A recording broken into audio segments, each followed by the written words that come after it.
Imagine discovering an observatory so high above the world that the clouds drift quietly beneath its windows, where enormous golden telescopes are not searching for distant planets, but gently watching over the memories hidden among the stars. Tonight, Elias is about to follow a forgotten path that very few travelers have ever found, leading him toward a place where the night sky has been patiently preserving one beautiful secret for longer than anyone can remember.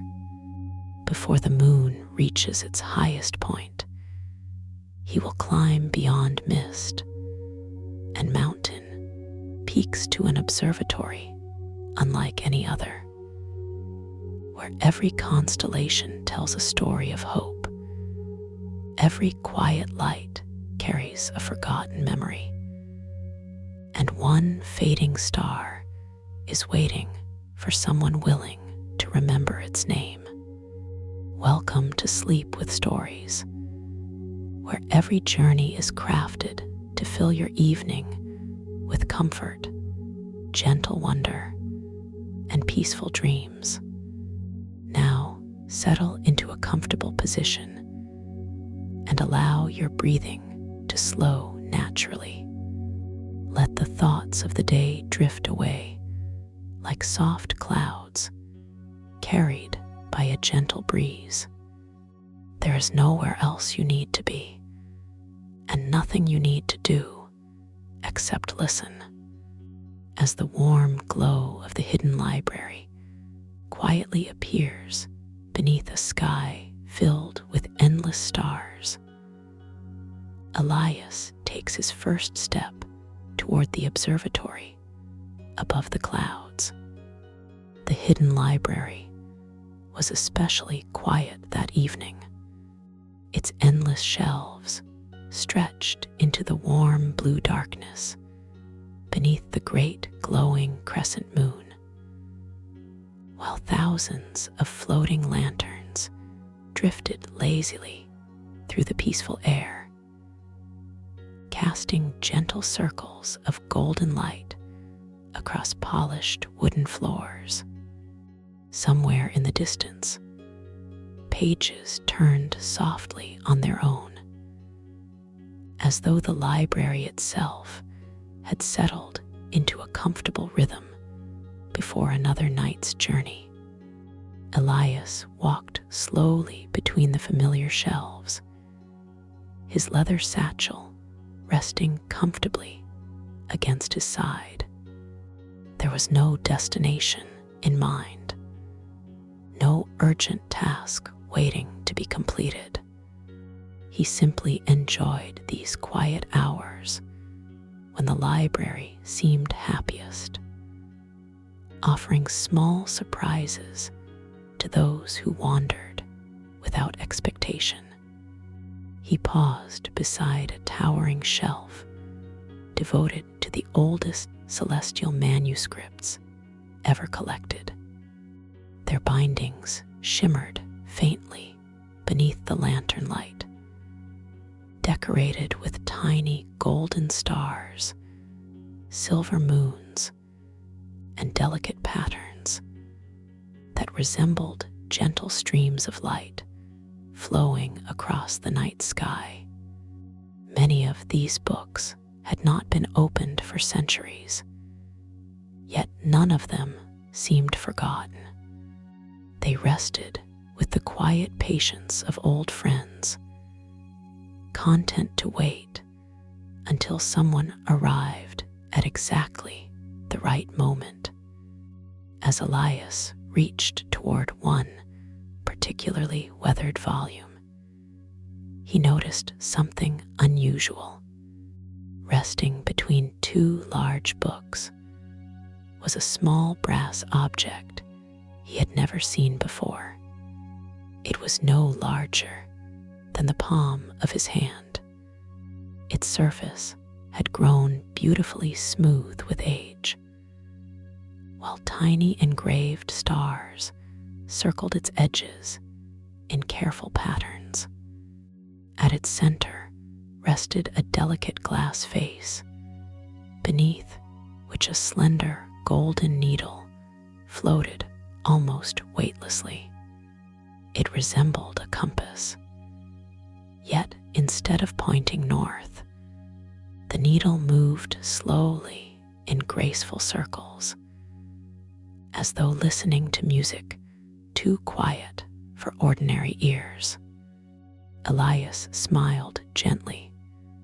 The hidden library had a habit of revealing exactly what was needed, but only when someone wasn't searching for anything at all. He lifted the little brass compass with both hands. It felt pleasantly warm, not warm from sunlight or fire, but with the quiet comfort of an object that had patiently waited a very long time to be found. As soon as his fingers settled around it, the wandering needle stopped. For one peaceful moment, everything inside the library became perfectly still. Even the floating lanterns seemed to pause.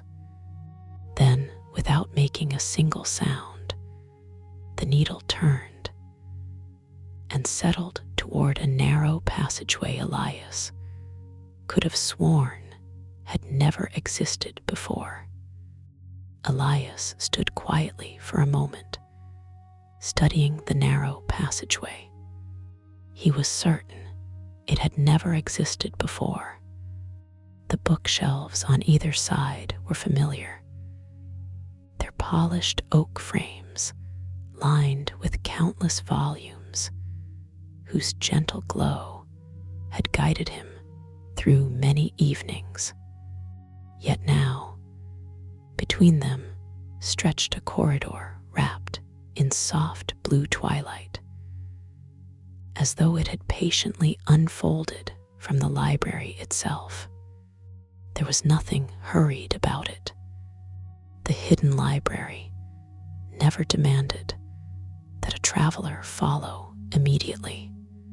It simply revealed a path, then waited with endless patience until the moment felt right. Holding the little brass compass carefully in one hand, Elias stepped forward. His footsteps made almost no sound against the smooth wooden floor. Floating lanterns drifted into the corridor ahead of him, one after another, as though quietly volunteering to light the way. Their warm golden glow reflected across polished shelves, unlike any he had seen before. These books were remarkably slender. Each one wore a deep midnight blue cover, decorated with tiny silver stars. There were no titles, only delicate constellations pressed into the leather. As Elias walked, he noticed something extraordinary. Every constellation was moving, not quickly, not magically, in the way fireworks might burst across a sky. Instead, each tiny silver star shifted so slowly that the movement could only be noticed by someone willing to pause. A single star would brighten, another would gently fade. Thin silver lines quietly rearranged themselves until entirely new constellations appeared across the covers before changing once again. It felt less like watching illustrations and more like observing the peaceful rhythm of the night sky itself. Elias smiled softly. Some books were clearly meant to be read with the eyes. Others seemed to ask only for quiet attention. The corridor continued farther than it first appeared. Its ceiling gradually disappeared into a gentle mist, where thousands of tiny lights shimmered like distant stars. The air carried the faint fragrance of cedar wood, old parchment, and cool evening rain, creating a calm that seemed to slow even the passing of time. After several peaceful minutes, the brass compass gave the gentlest vibration, not enough to startle him, only enough to let him know that something nearby had quietly awakened. Ahead, the corridor opened into a circular chamber, unlike any room Elias had ever discovered. Its walls curved gracefully upward until they vanished into darkness, while hundreds of celestial books floated peacefully through the air in slow circles around the room. They never collided. They simply drifted together with the effortless harmony of birds gliding on a gentle current of wind. At the very center stood a single marble pedestal. Upon it rested a folded piece of parchment, tied with a ribbon woven from shimmering silver thread.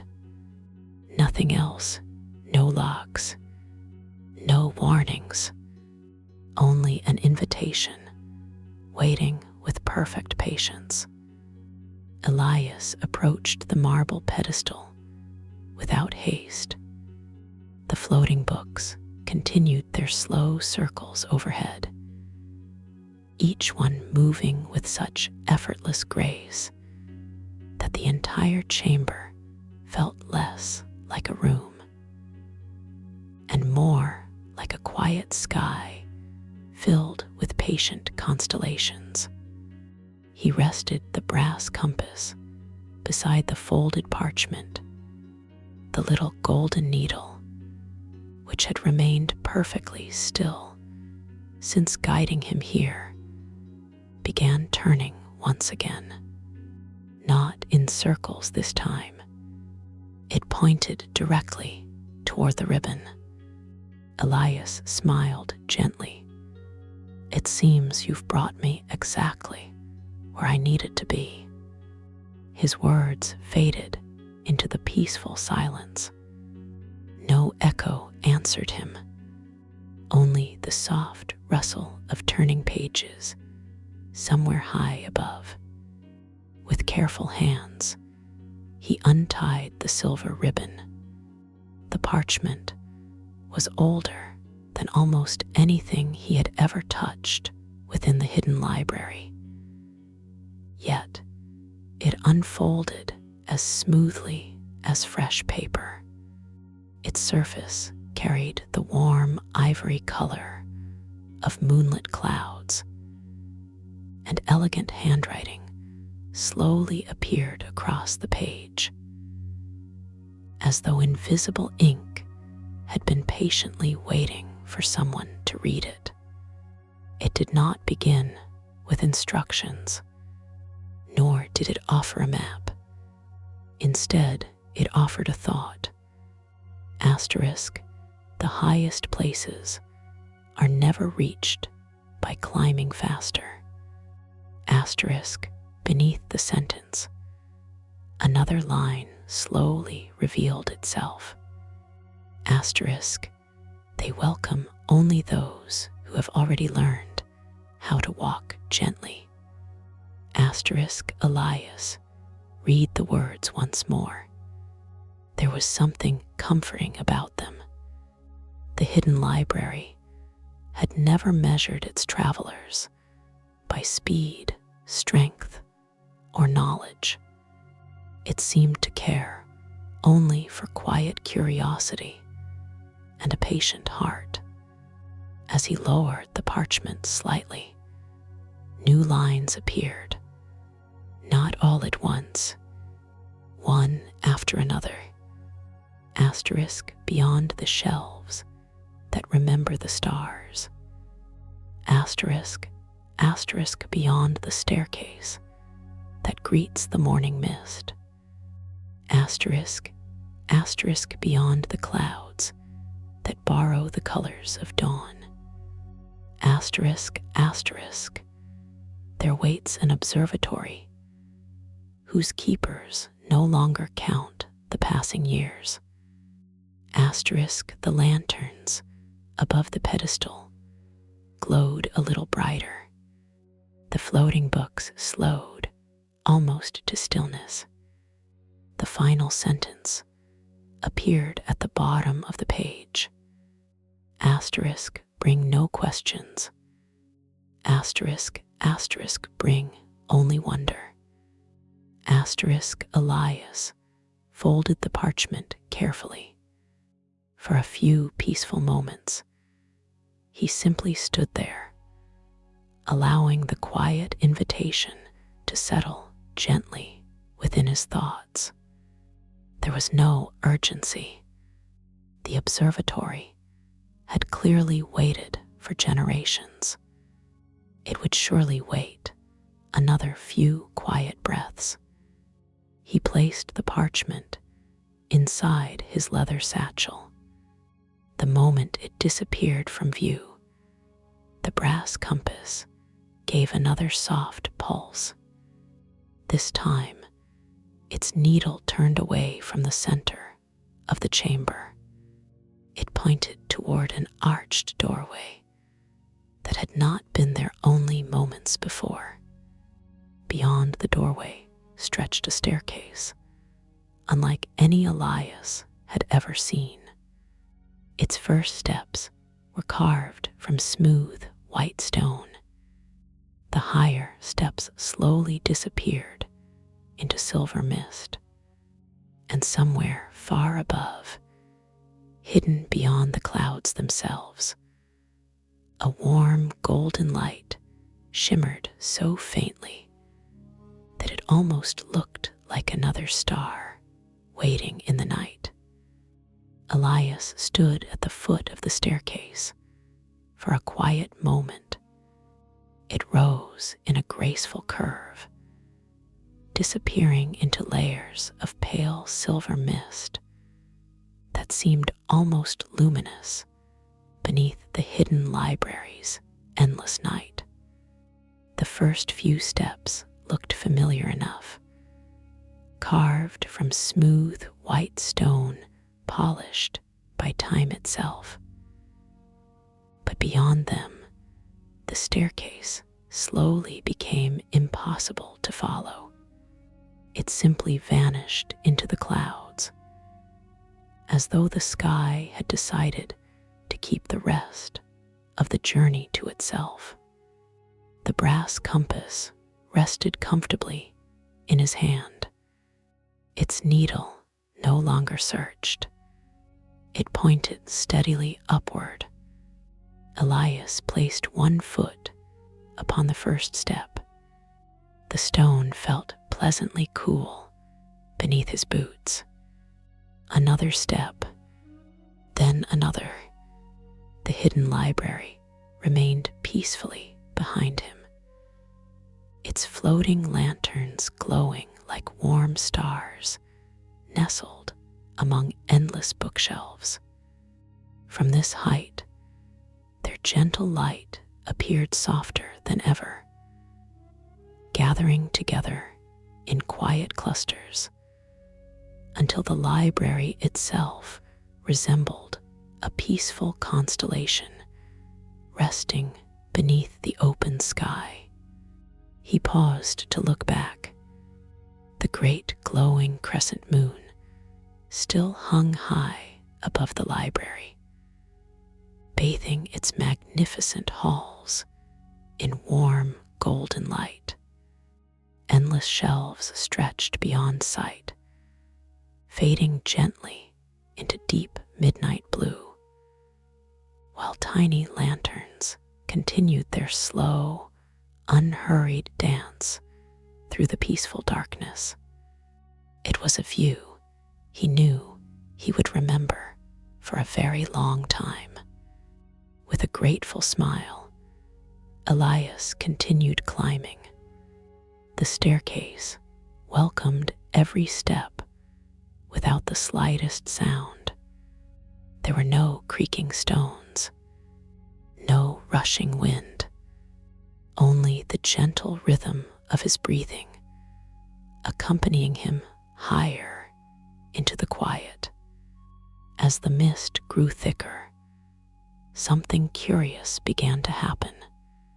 The air no longer carried the familiar fragrance of cedar wood and old parchment. Instead, it smelled wonderfully fresh. Cool rain, wildflowers, clean mountain air. Somewhere nearby came the faint scent of blooming jasmine, carried upon an almost invisible breeze. The change was so gradual that Elias hardly noticed when the ceiling of the library disappeared entirely behind him. Above stretched an open sky, unlike any he had ever seen. Countless stars shimmered peacefully overhead, brighter than before, as though every step upward brought him a little closer to their quiet light. He continued climbing without counting the steps. There seemed little reason to measure a journey that had no desire to be rushed. Every few moments, another floating lantern drifted silently past him. Unlike the lanterns inside the hidden library, these were made of delicate crystal rather than paper. Within each one glowed a tiny silver flame that never flickered, even as the gentle breeze wandered around the staircase. One lantern settled beside Elias for several steps before slowly floating onward. Its soft light revealed tiny engravings around its crystal frame. Clouds, stars, birds in graceful flight, and near the very bottom, a single line written in beautifully flowing script. Asterisk, every peaceful climb begins with one unhurried step. Asterisk, Elias smiled. The words felt less like advice and more like a welcome from countless travelers who had climbed these stairs long before him. He continued upward. The mist slowly parted around the staircase, revealing something so beautiful that he stopped once again. Far below, the clouds had begun to gather beneath his feet. Not dark storm clouds. These were luminous white, their rounded shapes glowing softly beneath the moonlight, like endless fields of fresh snow touched by silver light. They stretched across the horizon in every direction, gently rising and falling, as though the sky itself were breathing peacefully in its sleep. For the first time, Elias realized he was no longer climbing toward the clouds. He had quietly entered their world. The clouds welcomed him with extraordinary gentleness. They did not feel cold or heavy. Instead, they drifted around the staircase like soft rivers of white silk, parting quietly whenever Elias walked forward before slowly meeting again behind him. The higher he climbed, the brighter the world became. Moonlight rested across the endless sea of clouds until every gentle curve shimmered with delicate shades of silver, pearl, and pale gold. There were no sharp edges anywhere. Every shape seemed rounded by patience, as though even the sky preferred kindness over perfection. Elias reached a wide landing where the staircase paused for the first time. Here, the stone steps gave way to smooth white marble that reflected the stars above like calm water. At the center stood a simple wooden bench. It overlooked nothing but clouds. No walls surrounded it. No roof offered shelter. Only endless open sky stretched in every direction. Someone had placed a small clay teapot beside two delicate cups. A faint curl of warm steam still rose into the cool night air. Elias looked around with quiet curiosity. No footsteps, no voices, no sign that anyone had been there only moments before. Yet everything felt lovingly prepared, as though every traveler who reached this resting place was expected long before they arrived. He poured a little tea into one of the cups. Its gentle fragrance reminded him of chamomile, honey, and a hint of fresh lavender. The warmth settled comfortably between his hands. He sat upon the bench and simply watched the clouds. They moved with remarkable grace. Some drifted lazily across the horizon. Others slowly rose like quiet hills before dissolving into delicate ribbons of mist. Far away, tiny openings appeared between them, revealing brief glimpses of forests, rivers, and distant mountains sleeping peacefully beneath the night. The world below looked wonderfully calm. All its hurried sounds had disappeared. From this height, there were no crowded streets, no rushing footsteps, only silence wrapped gently around the sleeping earth. Elias smiled softly. Perhaps that was why the observatory had been built above the clouds, not to escape the world, but to remember how peaceful it could appear when viewed with enough distance. As he finished the last sip of tea, a gentle flutter reached his ears. He looked upward. Several small birds glided effortlessly through the silver mist. Their feathers shimmered with soft shades of ivory and pale blue, while their long tails sparkled faintly like scattered starlight. They flew without urgency, tracing graceful circles above the landing before continuing toward the hidden staircase ahead. One bird descended quietly onto the marble railing beside Elias. It tilted its tiny head with calm curiosity. Around one slender leg rested a narrow silver band engraved with tiny stars. The little bird gave a cheerful but remarkably gentle chirp, not loud enough to disturb the silence, only enough to brighten it. Then it lifted gracefully into the air once more.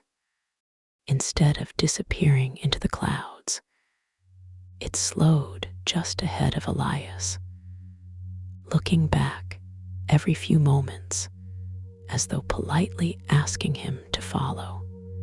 He rose from the bench. The empty cup had already filled itself once again with warm tea.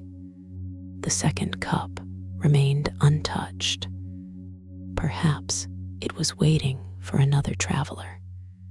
Perhaps someone unseen had only stepped away for a quiet moment.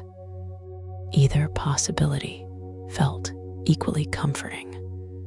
With one final glance across the endless sea of clouds, Elias continued upward, following the gentle sky bird as the staircase slowly disappeared into glowing silver mist once again.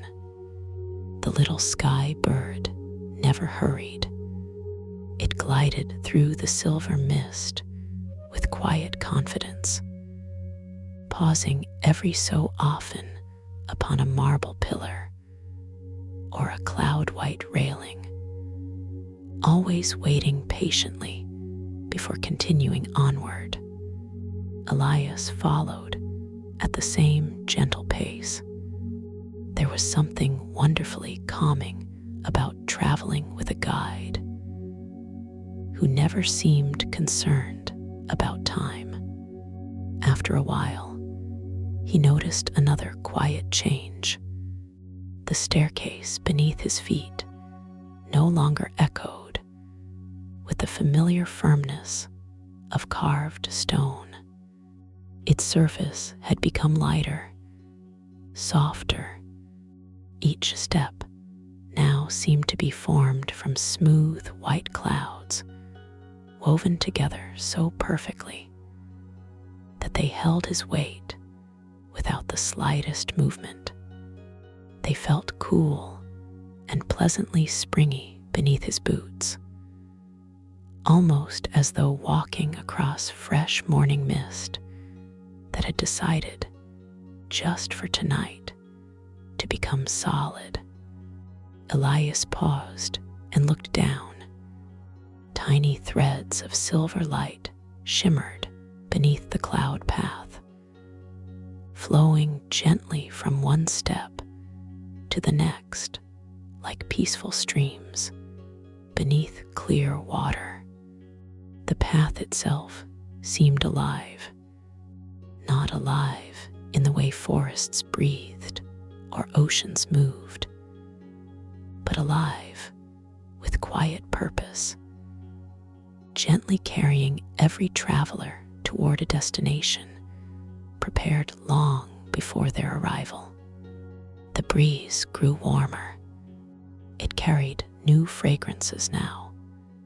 Blooming jasmine still lingered in the air, joined by delicate hints of white roses, fresh linen drying beneath sunlight, and the comforting sweetness of warm vanilla. The scents drifted by so softly that none ever lingered long enough to overwhelm another. They arrived. They greeted him. Then they quietly continued their journey across the endless sky. The little bird disappeared briefly into a bank of glowing mist. When it emerged again, Elias found himself standing before something so unexpected that he smiled without even realizing it. Floating beside the pathway was a garden, not upon the ground, not suspended by ropes or bridges. The entire garden rested upon a broad island of clouds, drifting peacefully through the open sky as though it had always belonged there.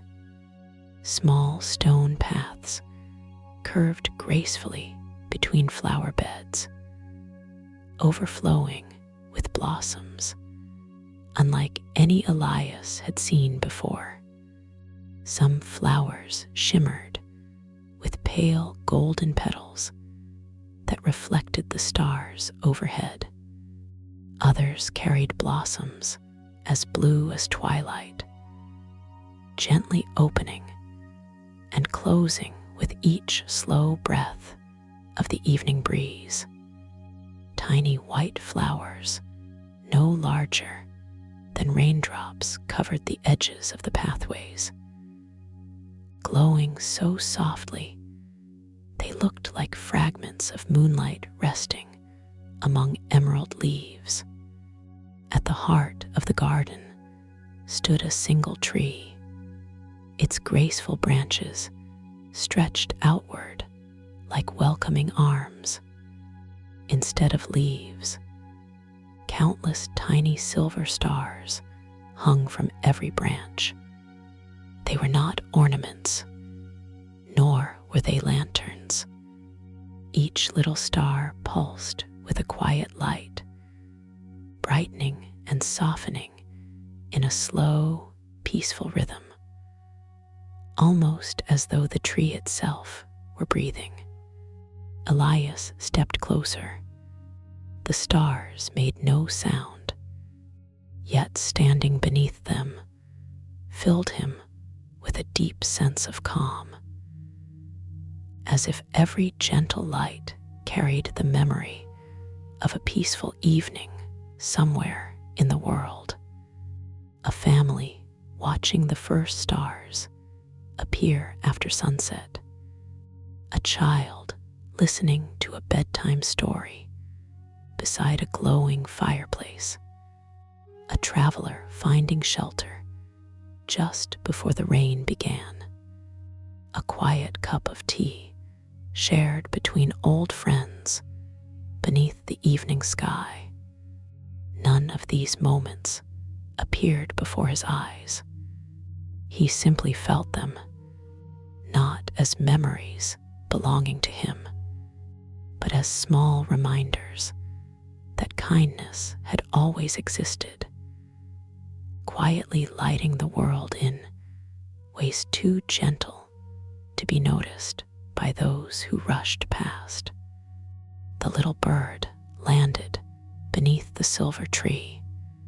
It looked up toward the glowing branches and closed its eyes for a peaceful moment. Elias found himself doing the same. The breeze moved gently through the garden. Somewhere nearby, delicate wind chimes answered with a melody so soft that it almost blended into silence itself. When Elias opened his eyes again, one tiny silver star had drifted loose from the tree.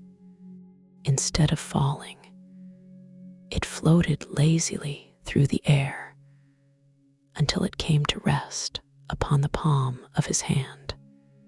It felt lighter than a feather, warmer than moonlight.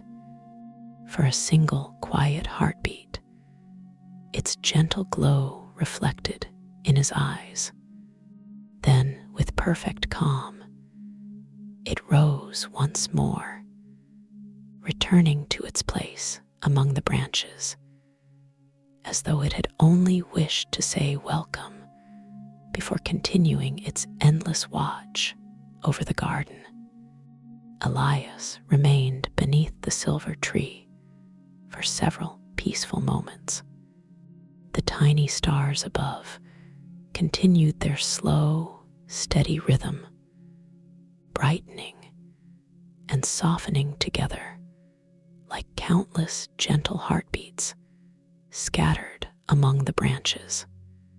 Nothing asked him to continue. Nothing urged him to leave.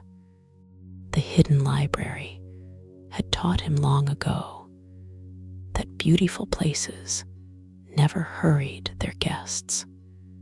At last, the little sky bird gave another soft chirp. It fluttered from the lowest branch and glided toward the far side of the floating garden. Elias followed along a narrow stone path lined with delicate white flowers that glowed faintly beneath the moonlight. As he rounded a curve bordered by low flowering shrubs, he noticed someone quietly tending the garden. An elderly woman knelt beside a bed of pale blue blossoms. Her silver hair was gathered into a long braid that rested gently across one shoulder, and her flowing robe shimmered with soft shades of pearl and morning gray. Around the sleeves, tiny patterns of embroidered stars caught the lantern light whenever she moved. She held a small watering can unlike any Elias had seen before.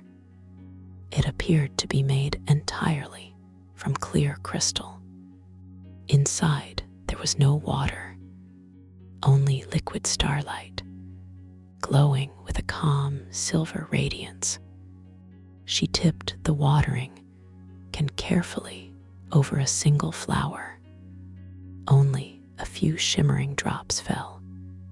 The blossom slowly unfolded another layer of delicate petals, releasing the faint fragrance of fresh rain carried on a spring breeze. The woman smiled. That should be enough for tonight. Her voice was gentle enough to become part of the silence rather than disturb it. Only then did she look toward Elias. There was no surprise in her warm eyes, only quiet recognition. As I hoped, she said softly, the library has finally sent someone who enjoys walking slowly. Elias returned her smile. I've learned that the library usually rewards patience. It does. She rose gracefully, though there was nothing hurried about the movement. For longer than anyone remembers, she placed the crystal watering can upon a nearby stone table, where it continued glowing softly beneath the stars. I wondered when the brass compass would choose another traveler. Elias looked down at the compass, resting comfortably in his hand. You know about this? The woman nodded. It has visited this garden many times. She stepped onto the pathway beside him. It never chooses the quickest traveler. It never chooses the cleverest, either. It simply waits for someone willing to notice small, beautiful things. Elias looked around the floating garden. The glowing flowers, the silver tree, the gentle clouds drifting quietly beyond its edges. I think I understand. The woman smiled again. Most people believe this garden grows flowers. She reached down and lightly brushed the petals of a tiny white blossom. It does not. It grows pauses. Elias tilted his head with quiet curiosity. Pauses. The world below, she said, moves very quickly. People hurry from one place to another until they forget that rest is also part of every worthwhile journey. She gently touched another flower whose petals shimmered with pale gold. Each bloom here opens only after someone, somewhere, chooses to slow down. Elias looked across the garden once more. Hundreds, perhaps thousands, of blossoms stretched peacefully across the floating island. So every flower is born from a quiet moment, she finished gently, a father reading one more page before saying goodnight, a traveler stopping to admire the evening sky, a stranger holding open a door, a friend listening without interruption, a child watching fireflies instead of chasing them. These moments are small, but together, she slowly lifted one hand toward the endless garden. They become places like this. A peaceful silence settled between them.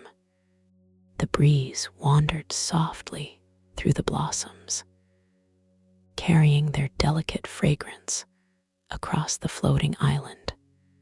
Far above, the stars continued their patient journey across the heavens. Then, somewhere beyond the sea of clouds, a single deep bell sounded. Its tone was warm and low, spreading gently through the sky like ripples across a perfectly still lake. The little sky bird lifted its head. The silver tree brightened ever so slightly.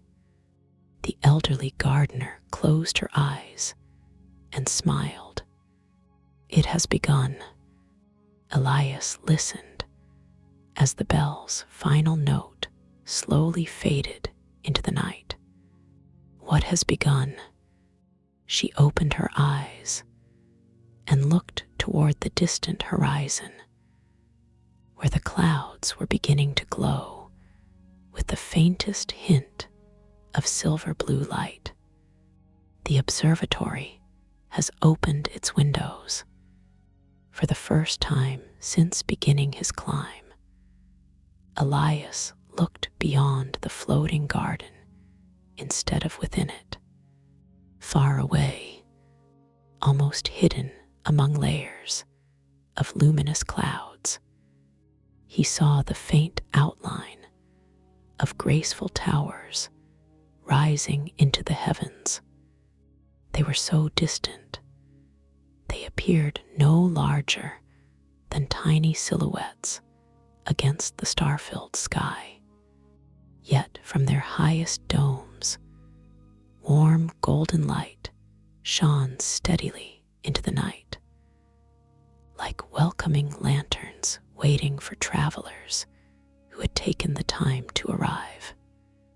The elderly gardener walked with Elias as far as the edge of the floating garden.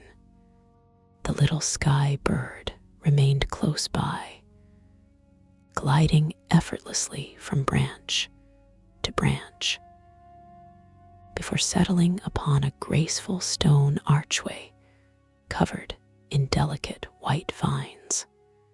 Beyond the arch, the garden came to a gentle end.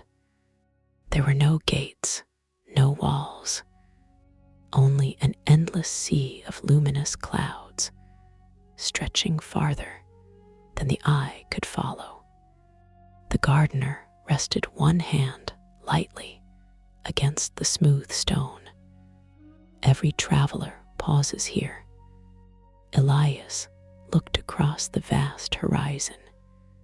The observatory remained little more than a distant silhouette, its elegant towers rising above the clouds like quiet stars that had chosen to rest upon the earth instead of the sky.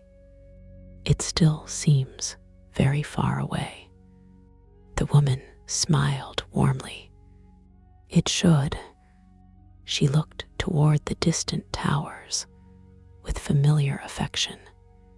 Some places become more beautiful because they cannot be reached quickly. They stood together without speaking. The silence between them never felt empty. It was the comfortable silence shared by people who understood that not every beautiful thought needed words. After a little while, the gardener reached into the pocket of her robe. She withdrew a tiny cloth pouch embroidered with silver thread. It was no larger than the palm of her hand. She offered it to Elias. For the journey, he accepted it carefully. The pouch felt surprisingly light. What is inside? Only a little mourning. Elias looked at her with gentle curiosity. She laughed softly. The real mourning, the one that arrives before the sun, the one most people sleep through. He loosened the silk cord and looked inside. Nestled within the pouch rested dozens of tiny crystals, each no larger than a grain of rice. They glowed with the faint silver blue color that appears along the horizon just before dawn, quietly awakens the world. They are beautiful. They are collected only once each day, the gardener said, just before the very first bird greets the morning. The light lasts only for those who carry it with gratitude. Elias carefully tied the pouch closed once again. I'll treasure it. I know. The gardener inclined her head. The library always chooses well. The little sky bird fluttered through the stone arch. Almost immediately, something extraordinary happened. A pathway slowly unfolded across the clouds. It did not appear all at once. Instead, gentle ribbons of white mist gathered together, weaving themselves into a broad road that shimmered faintly beneath the moonlight. The edges were lined with delicate silver grasses that swayed without wind. Tiny pearl-colored flowers appeared among them one after another, opening as though they had been patiently waiting beneath the clouds for someone's footsteps. Elias watched in quiet amazement. The path is growing. It remembers, the gardener answered. It remembers every peaceful traveler who has crossed these skies. He stepped forward. The cloud pathway welcomed him with the same quiet steadiness as the staircase before it. There was no sinking beneath his feet, no trembling, only a feeling of remarkable calm. He looked back once more. The elderly gardener stood beneath the flowering archway, her silver braid stirring gently in the cool air. She raised one hand in farewell, not as though saying goodbye forever, only until another peaceful journey crossed their paths. Elias returned the gesture. Then he continued onward. The little sky bird circled happily above him before disappearing into the silver distance. Now the journey felt different. The staircase had carried him upward. This road carried him forward. The clouds spread endlessly around him, like a tranquil ocean, touched by moonlight. Some rose into graceful hills. Others drifted apart, revealing glimpses of sleeping mountains far below. Occasionally, long rivers reflected the moon so perfectly that they resembled silver ribbons quietly stitched across the earth. The farther he walked, the more alive the sky became. Tiny butterflies made of pale golden light floated lazily between clusters of clouds. They never landed. They simply wandered wherever the gentle air carried them. Nearby, translucent dragonflies glided through the mist, their delicate wings scattering tiny sparkles that faded almost as soon as they appeared. Nothing hurried them. Nothing frightened them. It seemed every living thing above the clouds had discovered the quiet joy of moving only as quickly as peace allowed. After many peaceful minutes, Elias noticed something rising slowly from the clouds ahead. At first, he thought they were slender trees. As he drew nearer, he realized they were graceful pillars carved from white marble. Each pillar stood alone, reaching high into the open sky.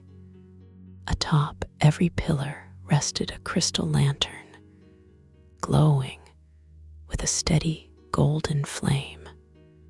There were dozens of them, perhaps hundreds, stretching across the sea of clouds like silent guardians, gently lighting the ancient road toward the observatory. Not one lantern flickered. Not one had grown dim. Together, they formed a quiet constellation upon the earth, guiding every traveler with the same warm light that had welcomed countless peaceful journeys long before Elias had ever begun his own. The marble lanterns continued far beyond the horizon. Elias walked between them at an easy, unhurried pace, noticing that no two pillars were exactly alike. Some were carved with graceful vines that wound gently toward the crystal lantern above. Others were decorated with tiny constellations whose stars shimmered faintly whenever the moonlight touched the polished stone. A few carried delicate engravings of birds in flight. Others showed quiet rivers, sleeping forests, blooming gardens, and distant mountain peaks.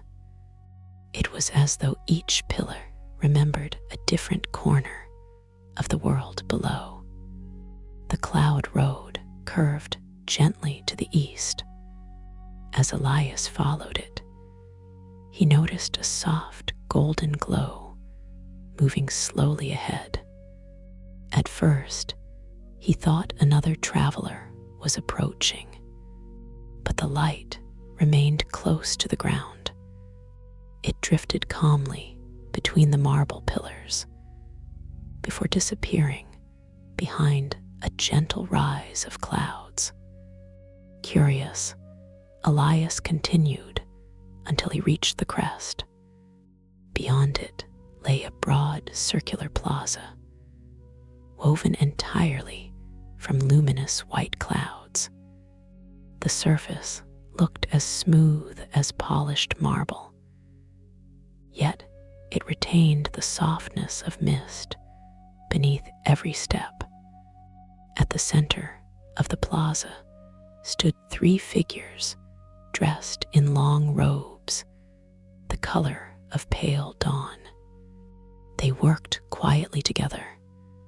One carefully polished the crystal lantern atop a marble pillar using a cloth woven from shimmering silver threads.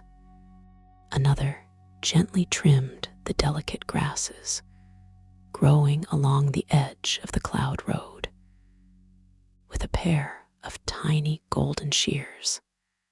The third knelt beside the pathway itself.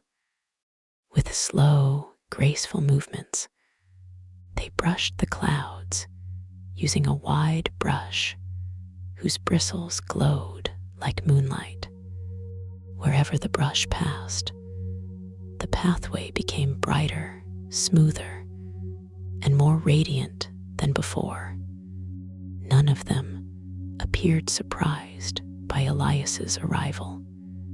In fact, they smiled before he had spoken a single word. "Welcome," said the eldest among them.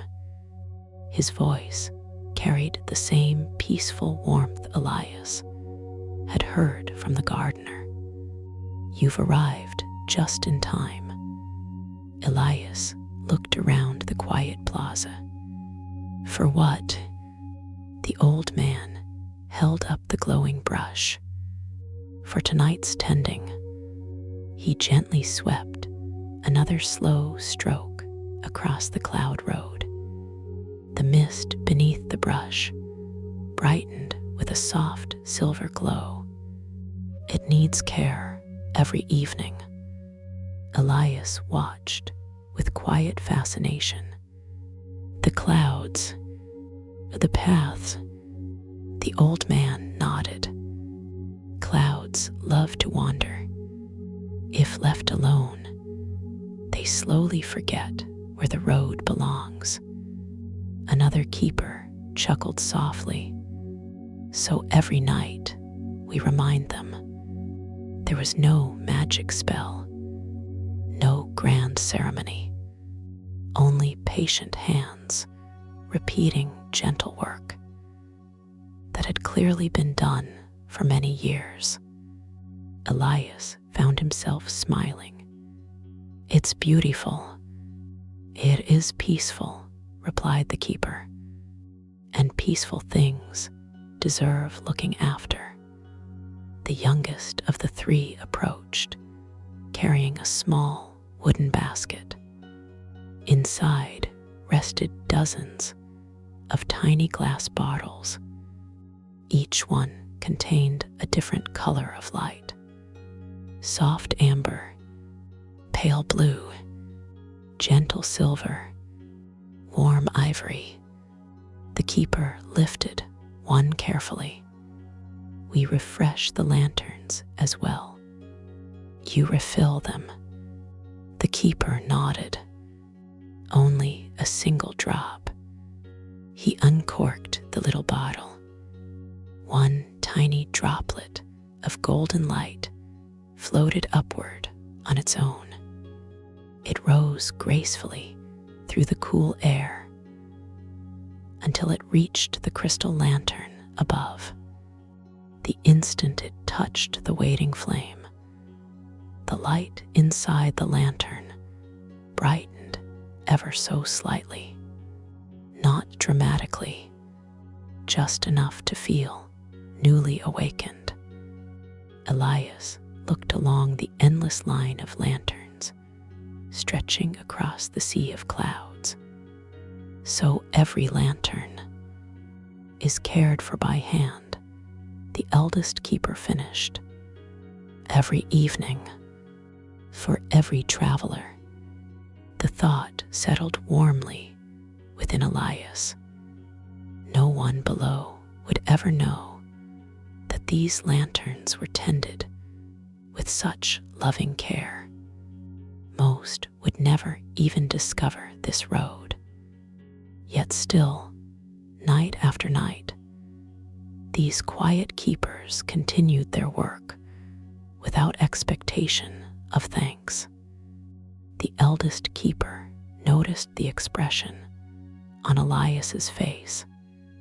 "The brightest lights," he said gently, "are often kept shining by people no one ever sees." For several peaceful moments, none of them spoke. Together, they simply watched the lantern flames glow against the endless sea of clouds. The silence was broken only by the soft whisper of the glowing brush moving across the pathway, and the distant call of sky birds circling somewhere beyond the mist. At last, the youngest keeper picked up another tiny bottle of light. Instead of pouring it into a lantern, he placed it gently into Elias's hands. The bottle was warm. Inside, the golden light drifted slowly like a firefly resting within clear glass. "A gift?" Elias asked. "A responsibility," the young keeper answered with a kind smile. "If you ever find a lantern whose light has grown tired, you'll know what to do." Elias carefully slipped the tiny bottle beside the pouch of morning light inside his satchel. He had a quiet feeling that both gifts had been waiting for this journey long before he had ever begun climbing toward the clouds. Elias thanked the three keepers before continuing along the cloud road.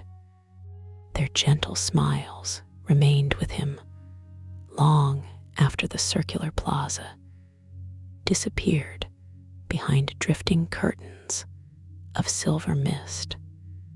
The lanterns continued to mark the ancient pathway, each one glowing with the same quiet warmth, as though every traveler who had ever passed beneath them had left behind a small measure of hope for those who would follow. The road gradually became narrower. Instead of wide stretches of woven clouds, graceful bridges now connected one floating island to another. Each bridge curved gently through the open sky, supported by nothing Elias could see. Their railings were carved from smooth white marble, while delicate vines wrapped around them, blooming with tiny white flowers that released a faint fragrance whenever the breeze wandered past. Far below, the world had almost disappeared. Only the tallest mountain peaks occasionally emerged through the endless sea of clouds before quietly sinking beneath them once again. Walking across the bridges felt less like crossing from one place to another and more like floating peacefully through the night itself.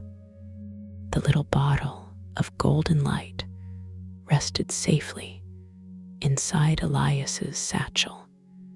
Every so often it gave off a faint glow, as though quietly responding to the lanterns lining the path. Ahead, soft music drifted through the air, not a melody played by instruments, more like dozens of tiny notes carried gently upon the breeze. The sound was delicate enough to become part of the silence instead of interrupting it. Curious, Elias followed the music. Beyond the next bridge, he discovered another floating island. This one was unlike any he had visited before. Hundreds of wind chimes hung beneath elegant white arches, arranged in wide circles across the island. Some were carved from crystal, others from polished wood. Some shimmered with silver, others glowed softly like warm ivory beneath the moonlight. No two were alike. They varied in size, shape, and design. Yet together, they created a harmony so peaceful that it seemed impossible to tell where one gentle note ended and another began. The breeze moved through them with extraordinary care. No chime rang loudly. Each answered with only a single soft tone before patiently waiting its turn again. Elias stepped among them slowly. The music changed with every few steps.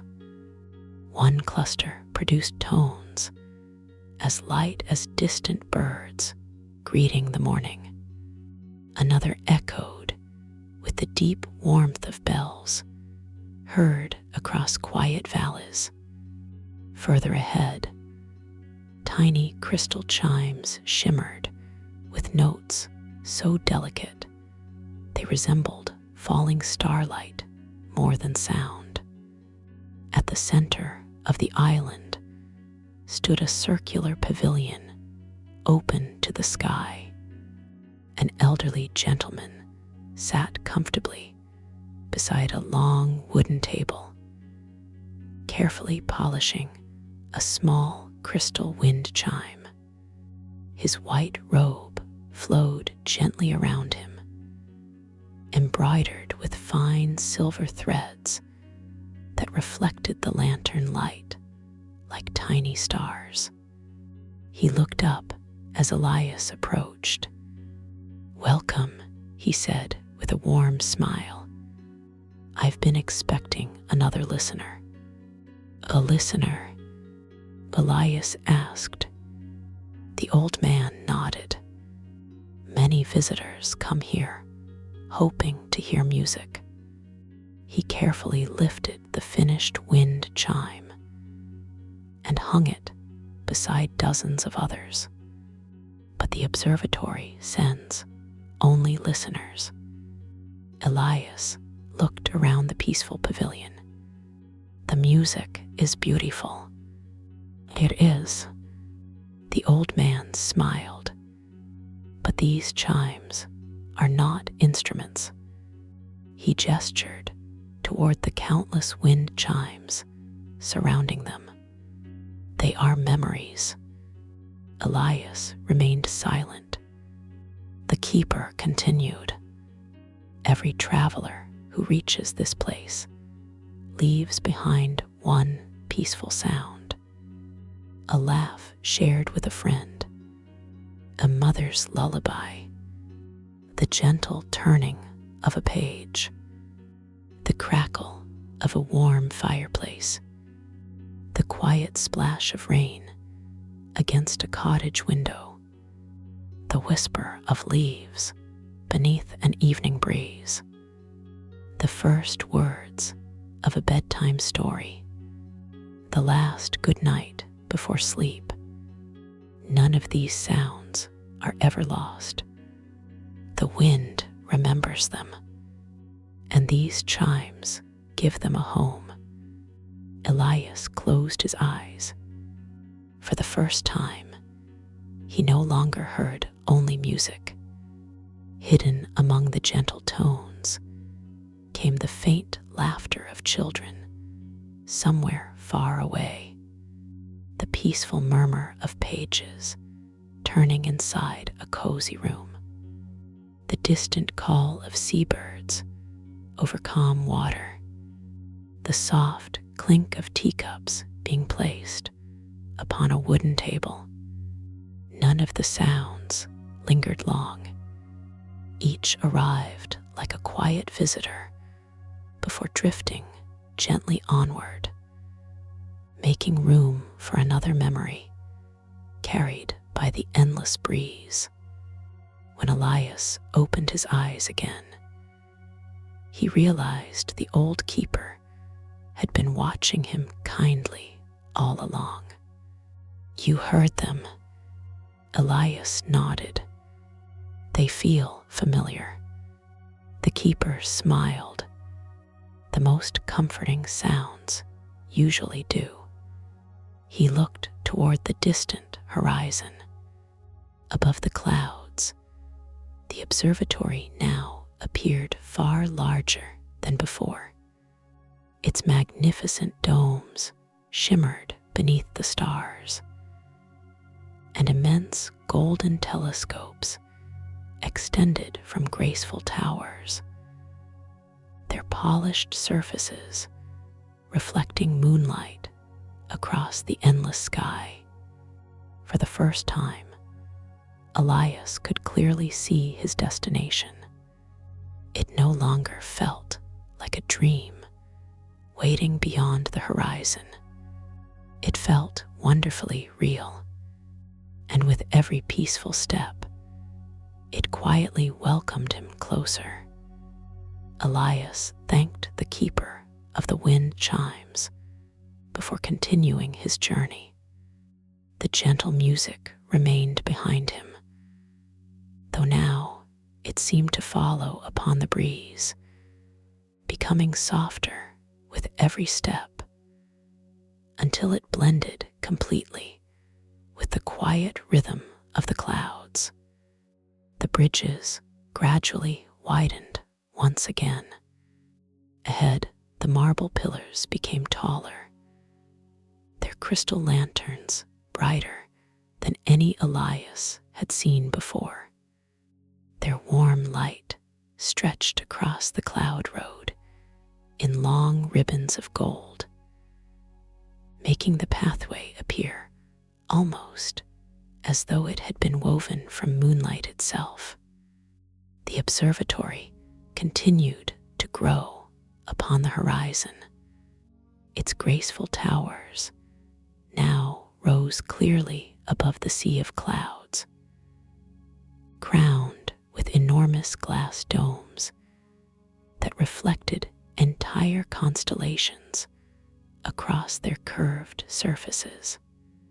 Some towers supported magnificent golden telescopes aimed toward distant galaxies. Others held elegant open balconies where softly glowing lanterns swayed in the evening breeze. Everything about the observatory spoke of patience. Nothing about it felt grand for the sake of admiration. It simply belonged among the stars. As Elias rounded another gentle curve, he noticed a broad stone terrace overlooking the endless clouds. Several travelers rested there quietly.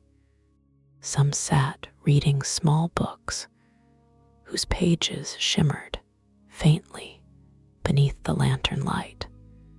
Others enjoyed warm tea while watching the stars slowly cross the heavens.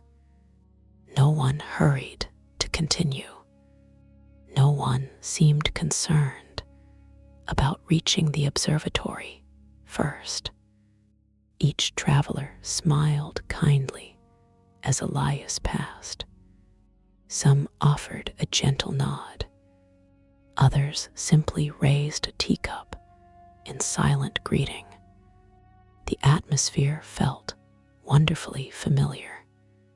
It reminded Elias of the hidden library itself, where every visitor understood that beautiful journeys became richer when shared with quiet strangers.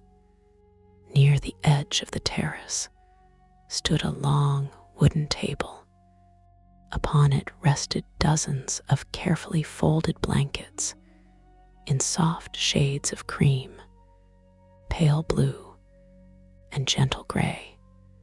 Beside them sat a handwritten sign.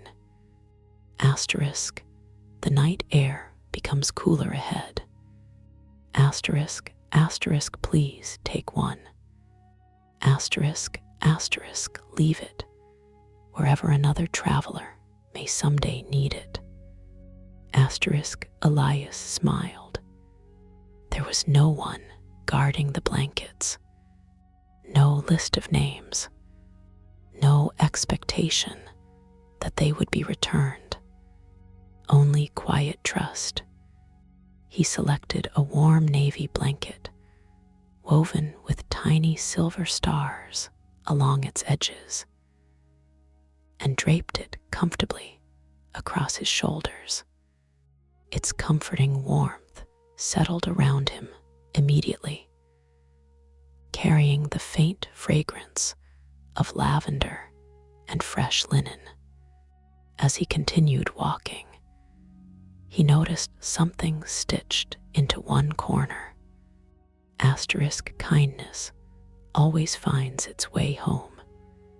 Asterisk, the words remained with him long after he had read them. Perhaps that was the observatory's greatest lesson. Not astronomy, not ancient knowledge, but the quiet belief that every thoughtful act continued traveling through the world long after it was given. The final bridge of the sea of clouds now stretched before him.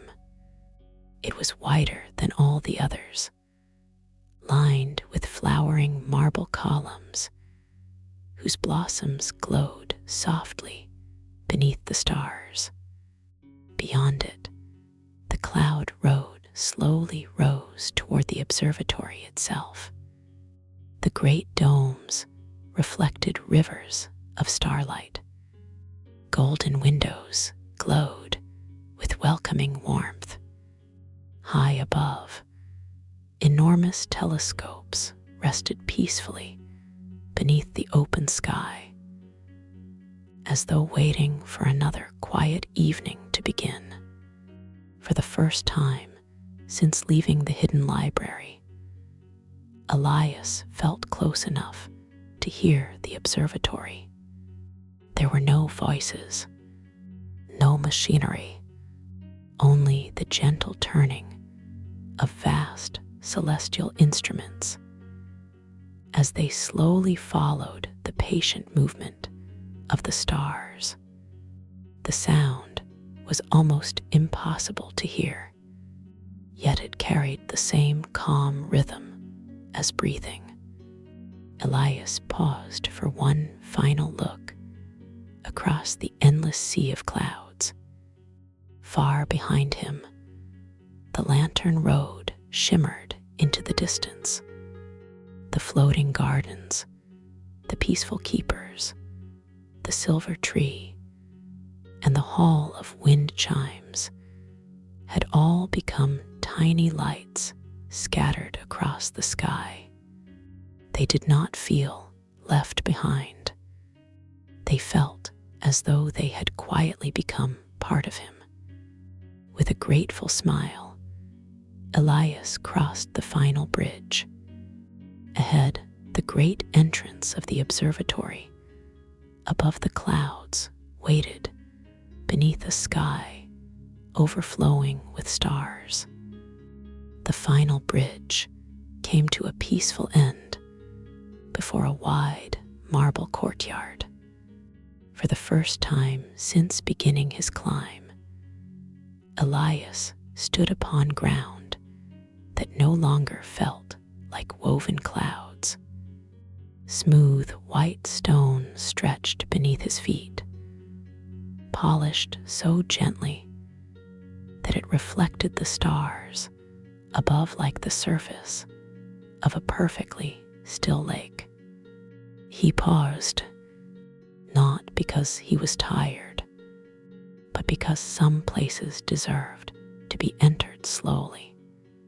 The observatory rose before him with quiet magnificence. Its graceful towers reached toward the heavens, their pale marble walls touched by silver moonlight and warm lantern glow. Great glass domes crowned the highest rooftops, each so perfectly clear that the constellations above seemed to continue through them without interruption. Golden telescopes rested beneath several of the domes. Some were enormous, their long polished tubes extending toward distant galaxies. Others were small enough for a single traveler to use, while seated comfortably beside an open window. None of them moved quickly. Each turned so gradually that the motion was almost impossible to notice. It felt as though the observatory preferred to follow the stars with patience rather than chase them. A broad staircase led toward the main entrance. Instead of statues lining the steps, there were large stone planters overflowing with white jasmine, pale blue hydrangeas, lavender, and tiny silver flowers, whose petals shimmered softly beneath the night sky. Their fragrance drifted gently across the courtyard, blending with the cool mountain air, until every breath felt calm and refreshing. At the top of the staircase stood two magnificent doors carved from warm golden cedar. Across their surface spread an intricate design of the night sky. Constellations flowed into one another. Moon phases circled delicate stars. Comets curved gracefully through swirling clouds. The longer Elias looked, the more the carving appeared to move with the slow rhythm of the heavens themselves. He reached the final step before he could lift a hand toward the doors. They opened quietly on their own. There was no sound, no dramatic welcome, only a gentle invitation. Warm light flowed into the night, not bright enough to dazzle his eyes, just enough to replace the cool silver of moonlight with the comforting glow of countless lanterns burning somewhere within. Elias stepped inside. The entrance hall was unlike anything he had imagined. Its ceiling rose so high that it disappeared into darkness before gradually becoming another sky entirely. Thousands of tiny stars shimmered overhead, slowly drifting across the ceiling in perfect harmony with the heavens outside. It was impossible to tell where architecture ended and the night sky began. White marble columns circled the enormous hall, each one wrapped with climbing vines, whose tiny blossoms opened only beneath starlight. Crystal lanterns floated peacefully between the columns, their golden light reflecting across polished floors where delicate patterns of constellations had been inlaid with silver stone. Everything felt beautifully balanced. Nothing competed for attention. Every detail quietly belonged beside the next. At the center of the hall stood a circular fountain carved from pale marble. Instead of water, countless tiny lights flowed gently through its wide basin. They rose like glowing droplets before drifting upward into the ceiling, where they quietly became stars. Elias watched in silent wonder. He had never seen a fountain that flowed toward the sky. A nearby plaque carried only a single sentence. Asterisk, every kind thought eventually finds its place among the stars. Asterisk, he read the words twice. Then once more. There was no explanation beneath them. The observatory seemed content to let each traveler discover their own understanding. A gentle sound reached him from somewhere beyond the great hall. Not footsteps, not conversation. It was the soft turning of pages, followed by the quiet clink of porcelain resting against polished wood. Then the faint aroma of freshly brewed tea drifted through the lantern-lit corridors. Elias smiled. Even above the clouds, among the oldest observatory anyone could imagine, someone was preparing tea, and somehow that simple detail made the magnificent place feel wonderfully like home. He followed the comforting fragrance through a graceful archway, where another quiet discovery waited just beyond the warm glow of the lanterns.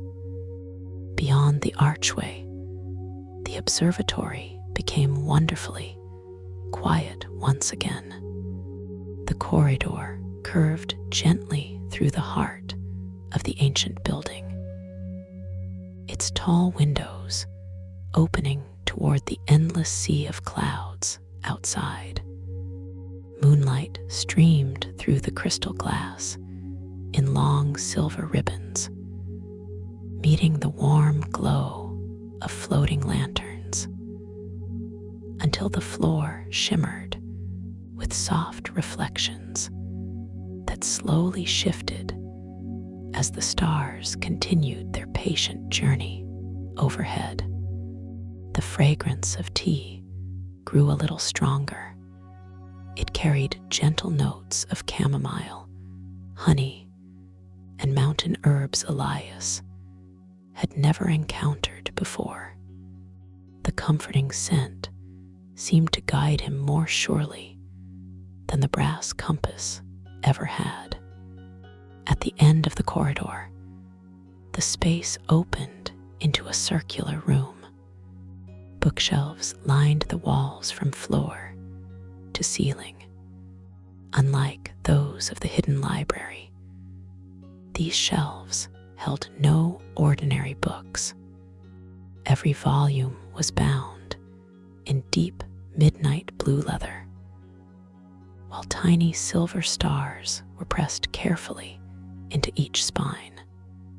None carried titles, only constellations. Some Elias recognized from the skies above the hidden library.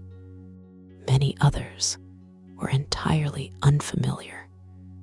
A graceful ladder circled the room upon polished brass rails, allowing visitors to reach the highest shelves, where the oldest celestial volumes rested beneath the great glass dome overhead. At the center stood a large round table carved from pale oak. A porcelain teapot rested upon it beside two waiting cups. Steam curled upward in delicate ribbons before quietly disappearing into the lantern light. Someone had expected company, yet the room remained empty. Elias approached slowly. Before he reached the table, one of the porcelain cups gently filled itself. The tea poured without a hand touching the pot. Not quickly, not magically, in any dramatic sense. It simply flowed with the same quiet patience that seemed to guide everything within the observatory. He smiled softly. Some places welcomed their guests with words. This place welcomed them with warmth. Elias lifted the cup. The porcelain felt pleasantly warm against his hands. He took a slow sip. The tea tasted wonderfully comforting.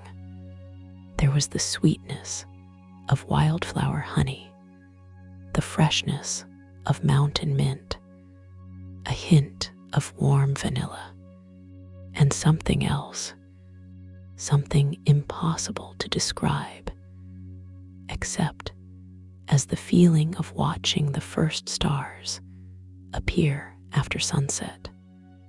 The warmth settled peacefully within him. At that very moment, the brass compass resting inside his satchel gave one final, gentle pulse. Elias placed the cup carefully upon the table and removed the compass. The golden needle, which had guided him all the way from the hidden library, slowed, then gradually came to rest. For the first time since he had discovered it between the celestial bookshelves, it pointed nowhere at all. Instead, the tiny engraved stars around its edge began to glow one after another before fading into stillness. Its journey had ended, or perhaps its purpose had simply changed. A quiet voice spoke from somewhere behind him. It has brought another traveler safely home. Elias turned. Standing beside one of the tall bookshelves was an elderly gentleman dressed in flowing robes the color of the midnight sky. His silver hair rested neatly upon his shoulders, and a pair of round spectacles reflected the warm lantern light. His eyes were kind, not merely welcoming. They carried the peaceful expression of someone who had spent a lifetime looking at the heavens without ever growing tired of their beauty. He held a single book beneath one arm. Its cover bore no words, only a small golden constellation that shimmered softly whenever it caught the light. The gentleman walked toward the table at an easy pace. His footsteps were almost silent against the polished floor. When he reached Elias, he smiled as though greeting an old friend rather than a stranger. "I've been hoping the compass would choose someone again." Elias looked down at the little brass instrument resting quietly in his hands. "You know its story." The gentleman nodded. "I know enough." He gently poured tea into the second porcelain cup. "Please, sit. The stars have been patient. There is no reason for us to hurry." Elias took his seat across the round table. Outside the great glass dome, countless constellations continued their slow journey across the heavens. Inside, 2 warm cups of tea rested between 2 quiet travelers. For several peaceful moments, neither of them spoke. The silence did not ask to be filled. It simply welcomed them both, like an old companion content to share the evening without expectation. Only after another slow sip of tea did the elderly gentleman lift his eyes toward Elias. "My name," he said gently, "is Orion, and I have been waiting to show you what the stars have remembered." For a little while, neither of them spoke. The tea remained pleasantly warm. Outside the crystal dome, the stars continued their quiet journey across the heavens, while inside the observatory, the lanterns drifted so gently that they seemed to breathe with the room itself. At last, Orion set his cup upon the table. "You have traveled a long way." Elias smiled. "It never felt long." Orion nodded with quiet satisfaction. "Then the path welcomed you." He looked toward the brass compass, resting beside Elias. "It always reveals itself differently. The floating gardens, the lantern keepers, the hall of wind chimes, they are never simply places. They are gentle questions." Elias listened. The journey asks every traveler the same thing. Can you notice beauty without trying to possess it? Can you receive kindness without believing you have earned it? Can you continue walking without rushing toward the destination? He smiled softly. "The observatory opens only for those who answer without words."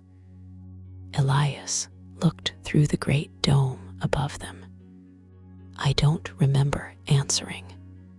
"You did." With every step, the words settled comfortably between them. They required no further explanation. Orion rose from his chair and walked toward one of the tall bookshelves.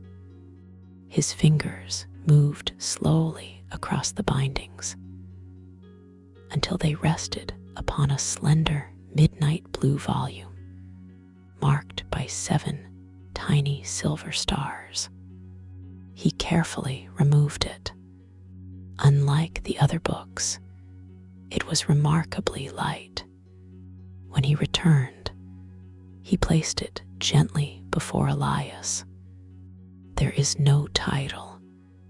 Elias noticed. Orion smiled. "The books choose their names only after they have been read." He opened the cover. Instead of written pages, the book held sheets of deep blue velvet. Each page was completely empty, or almost empty. Tiny points of silver light were scattered across the velvet, like distant stars waiting in a clear night sky. "They are beautiful," Elias whispered. "They are unfinished," Orion replied. He slowly turned the first page.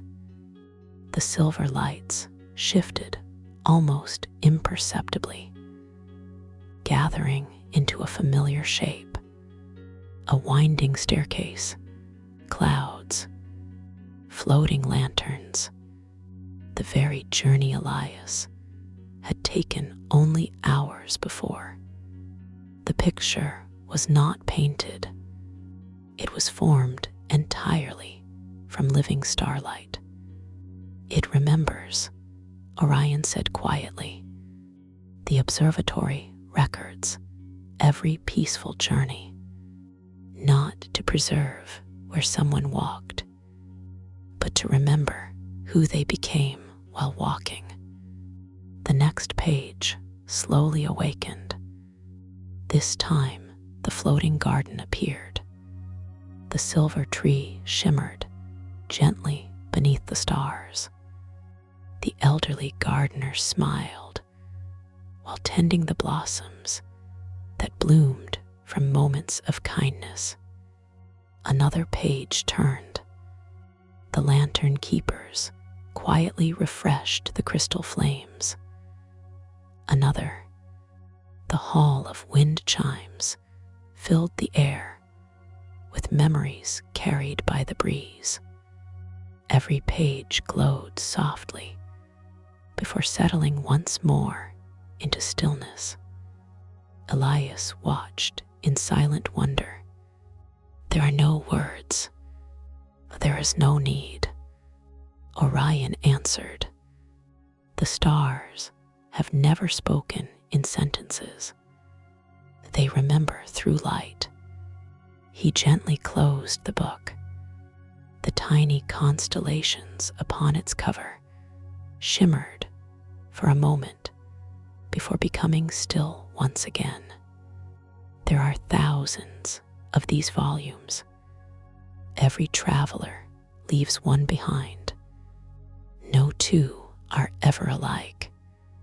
Elias looked around the circular library. So this entire room is filled with journeys. Orion nodded. Journeys of patience, journeys of hope, journeys that taught someone how to look at the world more gently than before. He walked toward one of the tall windows, overlooking the endless clouds. Elias joined him. The observatory stretched far beyond what could be seen from outside. Elegant towers were connected by graceful bridges. Glass domes reflected entire galaxies.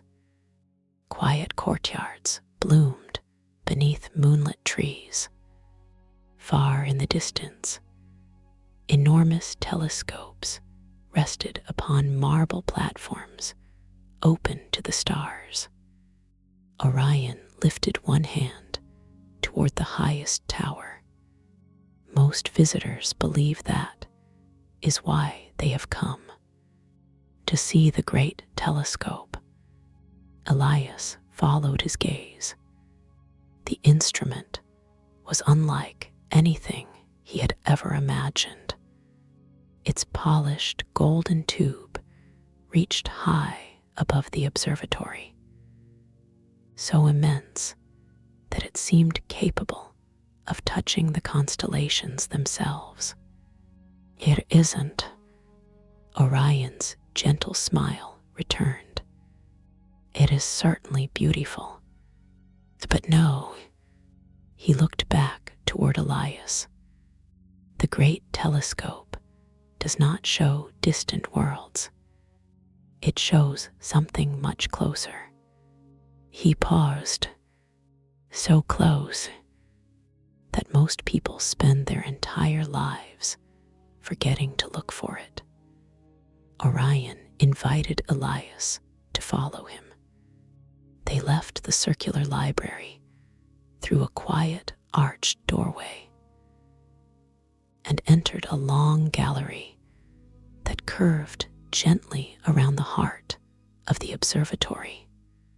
Tall windows lined one side of the corridor.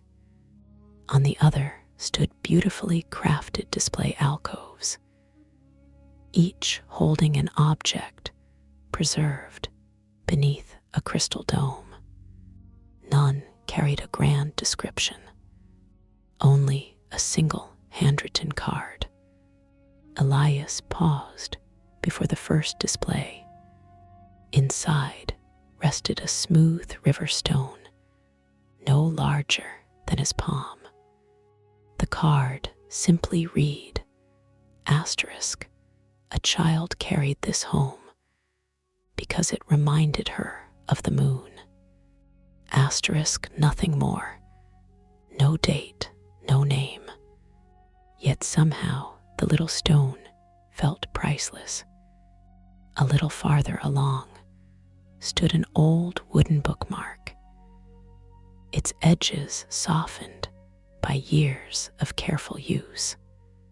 Its card read, asterisk, used every evening by a grandfather who never skipped the final chapter. Asterisk, Elias smiled.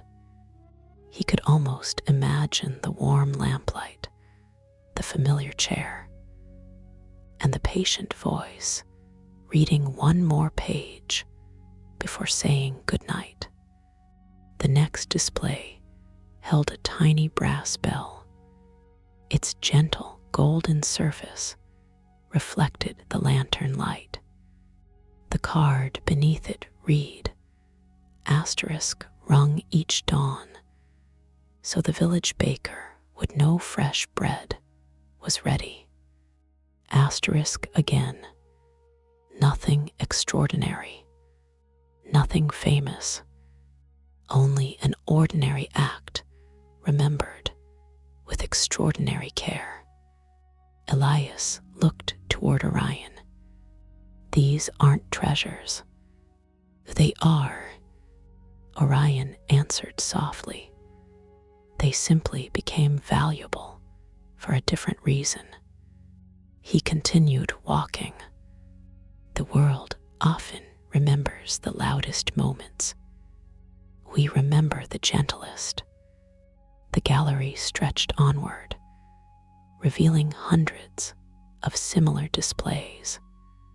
A well-worn knitting needle, a pressed autumn leaf tucked inside a folded letter, a tiny porcelain teacup with a repaired handle, a simple lantern whose polished handle had grown smooth through years of faithful use. Each object carried only a sentence or two, never enough to tell the entire story, just enough to remind the heart that kindness often leaves behind ordinary things. Eventually, the gallery opened onto a wide, circular balcony. A gentle breeze welcomed them. The observatory spread in every direction beneath the stars. Domes shimmered softly. Lanterns glowed along quiet walkways. Elegant bridges connected distant towers where patient astronomers adjusted celestial instruments with slow, graceful movements. No one hurried. No voices echoed across the night. Only the soft turning of great telescopes and the quiet whisper of the wind drifting among marble columns. Far beyond the observatory, the endless sea of clouds glowed beneath the moon like a peaceful silver ocean. The hidden library could no longer be seen, yet Elias felt no distance from it. It was as though every step of the journey had simply revealed another room within the same great mystery. Orion rested both hands upon the smooth marble railing. For many years, he said quietly, travelers believed this observatory existed to study the stars. He looked upward. They were only seeing half the truth. He slowly lowered his gaze toward the peaceful world, hidden beneath the clouds. We watch the stars, but the stars, his gentle smile returned, have always been watching us. Elias followed his gaze into the quiet night. For a long moment, nothing happened. Then, one by one, the constellations above the observatory began to brighten. Not suddenly, not dramatically. Each star simply grew a little warmer, as though recognizing an old friend who had finally arrived. Their gentle light spread across the marble towers, the glass domes, and the endless sea of clouds, until the entire observatory shimmered beneath a sky that felt wonderfully alive. Neither Elias nor Orion spoke. Some moments became smaller when explained. This was not one of them. This one simply asked to be quietly witnessed. And together, beneath the oldest sky either of them had ever known, they watched the stars remember. Orion waited until the silence had gently settled once more. Then he picked up the small midnight blue book and returned it to its place upon the shelf with the same care one might use when returning a treasured memory. "There is someone," he said softly, "I would like you to meet." Elias followed him through another graceful corridor. The observatory seemed even larger from within than it had from outside. Every passage curved naturally into another. Every doorway revealed another peaceful room. Nothing felt like a maze. Instead, it felt like wandering through the slow thoughts of the night sky itself. They climbed a short spiral staircase, whose marble steps were inlaid with tiny pieces of silver that resembled scattered stardust. At the top, Orion opened a pair of slender cedar doors. A vast circular chamber welcomed them. Elias paused without realizing it. The room was breathtaking. It was neither a library nor an observatory. It felt like both. Towering shelves surrounded the chamber from floor to ceiling, each one holding beautifully bound celestial volumes, whose covers shimmered beneath warm lantern light. Between the shelves stood enormous star globes, slowly rotating upon elegant brass stands. Instead of continents and oceans, they displayed living constellations that drifted gently across their polished surfaces. Above, the crystal dome arched so high that it almost disappeared into the heavens. The stars outside shone directly through the glass, filling the chamber with soft silver light. Yet what captured Elias's attention most was the enormous table at the center of the room. It was carved from a single piece of pale white marble. Across its surface stretched an immense map of the night sky. Thousands upon thousands of tiny stars glowed beneath the polished stone. Some brightened, others faded. Constellations slowly shifted into new positions with such patience that their movement could only be noticed after several quiet moments. Around the table stood several elderly men women dressed in robes embroidered with delicate silver constellations. Each worked peacefully. One carefully copied star patterns into a leather journal. Another adjusted a beautifully crafted brass instrument whose delicate rings turned almost silently. A third compared two ancient celestial books while making small handwritten notes with a fountain pen. No one hurried. No one spoke loudly. The room carried the comforting atmosphere of people who had spent many years enjoying thoughtful work. One elderly woman looked up from her journal. Her kind eyes immediately found Orion. "You've brought our guest." "I have," Orion replied with a warm smile. The compass chose well.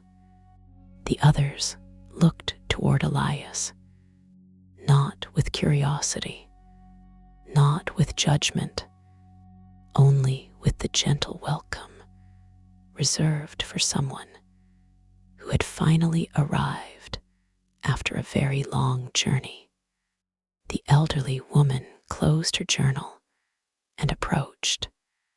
Silver hair rested neatly beneath a midnight blue hood, embroidered with tiny golden stars. She carried herself with remarkable grace, her calm expression reflecting years of quiet patience. When she reached Elias, she bowed her head ever so slightly. "My name is Lyra. I am one of the librarians of constellations." She smiled warmly. "We've been looking forward to meeting the traveler who climbed without hurrying." Elias returned the greeting. "It seems everyone here expected me." Lyra's eyes sparkled gently. "We expected someone, but the stars never tell us who." She gestured toward the immense marble table. "They only tell us when it is time." Elias stepped closer. The living map spread before him like an endless ocean of light. One tiny constellation near the edge of the table shimmered a little brighter than the others. Then another answered. Soon, gentle waves of light rippled across the marble sky, as though the stars themselves were quietly greeting a new arrival. Elias watched in silent wonder. "They're changing." Lyra nodded. "They always do. The sky is never exactly the same twice." She rested her fingertips lightly upon the glowing marble, because every act of kindness, every peaceful journey, and every hopeful heart adds another quiet light to the story. The stars have been riding since the beginning. The chamber fell peacefully silent once more. The only sounds were the gentle turning of pages, the soft scratch of fountain pens across paper, and the slow, almost invisible movement of the constellations beneath the polished marble. For the first time, Elias began to understand. The observatory did not simply observe the heavens. It lovingly cared for the stories hidden within them. Lyra walked slowly around the great marble table, inviting Elias to follow. The other librarians of constellations continued their work without interruption. Every few moments, one would quietly make a note in a journal, gently rotate a brass instrument, or turn the page of an ancient celestial book. Their movements were so calm that they seemed to share the same peaceful rhythm as the stars themselves. At the edge of the table, Lyra stopped beside a beautifully crafted wooden cabinet. She opened one of its many slender drawers. Inside rested hundreds of small crystal lenses. Some shimmered with pale gold.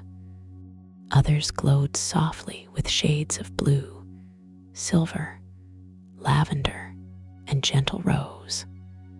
Each lens was carefully wrapped in linen, embroidered with tiny constellations. Elias looked at them with quiet curiosity. "What are they?" Lyra lifted one no larger than a coin. "They help us read the quieter parts of the sky." She placed the delicate lens into a small brass frame attached to the edge of the marble table. Not every star speaks with the same brightness. Some whisper. The lens settled into place with a soft click. Immediately, a small section of the glowing star map beneath it became wonderfully clear. Tiny lights that had been almost impossible to notice now shimmered gently beneath the polished marble. Elias leaned a little closer. "I didn't even know those were there." "Most people don't." Lyra smiled kindly. "The brightest stars are easy to admire.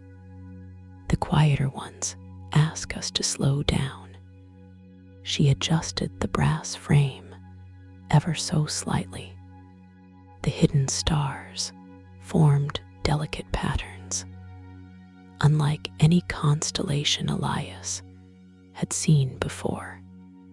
One resembled two hands, gently helping someone to their feet. Another looked like an open book beneath a crescent moon. A third curved gracefully into the shape of a lantern carried through the night. "They're beautiful. They have no official names," Lyra replied. "We rarely name them. Why? Because they are still growing." She looked toward the crystal dome above. Every evening, somewhere in the world below, someone performs a small kindness without expecting to be remembered.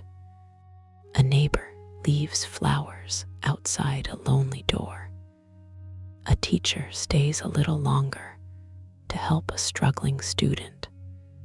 A stranger quietly returns something that was lost. A grandmother finishes another warm blanket before winter arrives. A child shares an umbrella with a friend. Each moment is small, but the sky notices.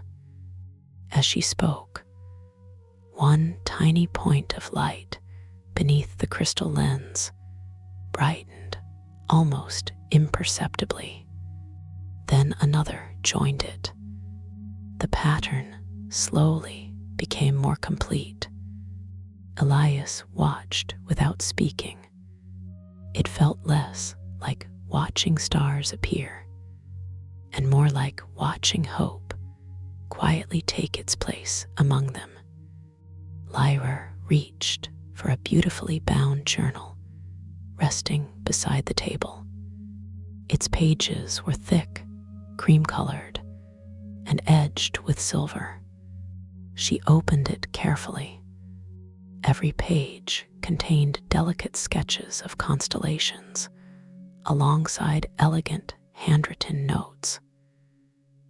No dates, no names, only gentle observations. Asterisk, a lantern carried farther than necessary. Asterisk, asterisk, a story read until sleep arrived. Asterisk, asterisk, a promise quietly kept. Asterisk, asterisk, forgiveness offered before sunrise. Asterisk, asterisk, tea shared with a weary traveler. Asterisk, each sentence stood alone, short, simple, yet together they carried remarkable warmth. Elias turned another page. There were hundreds more, perhaps thousands. Do you write everyone?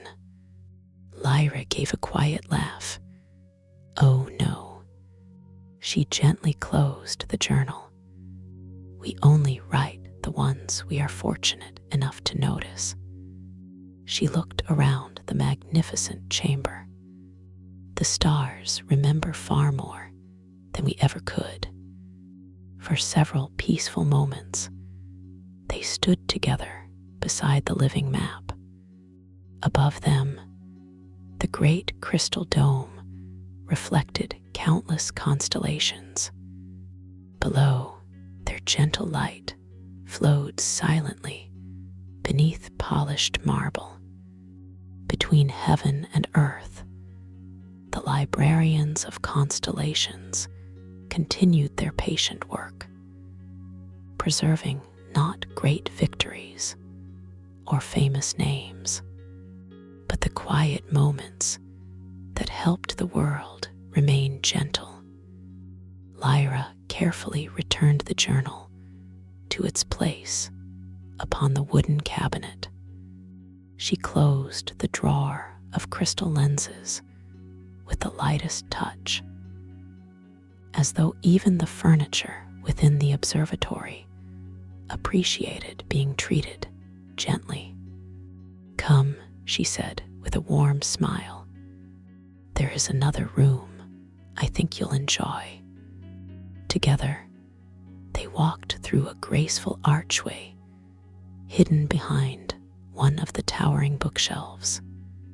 The chamber beyond was noticeably quieter, not because fewer people worked there, but because everyone inside moved with extraordinary patience.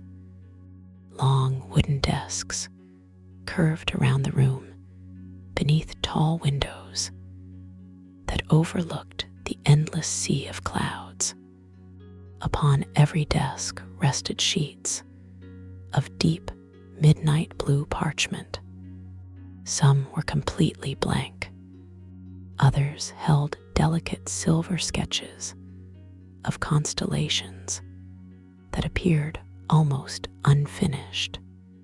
Several librarians sat peacefully at their work. One elderly gentleman used an impossibly fine brush to add a single tiny star to a vast celestial chart. Another carefully polished a brass astrolabe until it reflected the lantern light like calm water. Nearby, a woman slowly stitched silver thread across dark blue fabric, creating a constellation one star at a time. Elias noticed that no one seemed interested in finishing quickly. Each movement was thoughtful. Each pause felt intentional. What are they making? He asked quietly. Lyra looked around the room with obvious affection. Memories that can be shared. She led him to one of the unfinished celestial charts. At first glance, it appeared almost empty, Only a handful of silver stars had been placed upon the dark parchment. Then Elias noticed something remarkable. As the librarian gently added another tiny point of silver, the entire chart subtly changed. The surrounding stars shifted ever so slightly, creating a more harmonious pattern than before. No single star was the center. Every light quietly made room for the others. The charts continue growing. Elias asked, "They never truly finish." Lyra answered, "The sky changes, so we learn. The world grows kinder, so the constellations grow richer." She picked up a small silver compass from the desk. Unlike the brass compass that had guided Elias to the observatory, this one had no needle. Instead, a tiny crystal star floated peacefully inside the circular frame. "It doesn't point anywhere," Elias observed. "It points everywhere." Lyra smiled. "It reminds us that kindness is never limited to one direction." She placed the little compass back where it belonged. Across the room, a gentle bell chimed once. No one hurried. One by one, the librarians quietly laid down their brushes, pens, and rulers. An elderly gentleman carefully covered an unfinished chart with a soft linen cloth. Another closed a journal before placing a small pressed flower between its pages. Everything was done with the same calm attention that Elias had seen throughout the observatory. "What does the bell mean?" he asked. "It reminds us to look upward," Lyra replied. She walked toward the nearest window. The others did the same. Together, they stood in peaceful silence beneath the crystal dome. Outside, the night sky stretched endlessly above the clouds. For several moments, nothing seemed different. Then Elias noticed it. One tiny star near the eastern horizon brightened ever so gently. It wasn't brighter than the others. It was simply new. Another followed, then another. Across the heavens, quiet points of light slowly awakened, joining constellations that had seemed complete only moments before. No one applauded. No one celebrated. The librarians simply watched with grateful smiles.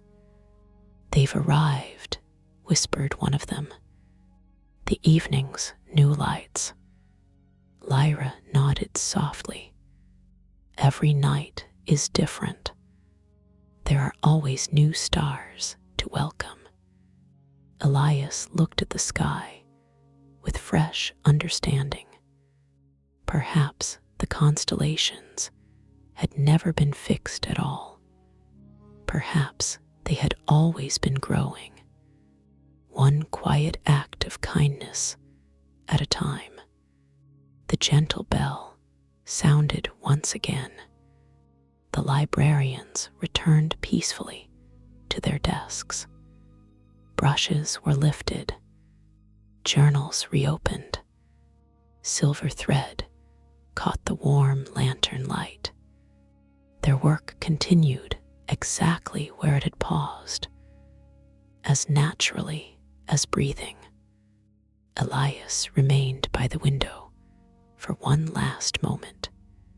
Far below, hidden beneath the endless sea of clouds, countless people were ending their day.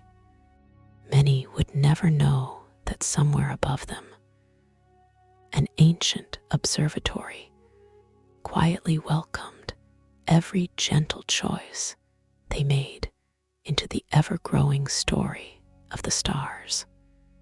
With a soft smile, he turned back toward Lyra, wondering what quiet wonder she would show him next. Lyra noticed Elias looking once more toward the growing constellations. She smiled gently. There is one final place every visitor sees before leaving this chamber. She led him through a narrow passage, hidden between two towering bookcases. The corridor was illuminated by only a handful of crystal lanterns, their warm glow resting softly upon smooth marble walls. Unlike the grand halls of the observatory, this passage contained no decorations, no shelves, no instruments, only silence. At its end stood a single cedar door. It was beautifully simple. No carvings covered its surface. Only one small silver star rested at its center. Lyra placed her hand lightly upon the door. It opens differently for everyone. Without another word, she stepped aside. Elias reached forward, the silver star beneath. His fingertips felt pleasantly warm. The door opened inward without a sound. Beyond it lay a room, unlike any he had yet discovered. It was perfectly circular. Its walls were formed entirely of crystal, revealing an uninterrupted view of the endless heavens in every direction. There were no shelves, no furniture, no lanterns. Only a single stone bench rested at the center, beneath the open dome above. The room seemed almost empty, yet it never felt lonely. Instead, it carried the quiet comfort of a place where thoughts naturally became still. Elias walked slowly to the bench and sat. For several peaceful moments, nothing happened. The stars simply continued their patient journey overhead. Then, the crystal walls began reflecting them, not as ordinary reflections. Each star appeared twice, once in the sky, once upon the crystal surrounding him. Soon the entire room shimmered with gentle light, until it felt as though Elias were seated within the heart of the night itself. He looked upward. The constellations drifted silently across the heavens. He looked around. Those same constellations surrounded him from every direction. There was no beginning, no end, only quiet wonder. After a little while, Lyra's gentle voice reached him from the doorway. This room has no instruments, no books, no lessons. Elias continued, watching the stars. What is it for? Remembering, she answered softly. Most travelers spend their lives looking at the sky. She paused, we invite them to remember that they are already living beneath it. A peaceful silence settled once more. The longer Elias remained upon the stone bench, the less he noticed where the crystal ended and the heavens began. The room seemed to dissolve around him until only the stars remained. Not distant, not unreachable, simply present, like old companions, keeping quiet company through the night. Eventually, Lyra stepped beside him. She carried a small wooden box, no larger than a journal. Opening it carefully, she revealed dozens of tiny silver bookmarks. Each was shaped like a different constellation. She selected one, depicting a graceful crescent embraced by 7 small stars. "I believe this one has been waiting for you." Elias accepted it with both hands. The silver felt cool for only a moment before gradually warming in his palm. There are no words engraved upon it, he noticed. There never are. Lyra smiled. The story will choose them. She gently closed the little box. When your journey through the observatory is complete, you'll understand. Together, they left the quiet chamber. As the cedar door closed behind them, the silver star upon its surface glowed softly for a single peaceful heartbeat before becoming still once again. The observatory remained wonderfully silent around them.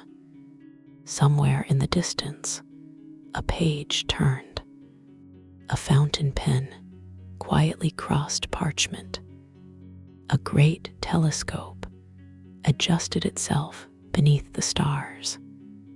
Every small sound blended into a gentle harmony, reminding Elias that even the quietest places were beautifully alive. Ahead, Orion waited beside another archway, his kind eyes reflecting the warm lantern light. He smiled as Elias approached. "It seems," he said softly, "the observatory has begun to know you." And somehow, Elias felt he was beginning to know it too. Orion waited until Lyra had quietly returned to the chamber of reflections. Then he and Elias continued together beneath a series of graceful marble arches. The observatory seemed even more peaceful at this hour. Some of the floating lanterns had gently dimmed, allowing the starlight to become the brightest light within the halls.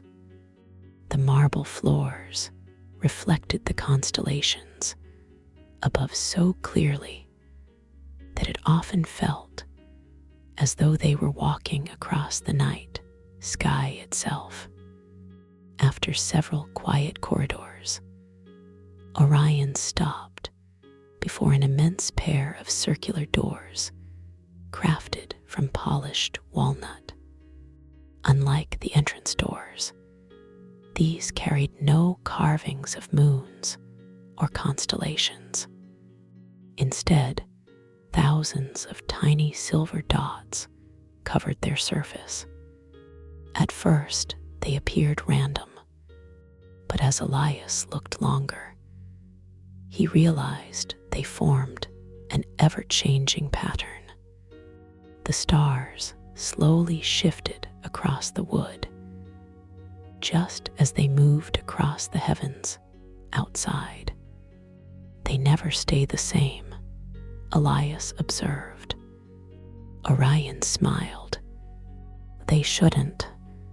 He rested one hand upon the center of the doors. The sky has never repeated a single evening.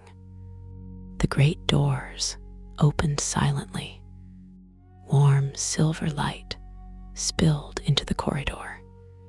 Elias stepped inside and instinctively slowed his pace. The chamber was enormous, far larger than any room he had yet explored within the observatory. Its ceiling disappeared into a crystal dome, so vast that it seemed to become part of the heavens themselves. The floor was formed from a single circular slab of white marble. Across it stretched the most breathtaking star map Elias had ever seen. It covered nearly the entire chamber. Thousands upon thousands of tiny stars glowed beneath the polished stone. Some shimmered softly, others brightened before gently fading again. Entire constellations drifted across the floor with movements so slow that they felt more like breathing than motion. Elegant brass rings surrounded the great map. Each ring rotated independently with remarkable patience. Some completed only a tiny movement over several minutes. Others appeared almost perfectly still. Around the edges of the chamber stood magnificent shelves holding beautifully crafted celestial instruments, brass astrolabes, crystal lenses, silver sextants, star globes of every size, ancient journals bound in midnight blue leather. Every object rested exactly where it belonged. Nothing felt displayed. Everything felt quietly used. Near the center of the chamber, several librarians worked peacefully around the immense map. One gently polished a brass ring until it reflected the surrounding stars. Another adjusted a crystal lens suspended above the marble floor. A third carefully brushed invisible dust from one section of the glowing constellations, using an impossibly soft white feather. Elias watched with fascination. They are caring for the map. They are listening to it. Orion replied gently. The map tells us when something needs attention. He led Elias closer. The nearer they came, the more extraordinary the marble became. It was no ordinary stone. Looking into it felt like gazing through perfectly still water into the deepest night sky imaginable. Every star seemed impossibly distant, yet close enough to touch. A librarian noticed Orion approaching and bowed with a warm smile. Without speaking, she stepped aside, inviting Elias to stand where she had been working. Orion nodded encouragingly. "Go ahead." Elias stepped onto the outer edge of the great map. The marble beneath his boots felt pleasantly warm. Almost immediately, a gentle ripple of silver light spread outward from his footsteps. The nearest stars brightened softly. Then another circle of light expanded farther. Soon, dozens of constellations shimmered with renewed brilliance before gradually returning to their peaceful glow. Elias looked at Orion in surprise. "I didn't do anything. You arrived," Orion answered. That was enough. He looked across the immense chamber. The living star maps remember every peaceful visitor who walks among them. They do not change because someone is important. They change because someone is present. Elias remained still.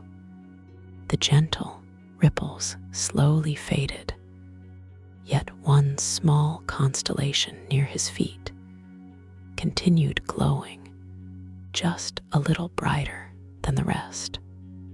He knelt for a closer look.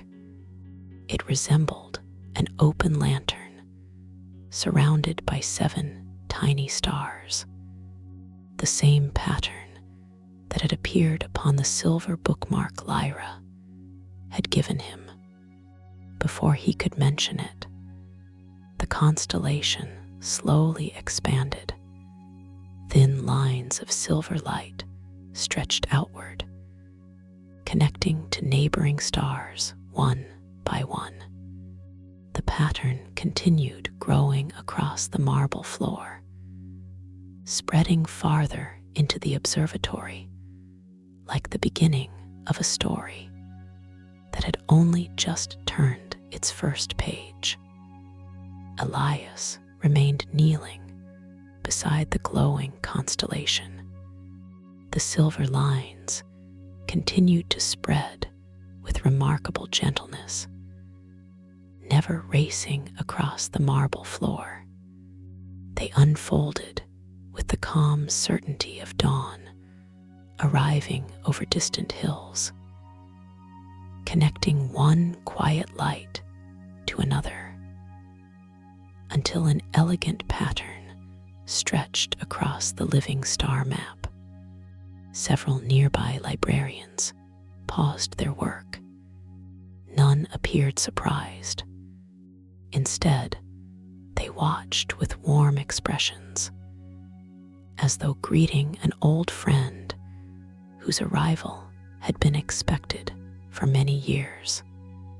One elderly librarian quietly rolled a slender brass telescope a little farther from the glowing pattern, so the light could continue without interruption.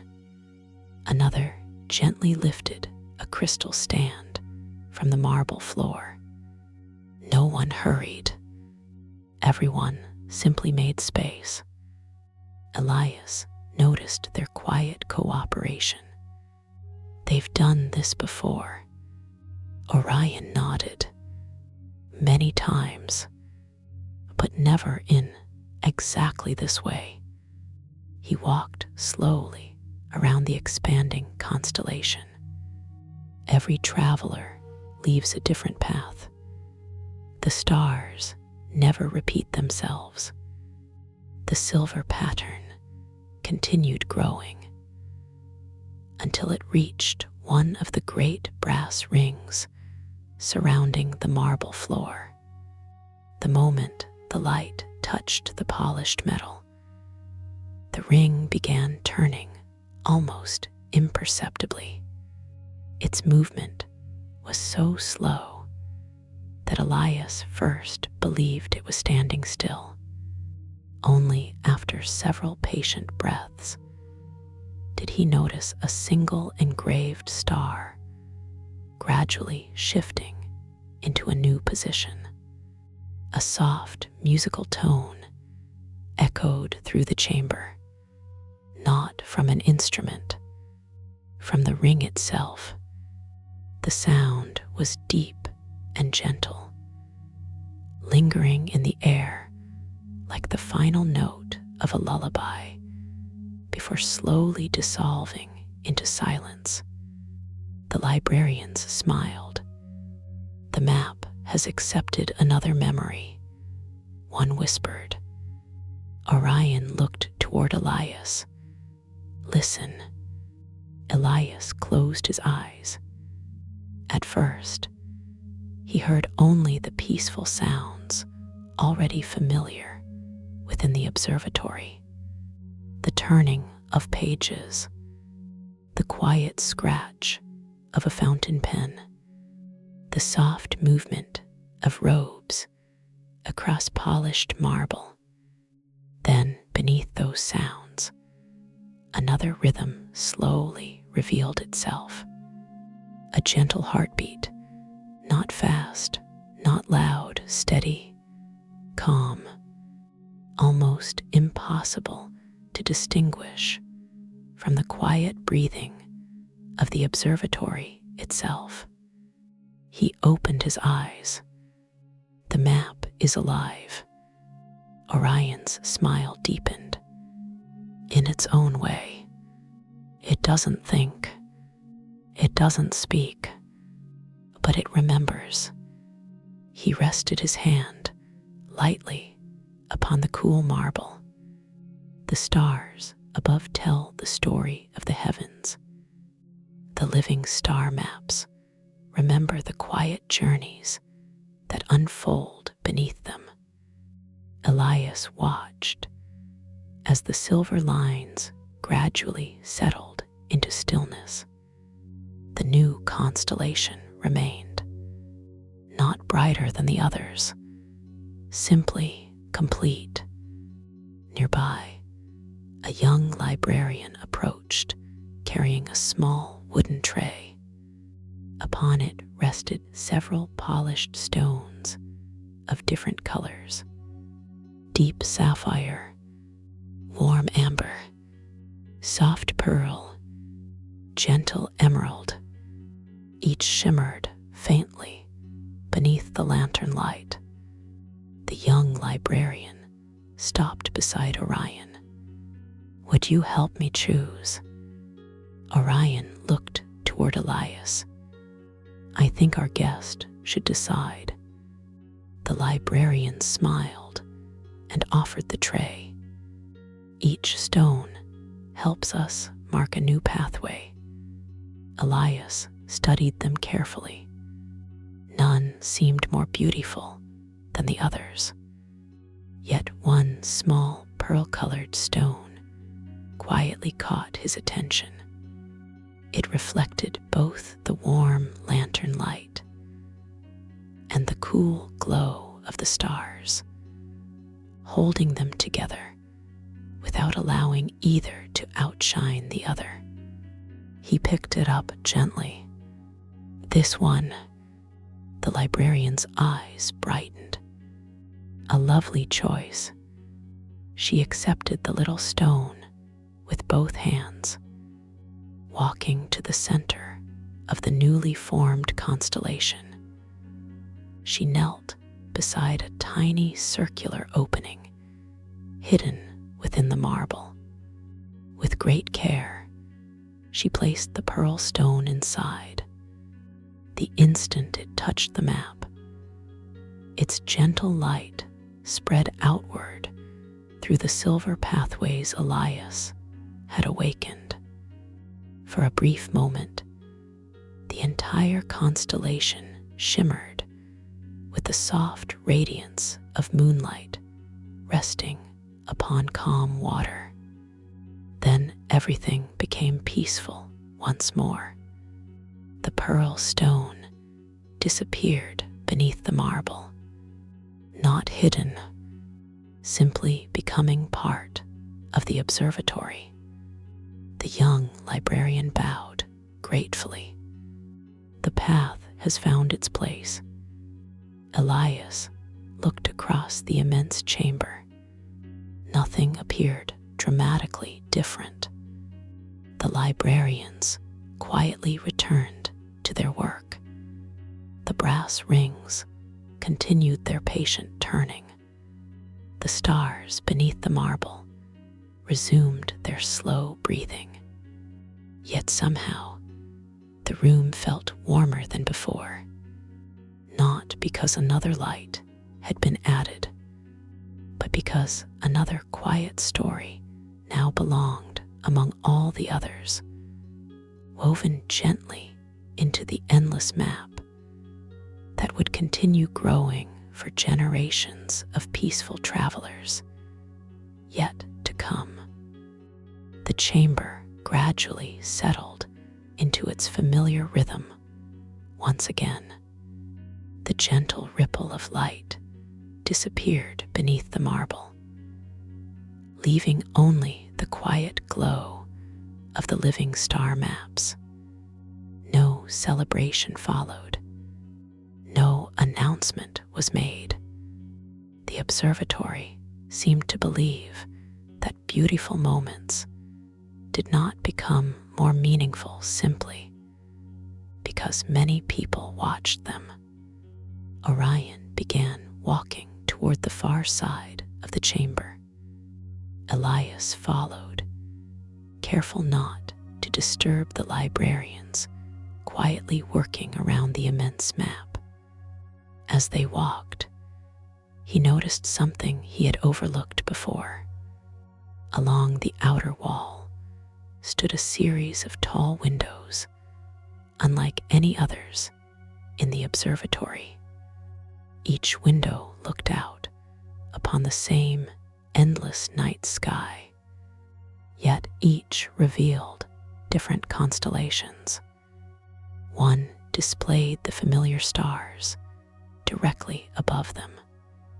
Another showed a sky filled with brilliant southern constellations Elias had never seen. A third revealed delicate patterns hidden behind soft curtains of silver clouds. The next window overlooked a dawn horizon where the first stars were quietly fading into morning. Elias stopped in quiet amazement. These can't all be outside. They aren't. Orion smiled. They are windows to different moments.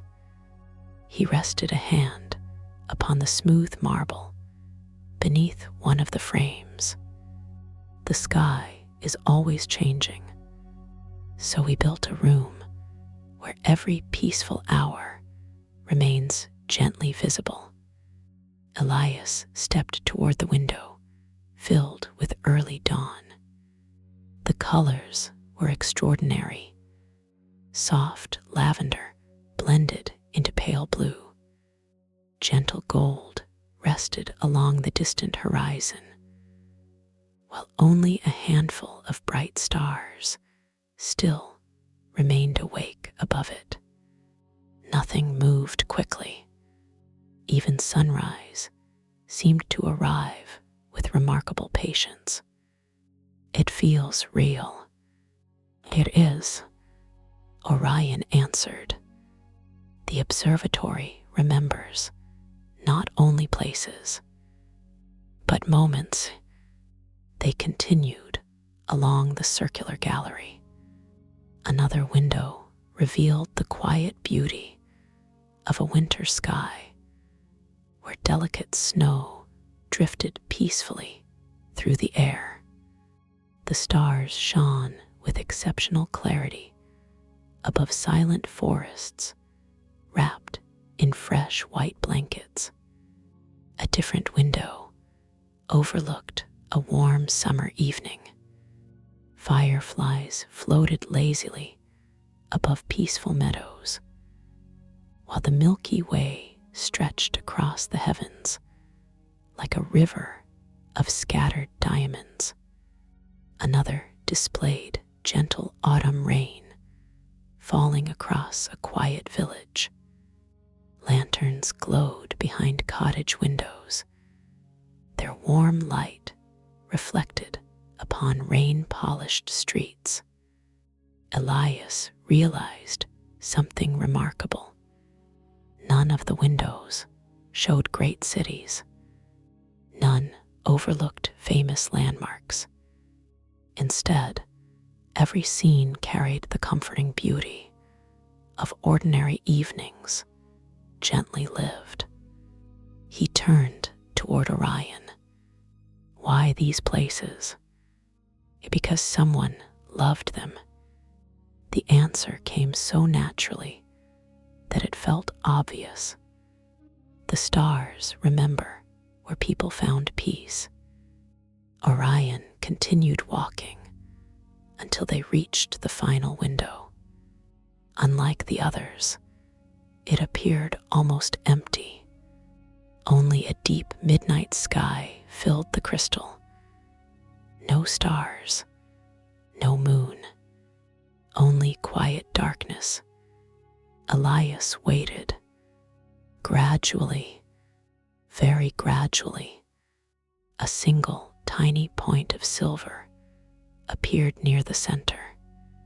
Then another, then a third. Each light arrived with patient certainty, never rushing the one before it. The empty sky slowly became filled with gentle constellations. "They are being born," Elias whispered. Orion nodded. This window never shows the past. It shows possibility. He watched the young stars quietly awaken, every evening still waiting to be lived, every story still waiting to begin, every act of kindness the world has not yet imagined. The two of them remained before the window without speaking. The newest stars continued appearing one by one, each no brighter than a candle seen from a distant hill. Yet together they slowly transformed the quiet darkness into another beautiful sky.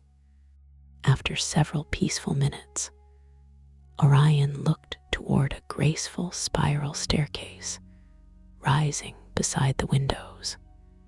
Its railing was crafted from polished brass, shaped like gently winding vines.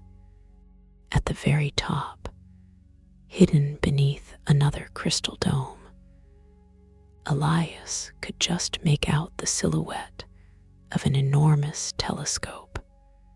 Its golden frame caught the moonlight, glowing softly above the observatory.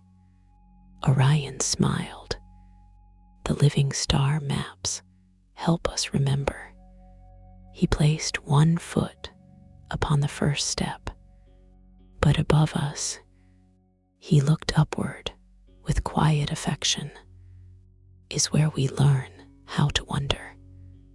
Together, they began the slow climb toward the highest tower of the observatory, where the great telescope patiently waited beneath the endless stars. Orion and Elias climbed the graceful spiral staircase together. The higher they ascended, the quieter the observatory became. The sounds of turning pages and softly moving brass instruments gradually faded beneath them, until only the gentle whisper of the evening breeze remained.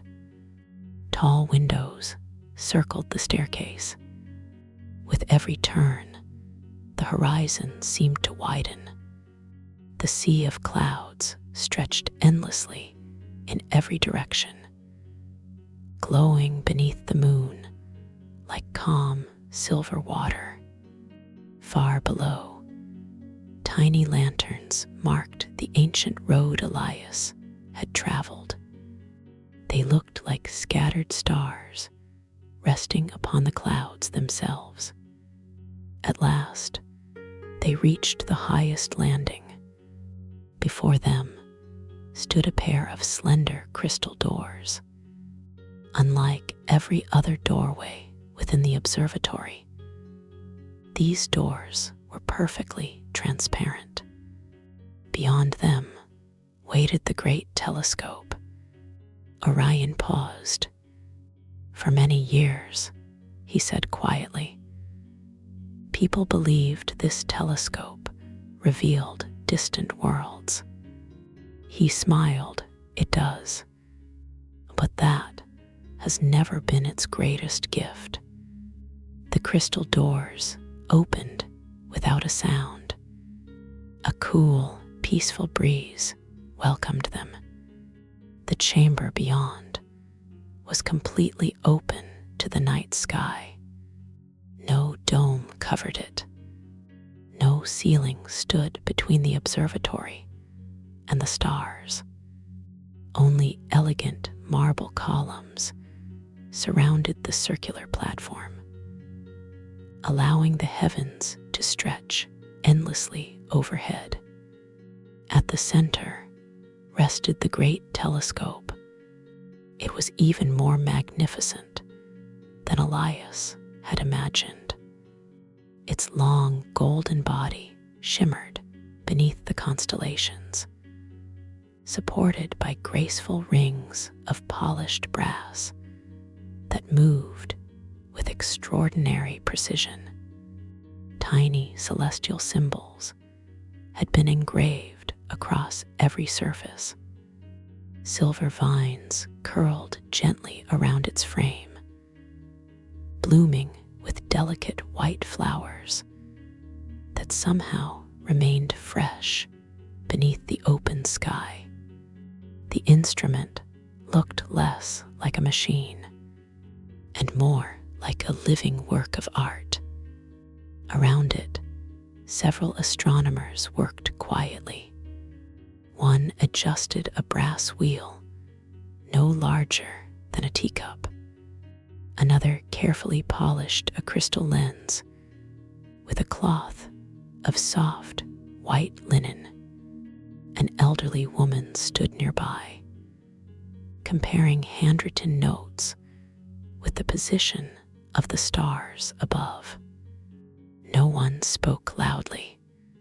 Every movement respected the silence of the night. Orion approached the telescope. He rested one hand gently upon its polished frame. Almost immediately, the engraved constellations across the golden surface began glowing with a warm silver light. It recognizes you, Elias whispered. Orion shook his head gently. It recognizes every peaceful visitor. He looked toward Elias. Would you like to see? Elias nodded. Orion slowly adjusted the telescope until it faced a quiet region of the northern sky. He stepped aside. Elias placed one eye against the crystal eyepiece. At first, he saw only stars, thousands upon thousands of them, brilliant, peaceful, endless. Then, almost without noticing, the view changed.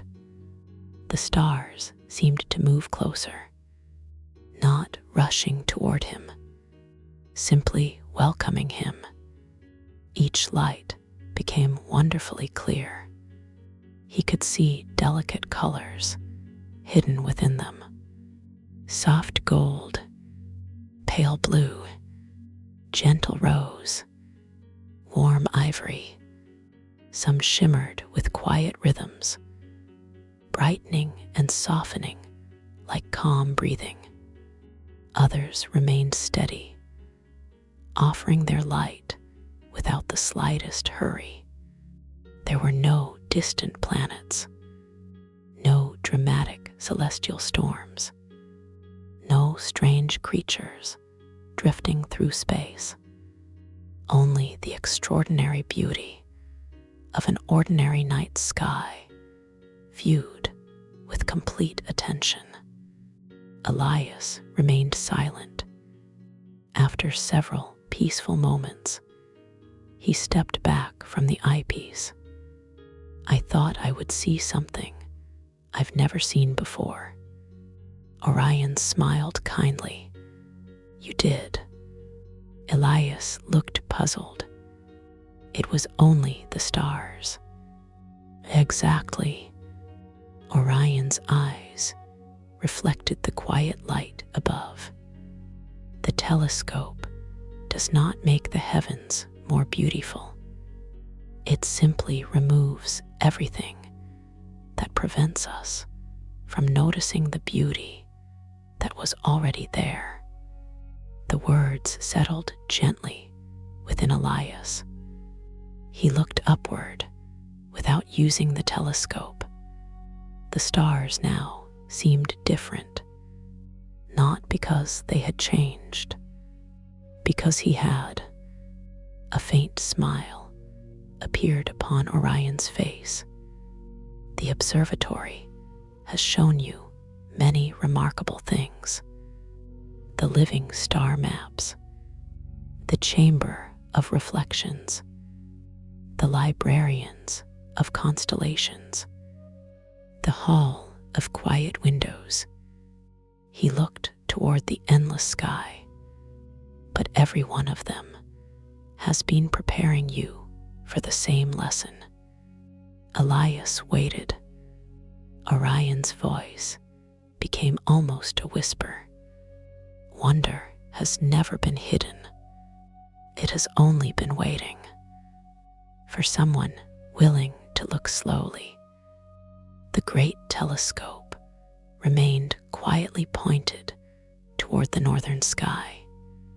Its golden frame shimmered beneath the stars, while the astronomers continued their patient work as though nothing extraordinary had happened.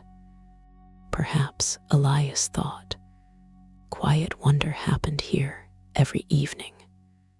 Orion gently rested his hand upon the telescope one final time. "There is one place," he said, "that very few travelers are invited to visit." He turned toward a narrow staircase hidden behind the telescope's great supporting ring. It descended instead of climbing, unlike the bright marble halls below. This staircase was illuminated only by small crystal lanterns resting inside wall alcoves. Their soft amber light warmed the pale stone without disturbing the peaceful darkness. As they descended, the sounds of the observatory slowly faded away. The breeze disappeared. The distant turning of telescopes became silent. Even their footsteps seemed quieter.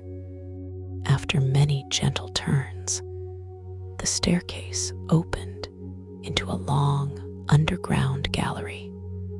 The ceiling arched gracefully overhead, supported by white marble columns carved with tiny constellations. Between the columns floated hundreds of crystal lanterns.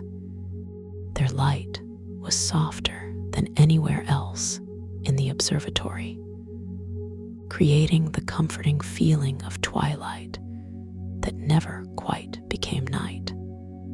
Along both sides of the gallery stood countless cedar cabinets.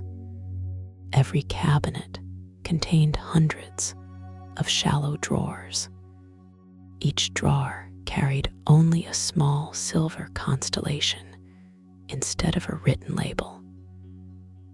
No names, no numbers, only stars. The fragrance of aged cedar, parchment, and lavender quietly filled the air. It reminded Elias of the hidden library, though this place carried its own unique stillness. "What is this place?" he asked. Orion smiled. "The celestial archive He walked slowly between the cabinets. It holds the observatory's oldest memories. Elias looked around. There must be thousands of drawers. Tens of thousands. Orion replied. And still, we continue building more. At the center of the gallery stood several long oak tables. A handful of librarians worked there, beneath hanging lanterns. One carefully restored the spine of an ancient journal using delicate silver thread. Another unfolded an old star chart so slowly that the parchment barely seemed to move. Nearby, an elderly gentleman polished a crystal case containing a tiny folded letter. No one looked hurried. Every task received complete attention. One librarian noticed Orion approaching. She smiled warmly before opening a nearby drawer. Inside rested dozens of beautifully crafted wooden boxes. Each was no larger than a small book. She selected one and handed it to Orion without a word. He accepted it with a grateful nod. The box was made from pale cedar, its lid decorated with a simple silver star. No lock, no ornament, only quiet craftsmanship. Orion offered it to Elias. Go ahead. Elias lifted the lid.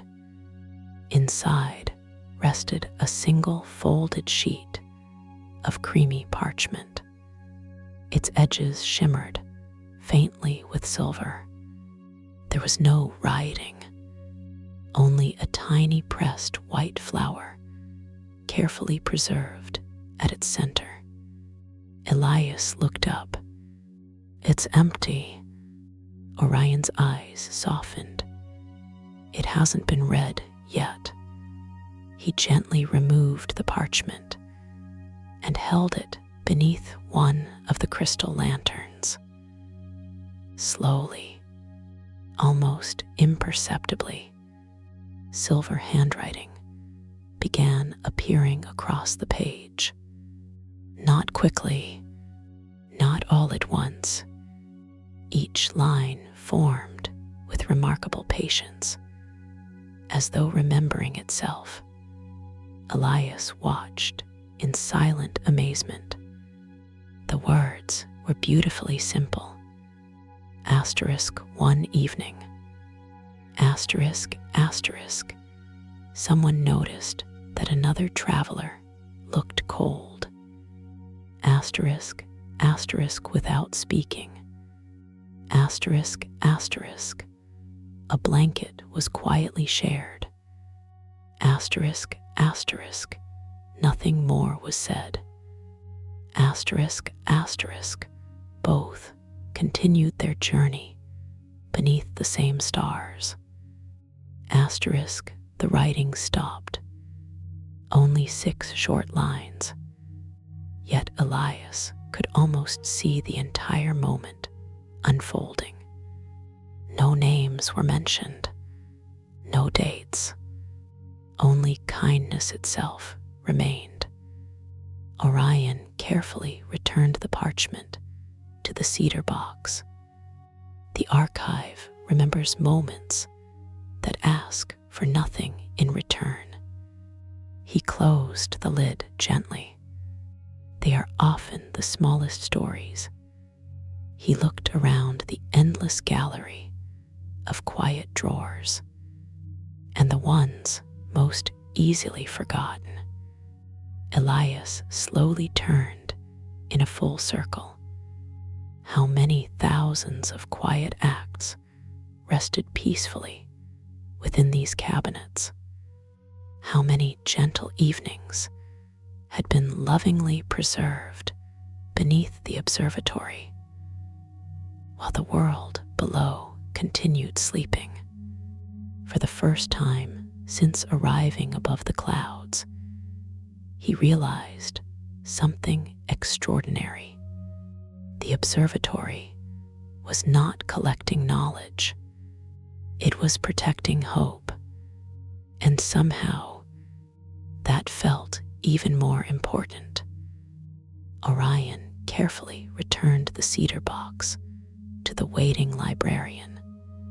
She placed it gently into its drawer before closing it with the same quiet care that someone might use when tucking a child beneath a warm blanket. The drawer disappeared among thousands of others, yet nothing about it felt lost. Everything here seemed patiently remembered. They continued deeper into the celestial archive. The gallery gradually widened until it opened into a magnificent circular hall. The ceiling rose high above them, painted in soft midnight blue and scattered with tiny silver stars that reflected the lantern light. Instead of cabinets, this chamber was surrounded by elegant cedar shelves. Upon them rested hundreds of crystal memory globes. Some were no larger than an apple. Others were almost the size of a lantern. Each glowed with its own gentle light. Soft amber, warm ivory, pale blue, delicate silver. The colors never competed with one another. Together, they created the comforting glow of an endless evening. Elias slowed his steps. The room felt wonderfully peaceful. "What are these?" Orion smiled. Moments that wished to be remembered. He approached the nearest shelf and carefully lifted one of the smaller globes. Inside floated what appeared to be tiny fragments of moonlight. They drifted lazily through the crystal sphere before gathering together into a quiet scene. Elias watched in silent fascination. Within the globe, a young boy carefully placed a small bowl of water beneath a tree during a warm summer afternoon. Moments later, several thirsty birds fluttered down to drink. The boy simply smiled before quietly walking away. The little scene lasted only a few heartbeats. Then the light slowly dissolved back into gentle silver. There was nothing remarkable about it, Elias whispered. "There didn't need to be," Orion answered. "The world becomes gentler because of moments exactly like that." He returned the globe to its place. Another librarian nearby was carefully polishing a larger sphere with a cloth woven from fine white linen. As the crystal cleared, another peaceful memory appeared. An elderly woman slowly mended a favorite scarf while humming a lullaby to herself. Outside her cottage window, snow drifted gently through the evening sky. There were no words, only quiet contentment. When the memory faded, the globe returned to its soft, golden glow. Elias smiled. "It feels like looking through someone else's happiest evening." Orion nodded. The The archive never keeps sorrow, only comfort. He led Elias farther around the circular hall. Every globe held something different. A family watching the first fireflies of summer. A father teaching his daughter how to fold a paper boat. Fresh bread cooling upon a wooden windowsill. A traveler sharing an umbrella with a stranger during gentle rain. A grandmother quietly finishing the final stitch of a handmade quilt. Tiny moments, ordinary moments, yet together they filled the chamber with extraordinary warmth. At the very center of the hall stood a single crystal globe, unlike all the others. It rested upon a white marble pedestal beneath its own lantern. The sphere was perfectly clear. No light glowed inside. No memory drifted through it. It appeared peacefully empty. Elias looked toward Orion. This one hasn't been filled. Orion's eyes reflected the quiet lantern light. It fills itself when, the moment someone creates a memory that has never existed before. Elias looked back at the crystal globe. So it is waiting. It always is. The two stood quietly before the empty sphere. Its clear surface reflected both of them beneath the warm lantern light. For a brief moment, Elias wondered how many gentle moments still waited somewhere in the world below. Perhaps someone was reading another bedtime story. Perhaps a warm cup of tea had just been placed beside a tired friend.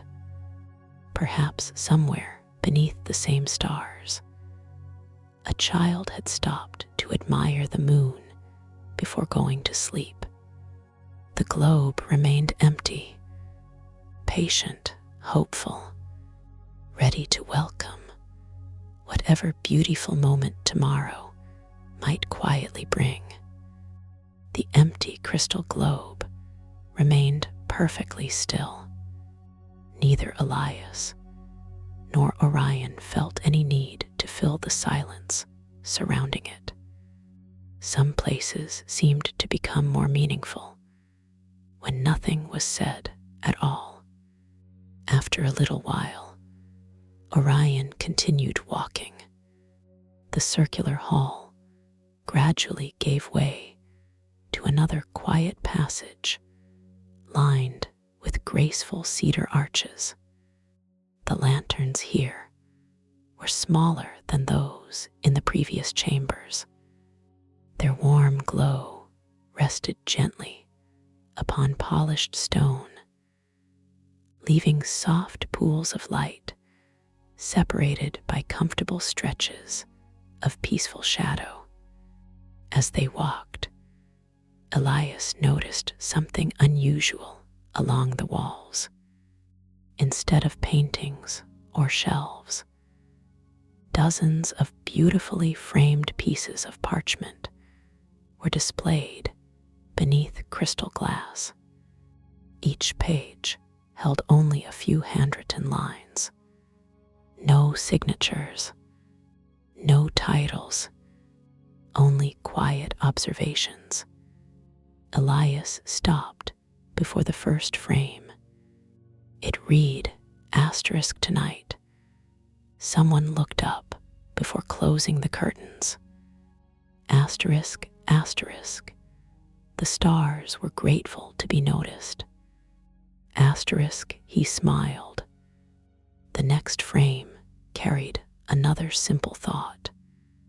Asterisk, a candle was left burning until a traveler found the path home.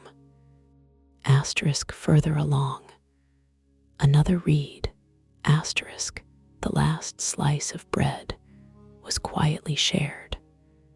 Asterisk, asterisk, the meal became richer. Asterisk, every page was wonderfully brief.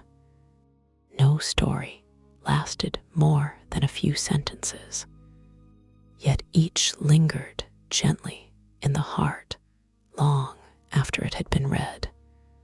"What are these?" Elias asked softly. Orion looked fondly at the collection. "We call them quiet notes. They are written by the archivists whenever they witness a kindness too small for a journal." He paused before one particular frame.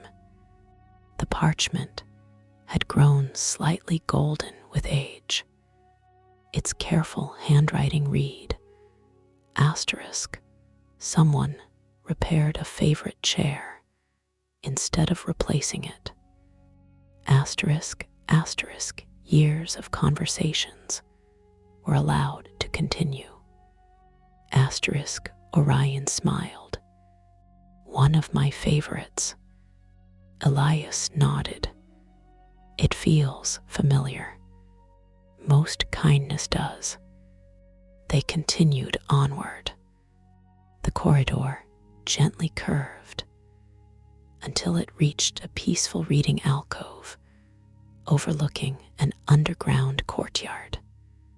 To Elias's surprise, sunlight-like illumination filtered gently from above, though no opening to the outside could be seen.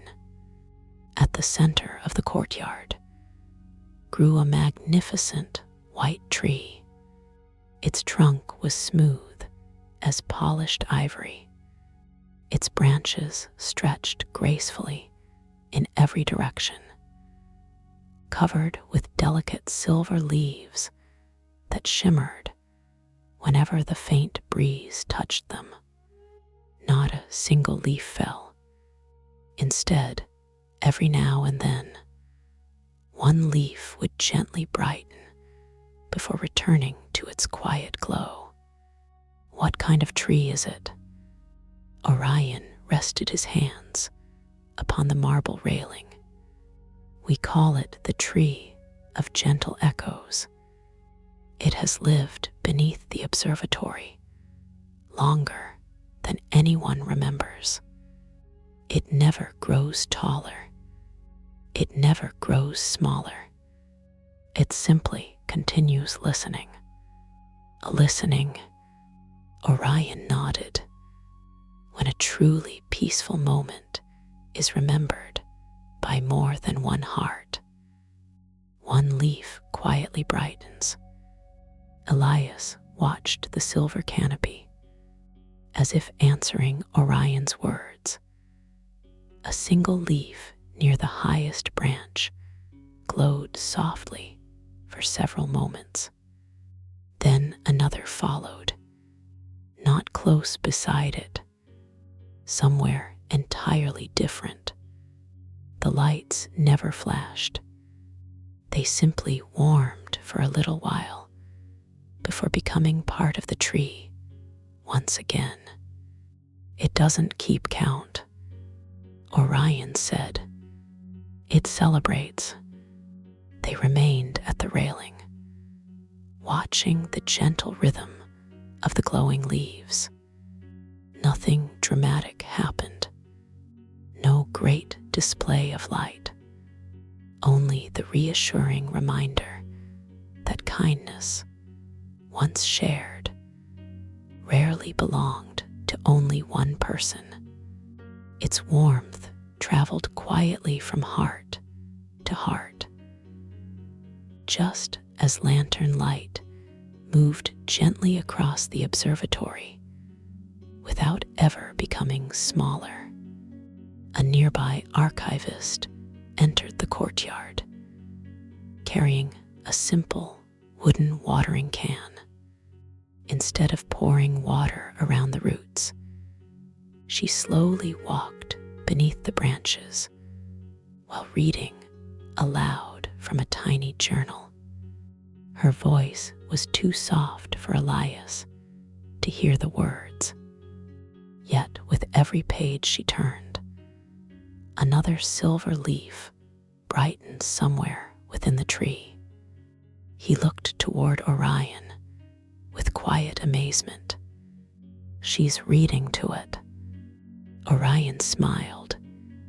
"Every evening, the tree enjoys bedtime stories as much as the rest of us."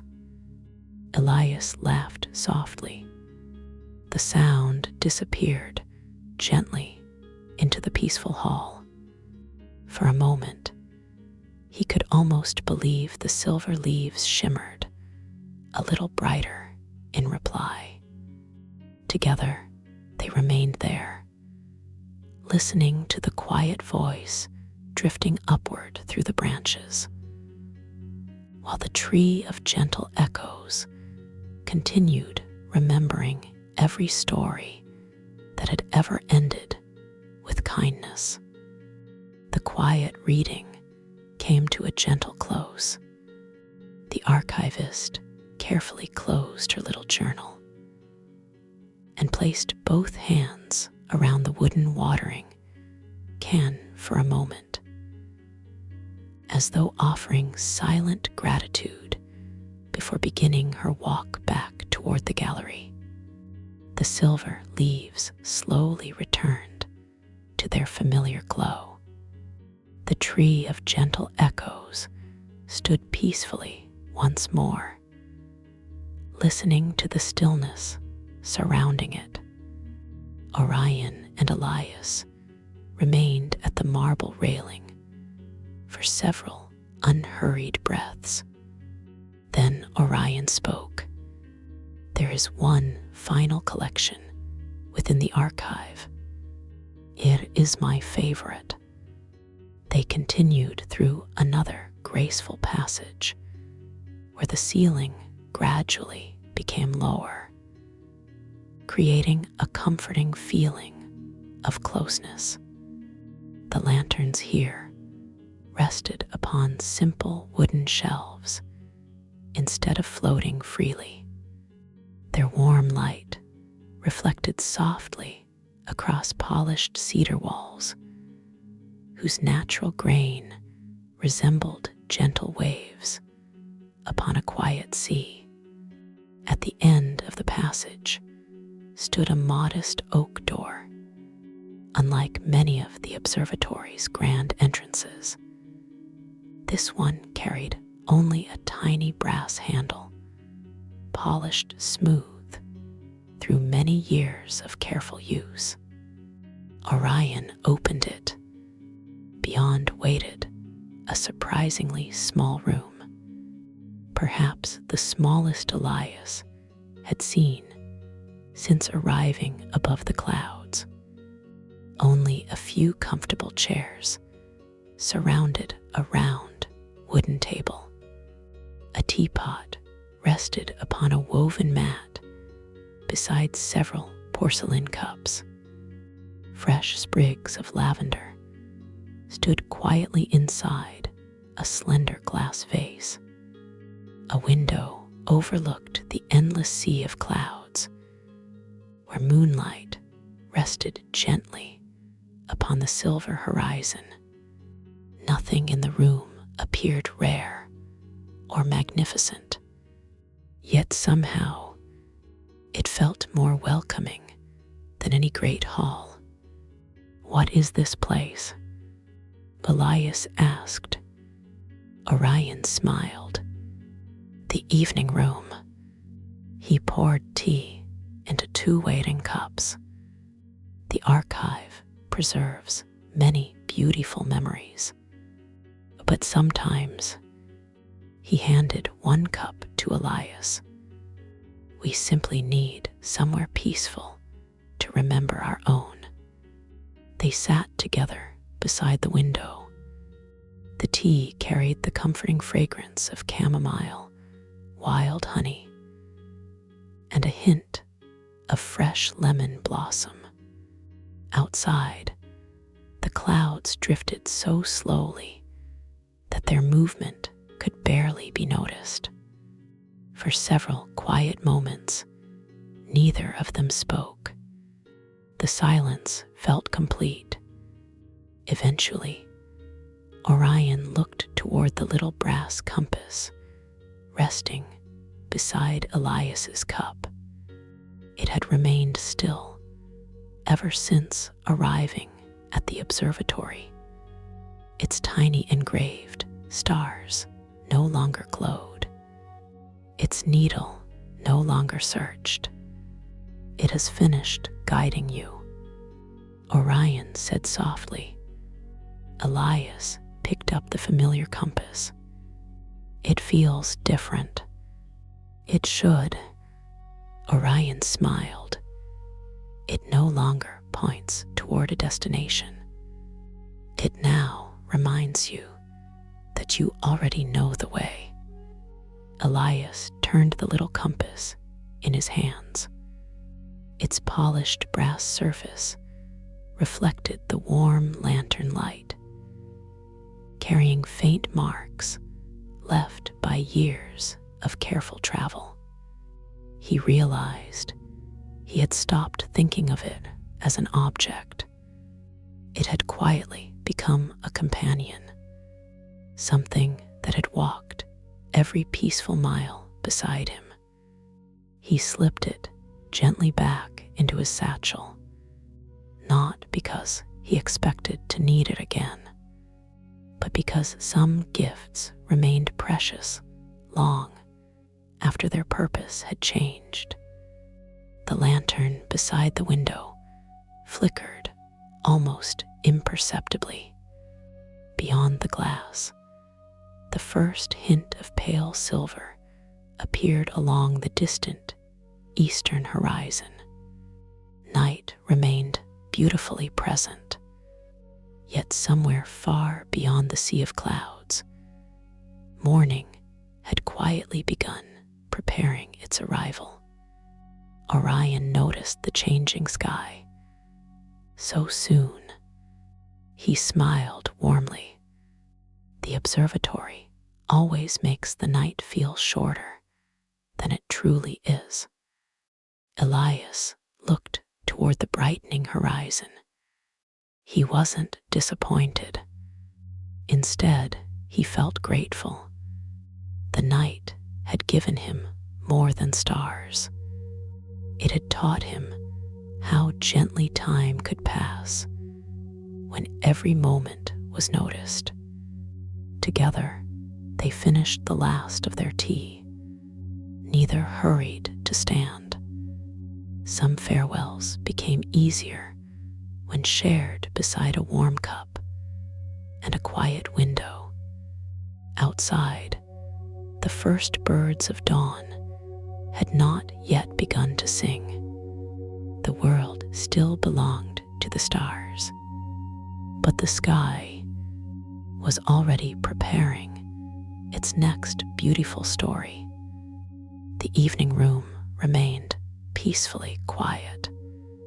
The empty teacups rested upon the wooden table, carrying the last traces of warmth from the fragrant tea they had shared.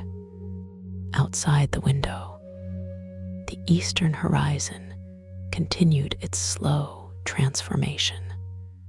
The deep midnight blue of the heavens softened ever so slightly into shades of indigo and violet.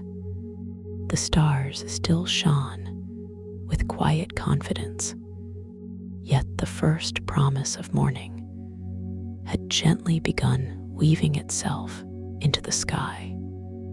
Orion stood and walked toward the window. "There is a place," he said softly, "where we greet every dawn." Elias rose beside him. Together, they left the little room, carrying the same peaceful silence that had settled so comfortably between them. The observatory was quieter than it had been at any other hour. Many lanterns had now dimmed completely, their purpose gracefully yielding to the growing light beyond the clouds. The marble corridors glowed with a cool silver radiance reflected from the approaching dawn. Nothing felt darker because the lanterns had faded. Instead, it felt as though the observatory trusted morning to continue the work that the lanterns had lovingly begun. As they climbed another gentle staircase, Elias noticed something he had not seen before. Small alcoves had been carved into the walls along the way. Within each rested a tiny sleeping bird, some nestled inside woven baskets lined with soft moss. Others slept peacefully upon smooth wooden perches. A few tucked their heads beneath delicate wings, undisturbed by the footsteps passing nearby. Every alcove carried a shallow porcelain bowl filled with fresh water. No cages, no doors, only quiet shelter. Elias smiled. They choose to stay. Orion nodded. They come and go whenever they wish.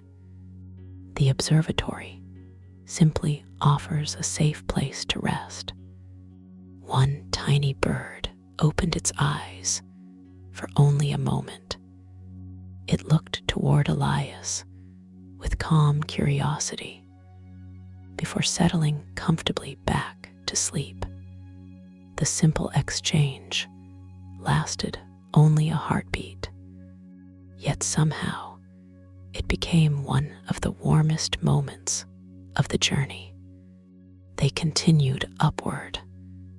The staircase gradually widened until it opened onto a broad circular terrace. The walls disappeared.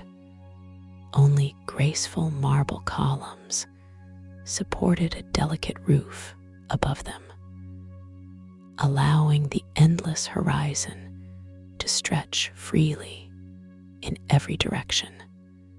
The morning sky unfolded like a quiet painting. Far below, the sea of clouds reflected gentle shades of lavender, pale gold, and soft pearl. The stars still lingered overhead, though each shone a little more gently than before.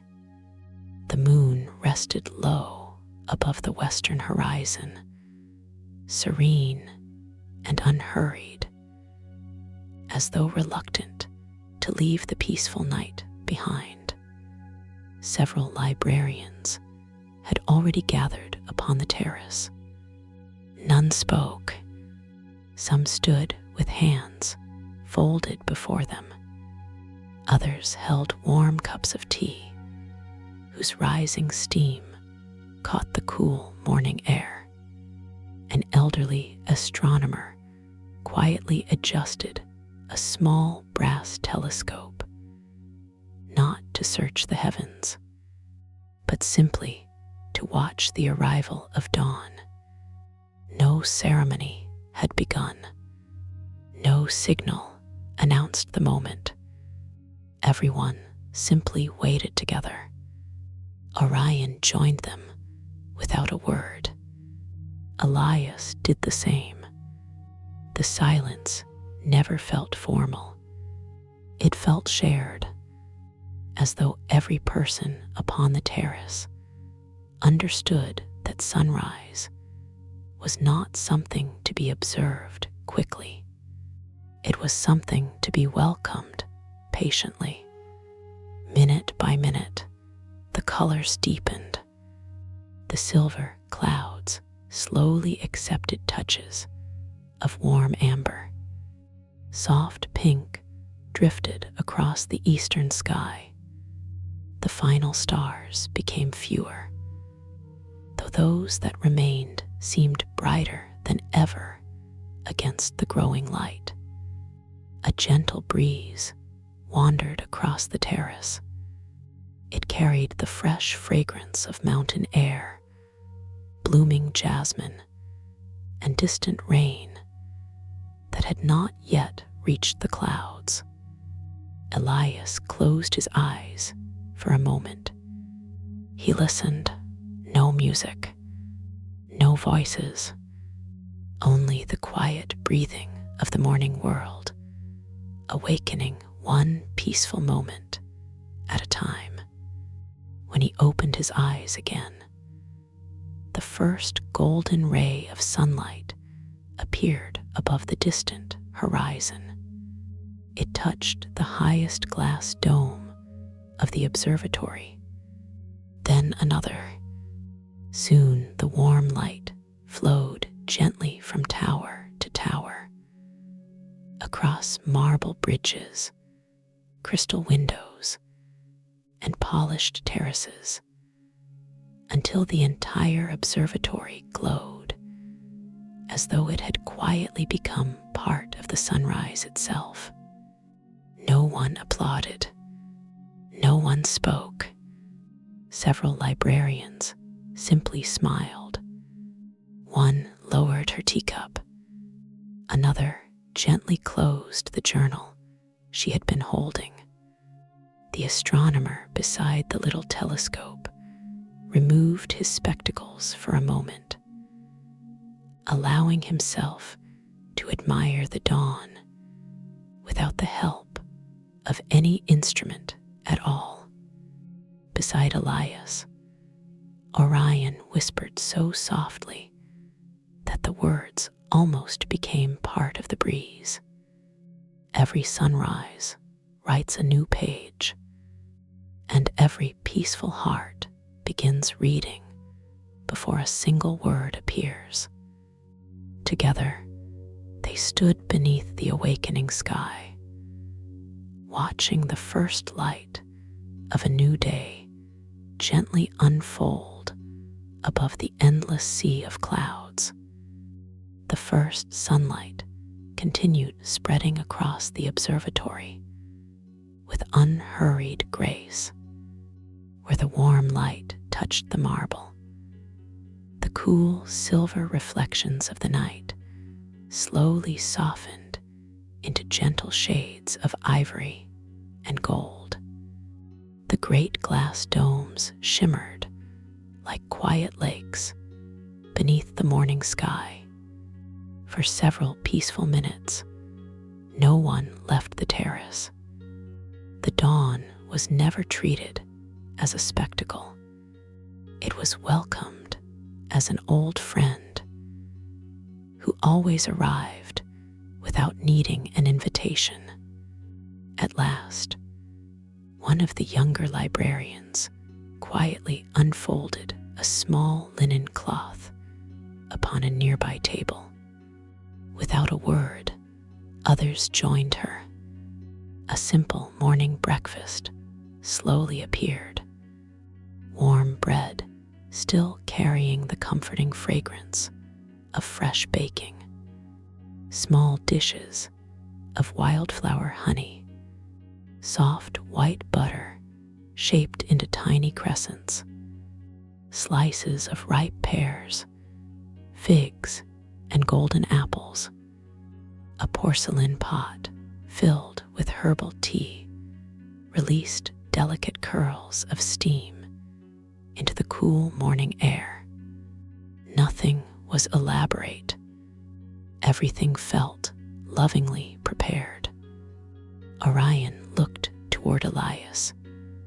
In the observatory, we begin every morning together. They walked to the table. No one hurried to take a place. Instead, each person waited until everyone had gathered. Only then did the eldest librarian quietly break the first loaf of bread. she did not keep the first piece for herself. She offered it to the youngest apprentice standing beside her. The young woman accepted it with a grateful smile before passing the next piece to someone else. The loaf continued around the circle until every hand held a small piece of warm bread. Only after everyone had been served did the elder take the final piece that remained. Elias watched the simple tradition with quiet admiration. "It happens every morning." Orion nodded. "So no one begins the day feeling forgotten." A gentle silence settled over the gathering as everyone enjoyed the modest breakfast. There was no conversation about work waiting ahead, no discussion of schedules, only occasional smiles, the quiet clink of porcelain, the soft rustle of linen napkins. A few contented birds now fluttered onto the marble railing, tilting their tiny heads with curious eyes. One elderly astronomer gently crumbled a little bread into his open palm. A small bird landed without hesitation. It accepted the tiny offering before lifting gracefully back into the fresh morning air. The astronomer smiled to himself. Nothing more needed to be said. Elias poured another cup of tea. Its gentle fragrance carried hints of chamomile, fresh mint, and mountain thyme. As he lifted the cup, he noticed something resting beside every place at the table. A small handwritten card. No two cards were alike. Curious, he picked up the one before him. Written in elegant silver ink were only a few words. Asterisk, may you notice one beautiful thing today. Asterisk, asterisk, that you might have hurried past yesterday. Asterisk, he looked around. Others quietly read their own cards before folding them carefully and placing them into pockets or journals. No one compared messages. No one asked what another had received.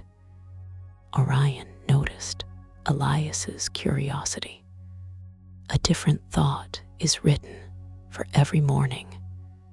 Who writes them? No one knows. Elias looked at him with surprise. You truly don't know.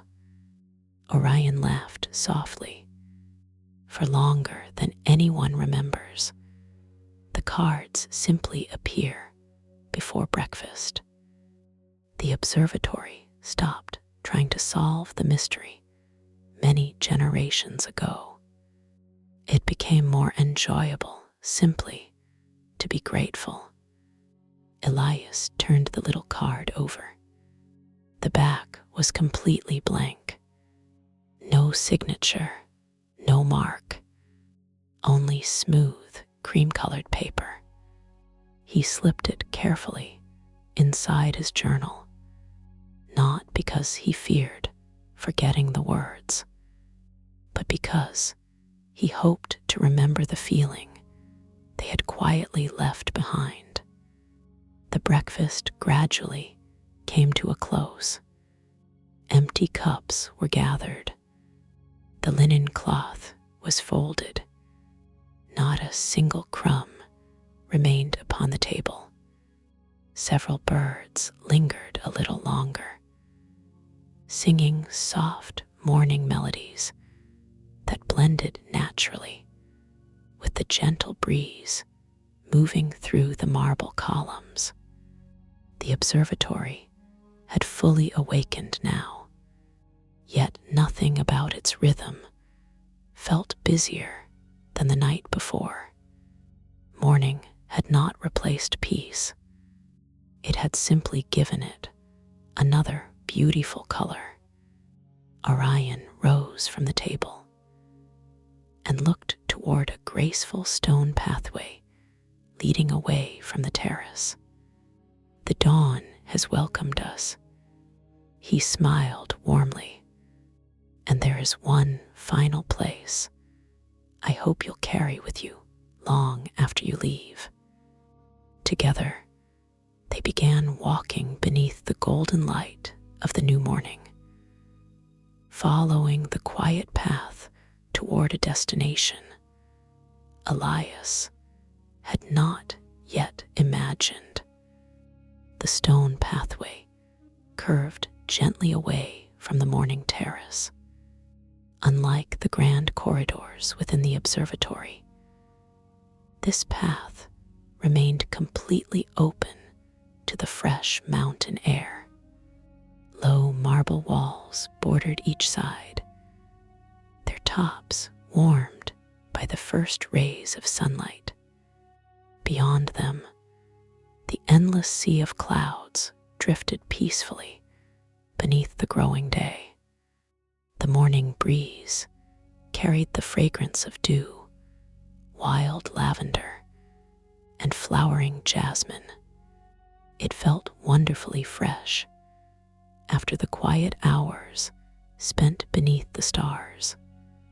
As they walked, Elias noticed tiny droplets of dew resting upon the marble railing. Each one reflected the morning sky in miniature. Within every glistening bead, the rising sun appeared no larger than a tiny golden lantern. He paused to admire them. Orion smiled. The smallest mirrors often reflect the greatest light. They continued onward. Before long, the pathway entered a peaceful garden, unlike any Elias had visited before. There were no towering trees, no elaborate fountains, no flowering arches. Instead, the landscape was wonderfully simple. Gentle grasses swayed softly in the breeze. Small white blossoms opened toward the morning sun. Smooth stones formed winding paths that invited slow, thoughtful wandering. The entire garden seemed designed not to impress its visitors, but to help them breathe a little more slowly. Near the center stood a long wooden bench crafted from pale cedar. Its surface had become smooth through many years of careful use. No carvings decorated it. Only one small brass plaque rested quietly along its back. Elias stepped closer. It read, *sit, until you noticed something you almost missed. He smiled. What happens if someone leaves too soon? Orion's eyes twinkled with gentle amusement. They usually come back. Elias sat upon the bench. The wood still held a little warmth from the first sunlight. For several moments, he simply looked across the peaceful garden. Nothing extraordinary appeared. Only grasses moving with the breeze. Tiny flowers gently opening. A pair of butterflies drifting quietly from blossom to blossom. He almost stood again. Then he noticed it. At the very edge of the garden, where the grass met the clouds. A delicate spider's web stretched between two slender stems. The morning dew rested upon every silken thread. Each droplet caught the sunlight differently, creating a tiny constellation suspended just above the earth. The web shimmered with remarkable beauty, not because it demanded attention, because it had patiently waited to be noticed. Elias smiled. "I almost missed it." Orion nodded. "So does nearly everyone." For a while, neither of them spoke. The breeze gently stirred the grasses. The butterflies continued their slow dance among the flowers. Somewhere nearby, a skylark began singing its morning song. Its melody rose effortlessly into the brightening sky before fading into the peaceful silence beyond. Eventually, Orion walked toward a narrow stream flowing through the far side of the garden. The water was wonderfully clear. Smooth white stones rested beneath its gentle current. Tiny silver fish drifted lazily through the shallow pools, never disturbed by the shadows passing overhead. A simple wooden footbridge crossed the stream. No handrails, no decoration, only quiet craftsmanship.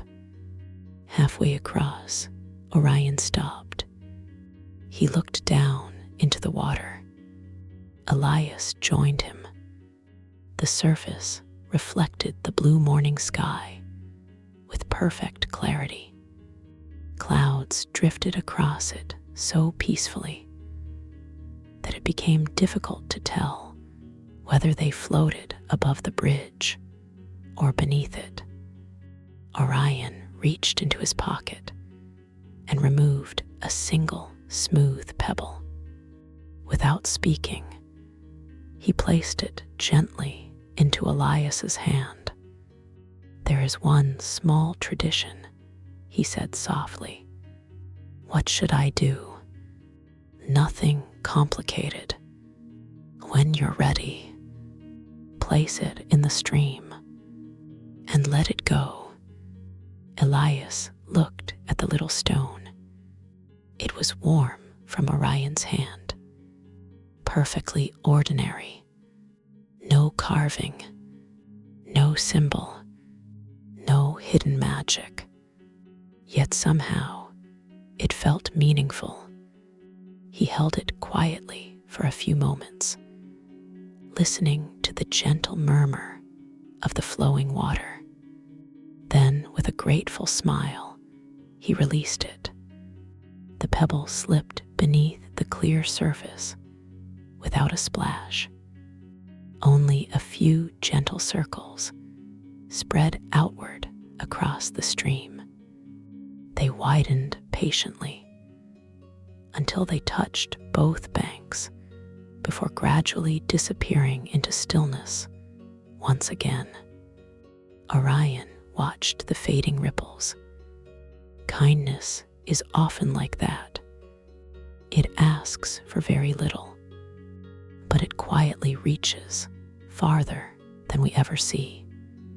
The stream returned to perfect calm, yet somewhere beneath its clear waters, the little pebble had found its own peaceful place, joining countless others that had quietly come to rest there over many gentle mornings.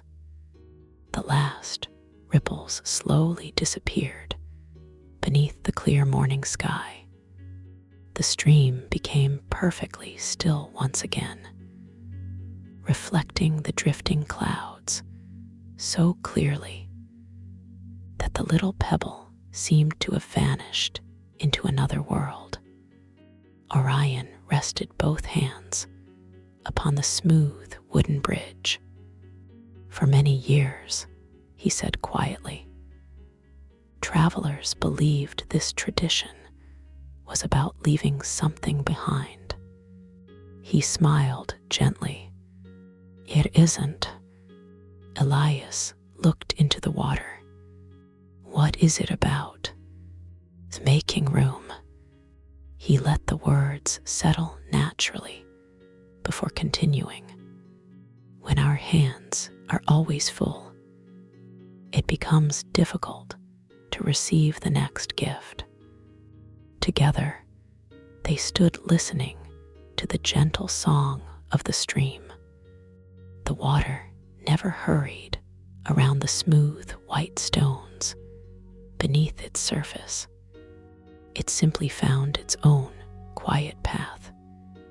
Beyond the bridge, the garden opened into a wide meadow where morning dew still shimmered upon every blade of grass. A narrow footpath wandered through the open field without any visible destination. Wildflowers bloomed naturally along its edges. Soft white daisies, pale blue cornflowers, golden buttercups gently nodding in the breeze.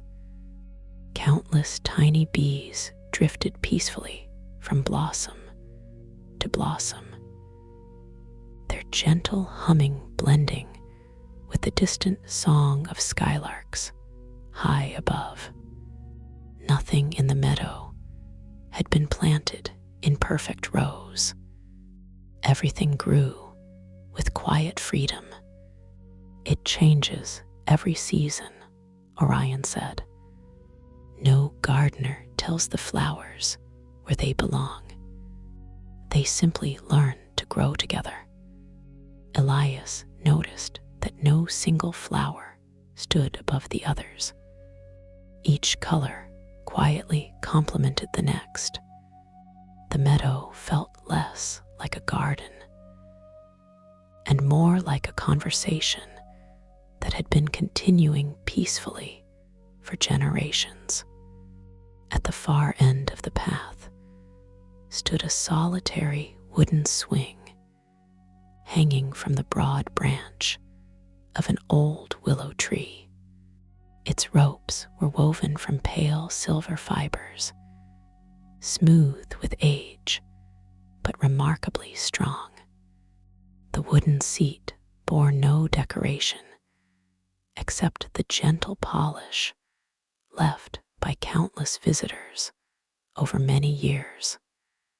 No one occupied it. It swayed almost imperceptibly in the morning breeze. Elias smiled. May I? Orion answered with a warm nod. The observatory has always believed that no one is too old for quiet joy. Elias sat upon the swing. With one gentle push of his feet, it moved slowly forward. Not high, not fast, just enough to feel the fresh morning breeze across his face. The meadow drifted peacefully before him. The sea of clouds shimmered beyond the distant hills. Above, the sky had become a brilliant blue. The one pale crescent moon still lingered quietly in the western heavens. He remembered childhood mornings when time had seemed endless, when simply watching clouds had been enough to fill an afternoon. Somehow, that feeling had found him again. Orion waited nearby without interrupting the moment. When Elias finally stepped down from the swing, the older man smiled. It still works. What does? The part of the heart that remembers how to wonder without without needing a reason. They continued walking until the meadow gradually narrowed into a quiet overlook. A low marble wall marked the edge of the observatory grounds.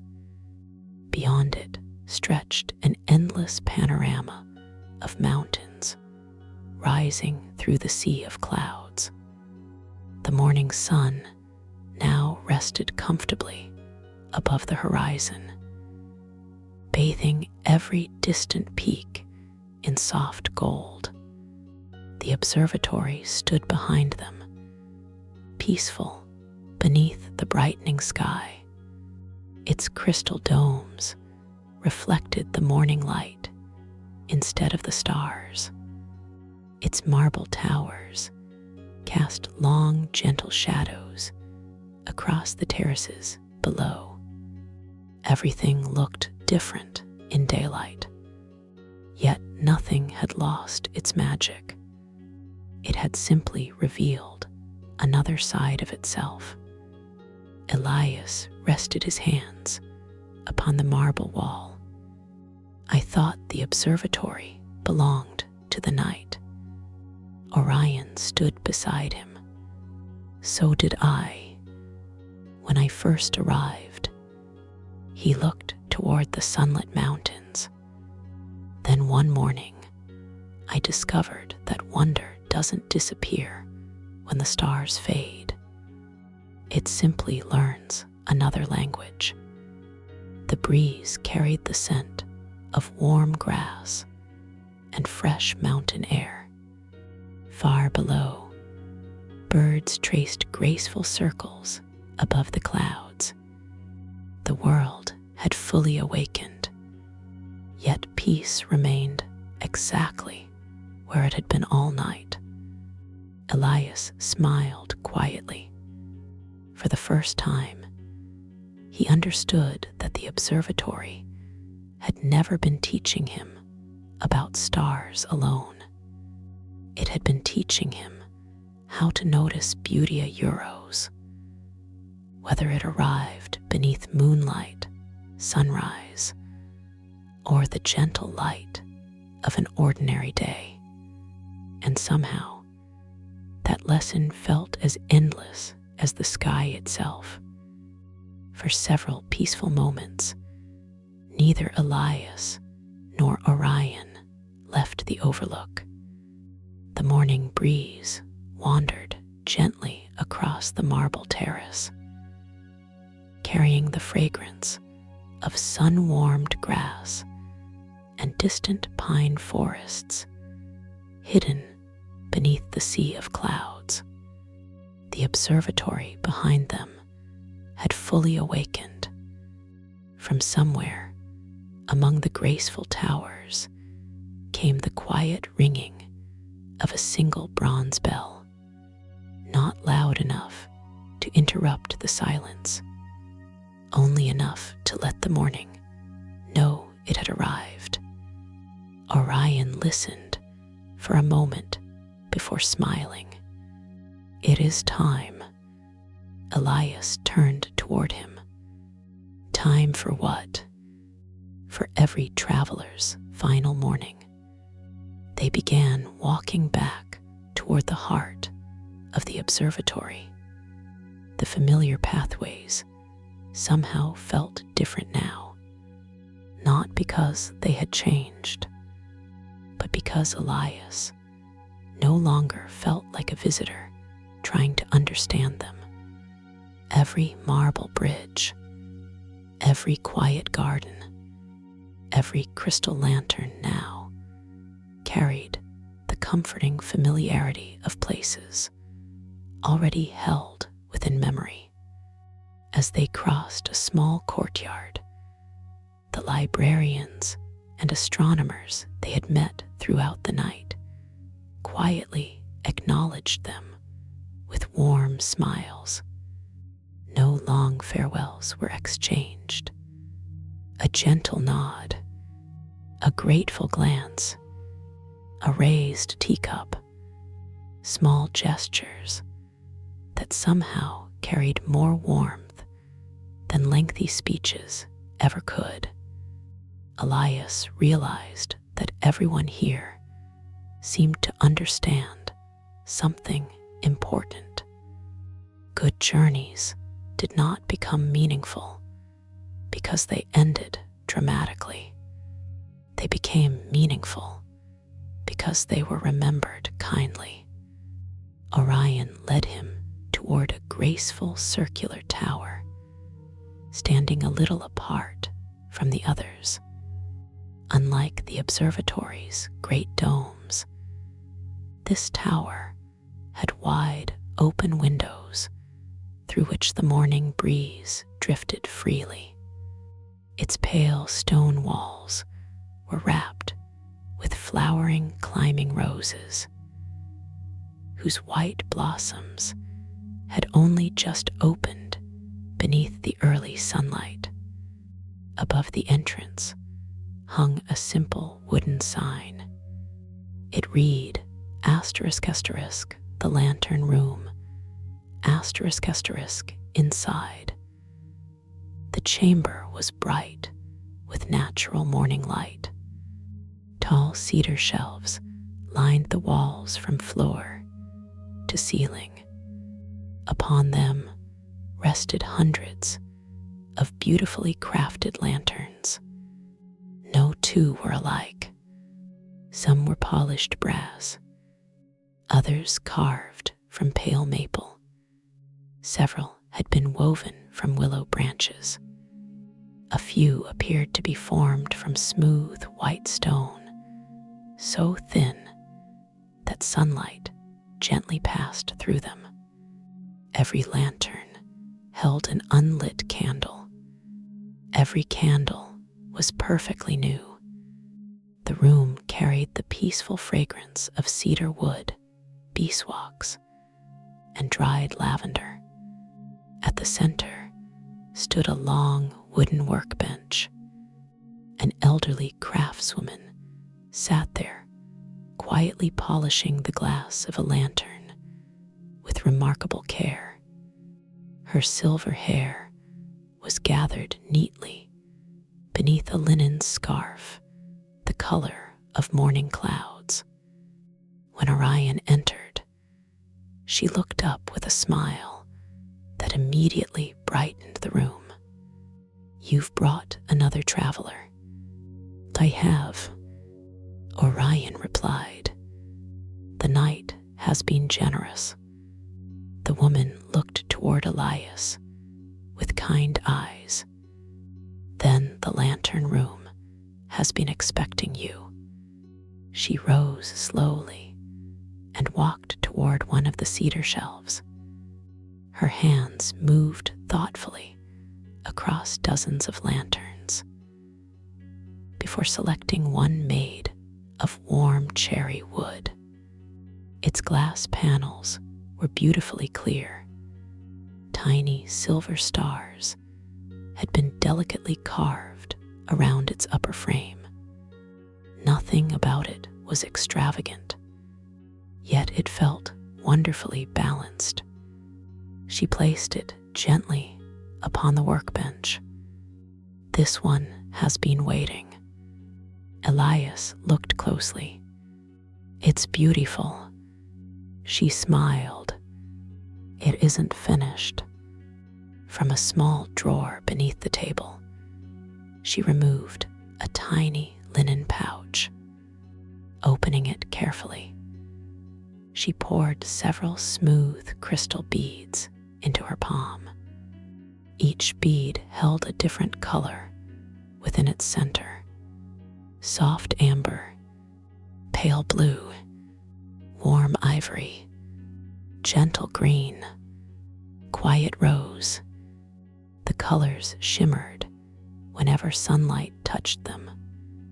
"We place only one inside each lantern," the craftswoman explained. "Which one should I choose?" She shook her head kindly. "You don't." She gently closed Elias's fingers around the little collection. "The lantern always chooses first." Elias stood quietly. The tiny beads rested motionless within his hand.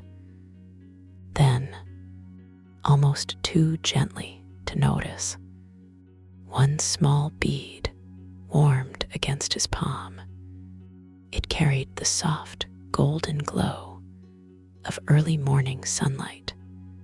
When he opened his hand, it shone with a peaceful amber light, unlike any of the others.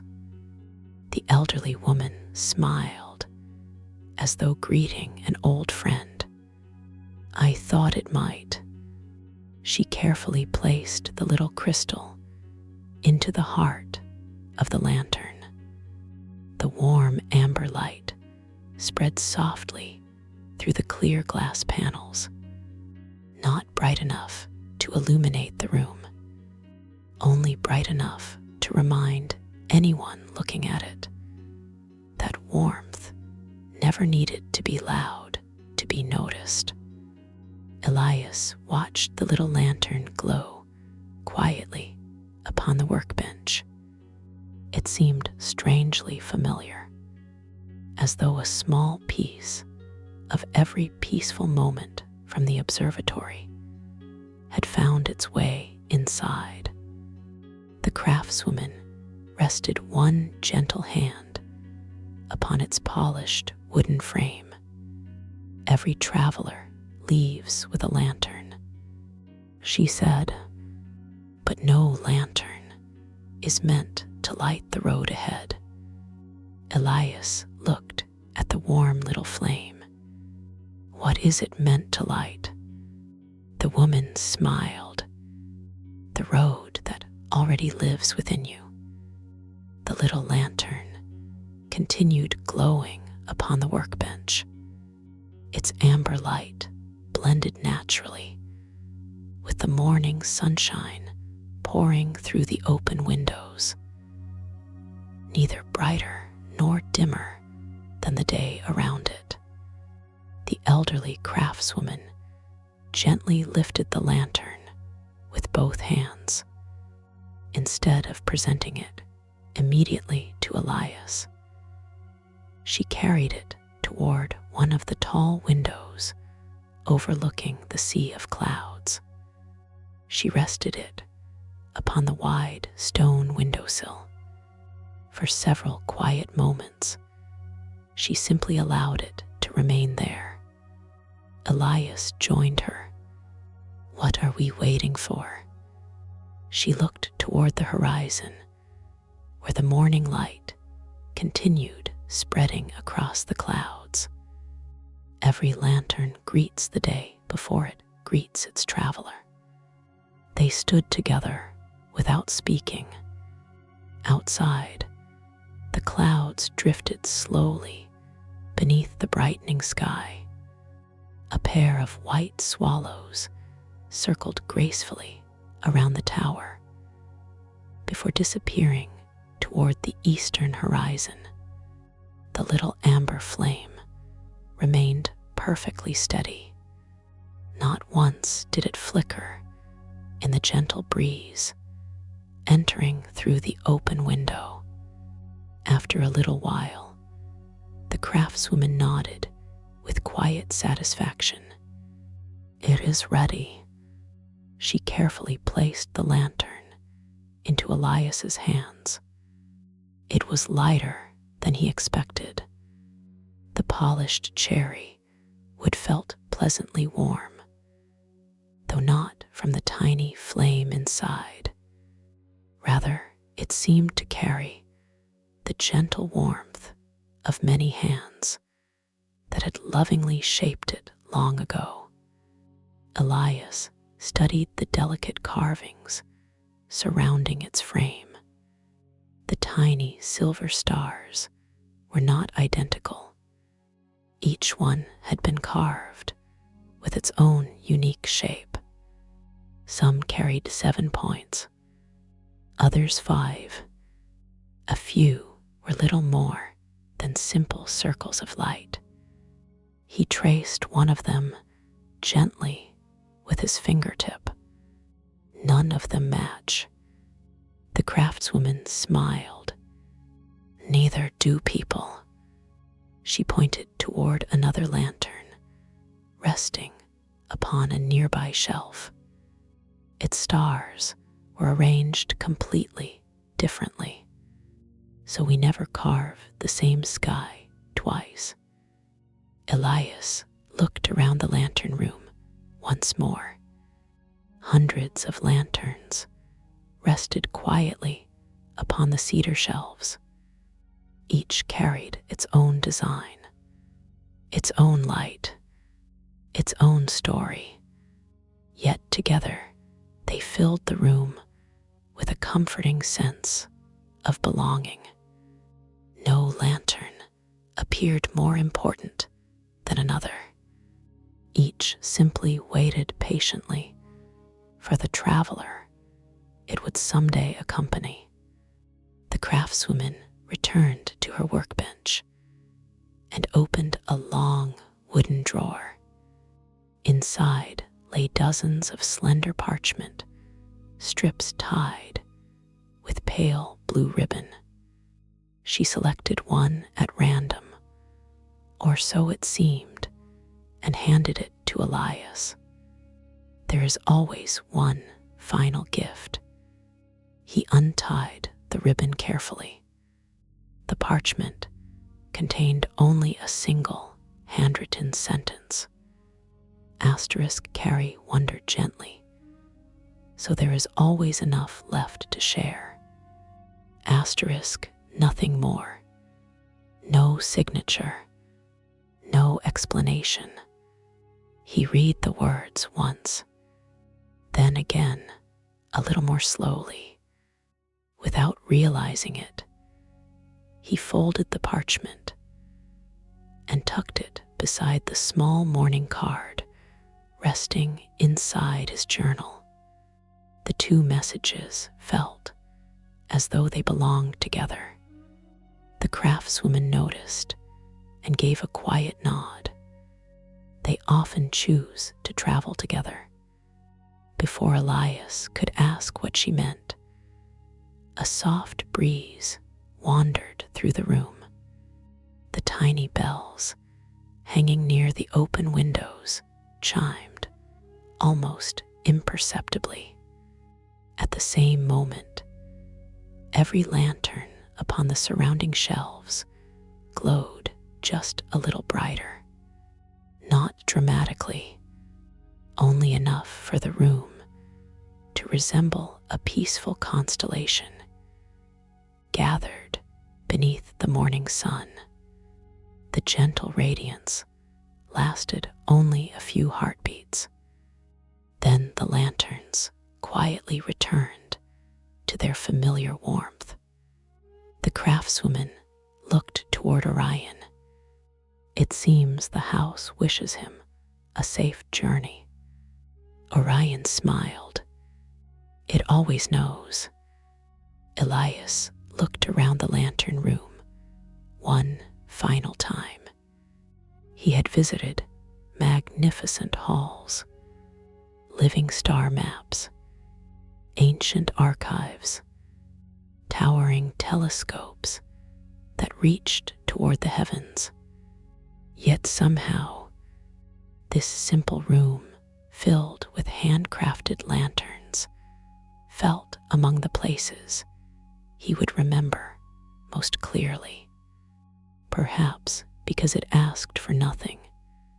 It simply offered light and trusted each traveler to decide where it would someday be shared. Together, Elias and Orion stepped back into the sunlit corridor.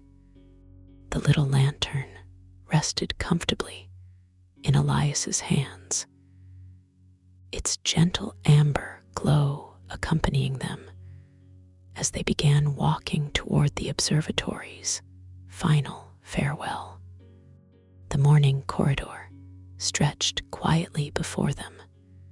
Sunlight poured through the tall crystal windows, painting gentle patterns across the white marble floor. The little lantern in Elias's hands no longer seemed unusual. Its warm amber glow had become a natural part of the observatory, as though the building itself recognized it as another peaceful morning light. Neither Elias nor Orion hurried their steps. The observatory had never measured journeys by distance, only by the moments noticed along the way. As they rounded a graceful corner, Elias heard the quiet sound of music. Not a performance, not a concert, simply a melody floating softly through the morning air. It was carried by a single wooden flute. The notes were slow and unhurried, rising and falling as gently as birds gliding above calm water. The music led them toward a small open courtyard. There, beneath the shade of a flowering magnolia tree, sat an elderly musician upon a simple stone bench. His eyes were closed. The flute rested lightly in his hands, as though the melody required almost no effort to find its way into the morning. Around him, several librarians had paused for a few moments before beginning their day's work. None applauded, none spoke. They simply listened. When the final note faded into the breeze, the musician opened his eyes and smiled warmly at those gathered nearby. No one asked for another song. One quiet melody had been enough. Orion inclined his head respectfully. The farewell musician, Elias, whispered, "Does he play every morning?" "He plays only when someone is leaving." The answer surprised him. "So, he was waiting for us." Orion's smile carried quiet affection. He was waiting for this morning. The musician rose slowly and approached them. His movements were calm, shaped by many peaceful years. He looked first at the little lantern in Elias's hands, then at Elias himself. "It suits you." Elias lowered his eyes toward the lantern. "I hope I prove worthy of it." The musician chuckled softly. "No lantern asks that. It only asks to be carried." He lifted the flute gently. Its wood had grown smooth with age, carrying the rich color of old walnut. Tiny silver inlays wound along its length like climbing vines. From a small pocket sewn inside his robe, he removed a single feather. It was no larger than a leaf, pure white, except for a delicate golden line running through its center. He held it toward Elias. "This is not a gift." Elias looked puzzled. "No." The musician shook his head. "It is a reminder." Elias accepted the feather carefully. It was astonishingly light. "So light," he murmured. "The most beautiful reminders usually are." The musician reached toward the lantern. With remarkable gentleness, he tucked the feather beneath one of the wooden crosspieces inside the frame. It rested there naturally, moving ever so slightly whenever the morning breeze wandered through the lantern's tiny openings. "Why the feather?" Elias asked. The musician looked upward. A small flock of swallows crossed the bright blue sky above the courtyard. "They never carry more than they need." He watched the birds disappear beyond the towers, and because of that, they are free to travel very far. The words settled quietly into Elias's heart. He thought of his satchel, the compass, the journal, the morning card, the parchment from the lantern room. None of them felt heavy. Each carried only what truly mattered. The musician stepped back beneath the magnolia tree. Before returning to his bench, he spoke one final sentence. "When you someday tell this story, leave enough silence between the words so someone else may hear their own." Then he raised the flute once more. A new melody drifted softly into the bright morning air, even gentler than the first. The notes floated beside Elias and Orion as they continued their walk through the observatory. Long after the courtyard disappeared behind them, the music remained, not in their ears, but quietly within their hearts, accompanying every peaceful step toward the journey home. The gentle melody gradually faded behind them. Soon, only the quiet sounds of the observatory remained. The soft whisper of the morning breeze through open archways, the distant turning of a brass instrument somewhere high above, the quiet footsteps of librarians beginning another peaceful day. Elias carried the lantern carefully. The little amber light still glowed within it, though the morning sun now filled every corridor with warmth of its own. Neither light tried to outshine the other. They simply belonged together. At the end of the corridor, Orion stopped before a pair of familiar cedar doors. Elias recognized them immediately. Beyond these doors lay the entrance hall, where he had first arrived the evening before. It felt impossible that only one night had passed. The observatory had somehow stretched a single evening into countless beautiful memories. Orion rested one hand upon the polished wood. "For every traveler," he said softly, "there comes a moment when gratitude quietly becomes goodbye." He opened the doors.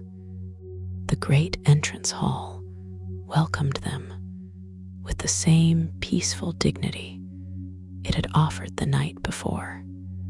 Morning light poured through the crystal ceiling, illuminating the marble floor where silver constellations had shimmered beneath moonlight only hours earlier. The hall had changed, not because it was different, because Elias now understood it. Near the entrance stood many of the familiar faces he had met throughout his journey. The elderly astronomer adjusted his spectacles before offering a warm smile.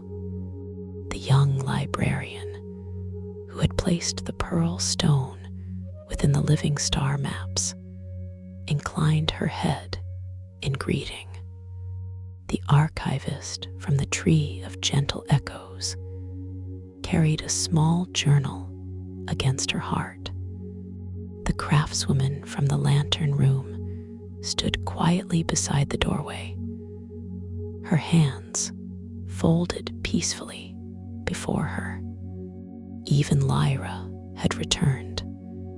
She stepped forward with the same calm smile that had welcomed Elias upon his arrival. Without a word, she offered him a small bundle wrapped in soft blue linen.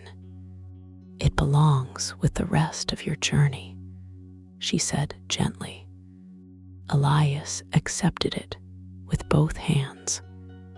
The bundle was surprisingly light.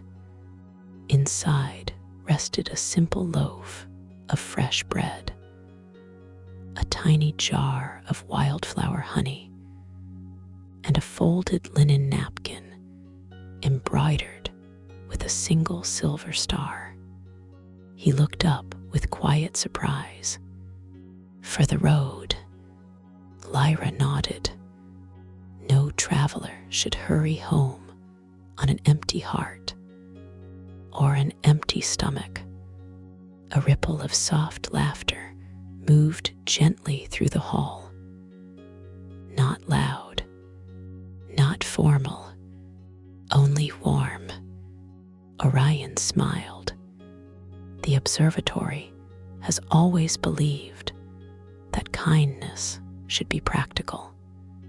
Elias carefully placed the little bundle inside his satchel, beside the journal and compass. Everything fit perfectly. Nothing felt excessive, nothing unnecessary. The little lantern remained in his hands, the only thing he wished to carry openly. For a few moments, no one spoke. The silence felt full rather than empty. Each person seemed content to let the farewell become whatever it naturally wished to be. Then the elderly astronomer stepped forward. He raised one hand toward the crystal ceiling, where the last faint traces of starlight had disappeared into the brightness of morning. "May your nights remain curious," the archivist smiled, "and may your mornings remain grateful." The craftswoman bowed her head. "May your light never ask permission to be shared." The farewell musician, standing quietly near the doorway, with his flute resting at his side, added one final wish. "May every road teach you how to walk more gently." At last, Orion looked toward Elias. His expression carried the quiet affection of someone who knew that the finest journeys were never measured by how long they lasted. They will ask you one day whether the observatory was real. He paused, allowing the words to settle. "You do not need to convince anyone." He smiled, simply live as though it was. For a long moment, Elias could think of nothing to say. Every thank you seemed too small, every farewell too final. So instead, he did exactly what he had learned throughout the night. He placed one hand over his heart, inclined his head with quiet gratitude, and smiled. It was enough. The observatory seemed to understand. The entrance hall remained quietly still. Morning sunlight drifted through the crystal ceiling, filling the marble floor with soft golden light where moonlit constellations had rested only hours before. Elias looked around one last time. The observatory no longer felt like a place he needed to remember. It already lived within him. Orion walked toward the great cedar doors. Unlike the evening before, they stood partially open. Beyond them, the sea of clouds shimmered beneath the full light of morning. The ancient stone bridge stretched gracefully across the white horizon. Its familiar arches disappeared into drifting mist before gently reappearing farther ahead. The journey home had already begun waiting. Orion paused beside the doorway. You arrived by following questions. He looked toward the bridge. You will return by carrying answers. Together, they stepped outside.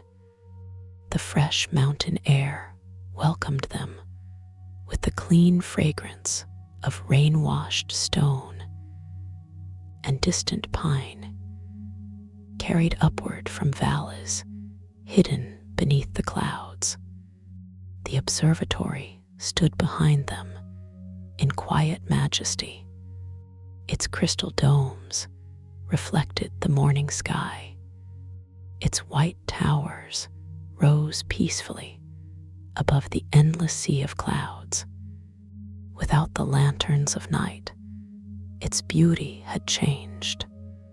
It felt lighter now, open, as though the building itself had quietly exhaled after keeping watch beneath the stars.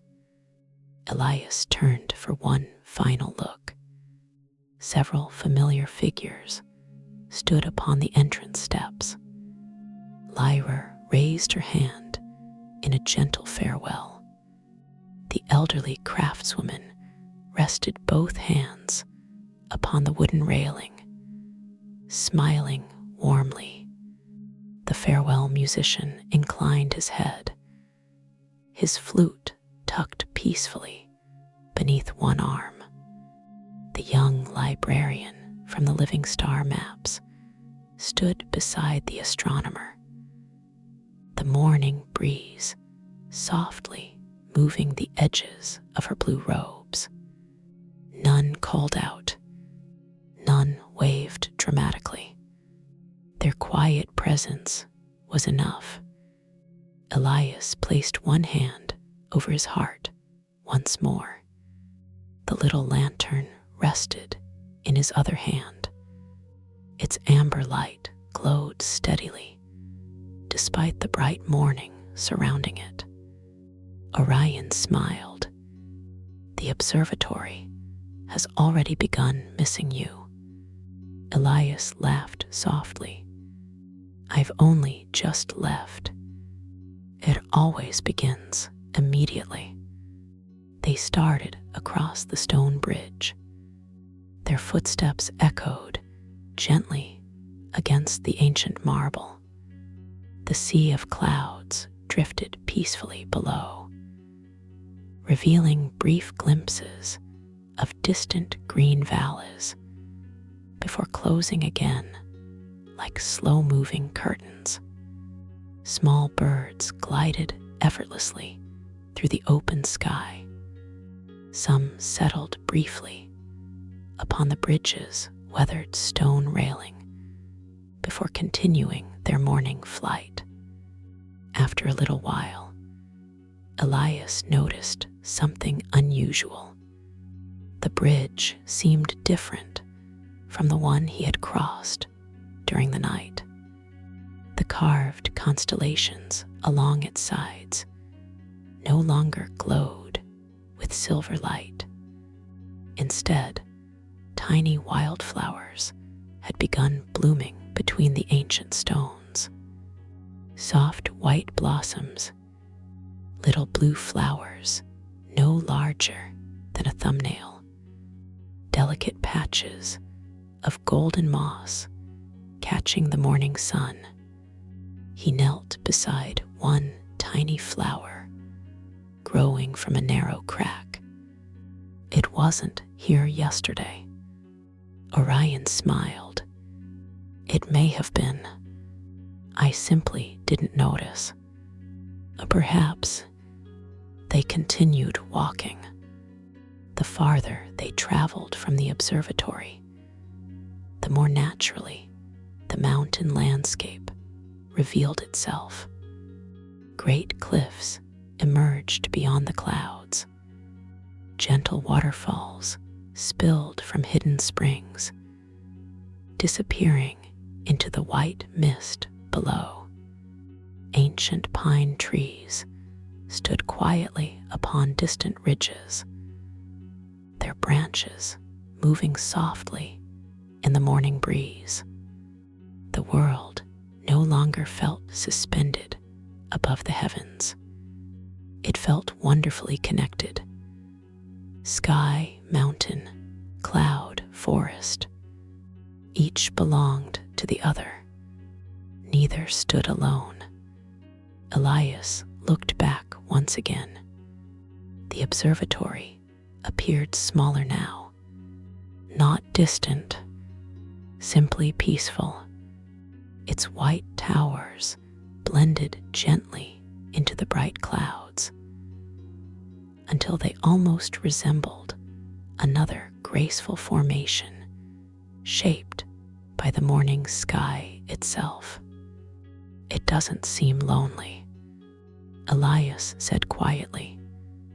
Orion followed his gaze. It never has been. Why?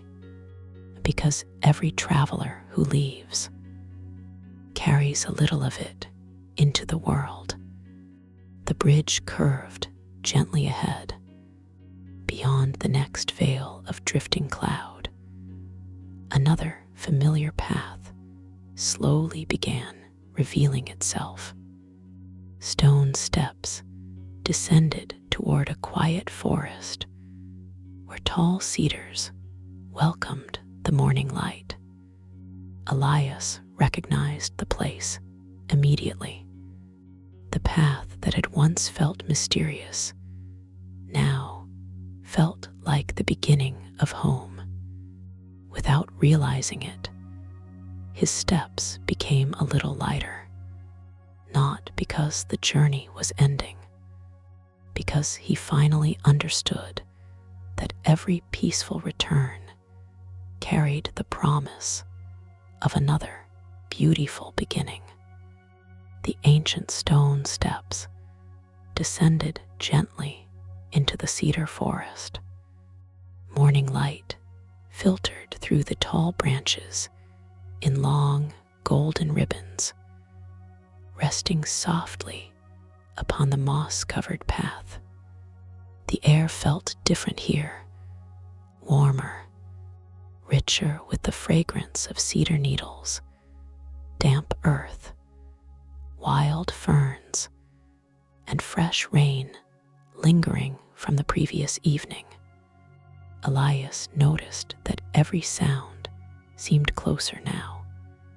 The quiet rustle of leaves, the distant call of a woodland dove, the gentle murmur of a stream hidden somewhere beyond the trees.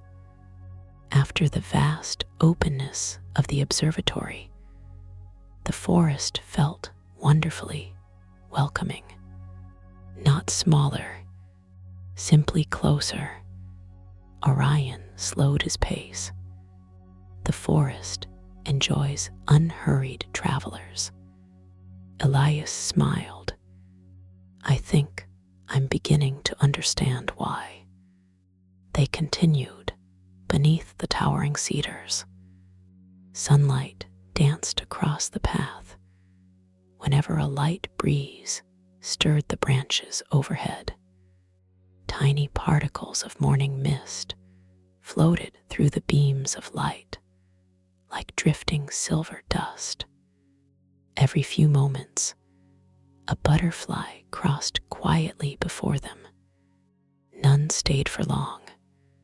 Each simply continued its own peaceful journey. Soon, They reached a small clearing where the hidden stream emerged from beneath smooth gray stones. It was the very same stream Elias had crossed before climbing toward the observatory. Yet in the brightness of morning, it looked entirely different. The water sparkled beneath the sunlight. Wild mint grew along its banks. Clusters of tiny blue forget-me-nots nodded gently beside the current. A narrow wooden bridge stretched across the stream, its weathered planks polished smooth by countless quiet footsteps. Orion rested one hand upon the bridge railing. "Would you like to stop for a while?" Elias looked around. There was no reason to hurry. He nodded. They sat together upon a broad fallen cedar log, resting beside the water. For several peaceful minutes, they simply listened. The stream never repeated the same sound twice. Sometimes it whispered around smooth stones. Sometimes it laughed softly over tiny ripples. Sometimes it became almost silent, where the water deepened into still pools. Elias set the little lantern beside him. Its amber glow reflected gently upon the clear water. He noticed something curious. Although the morning sun was bright above them, the lantern's reflection remained perfectly visible beneath the surface. The two lights existed together, without one erasing the other. He watched them quietly. The sunlight doesn't make the lantern disappear. Orion followed his gaze. No, it simply reminds us that small lights still matter, even during the day. The words lingered gently between them. Nearby, a red squirrel appeared at the base of an old cedar tree. It paused, holding a tiny pine cone between its paws.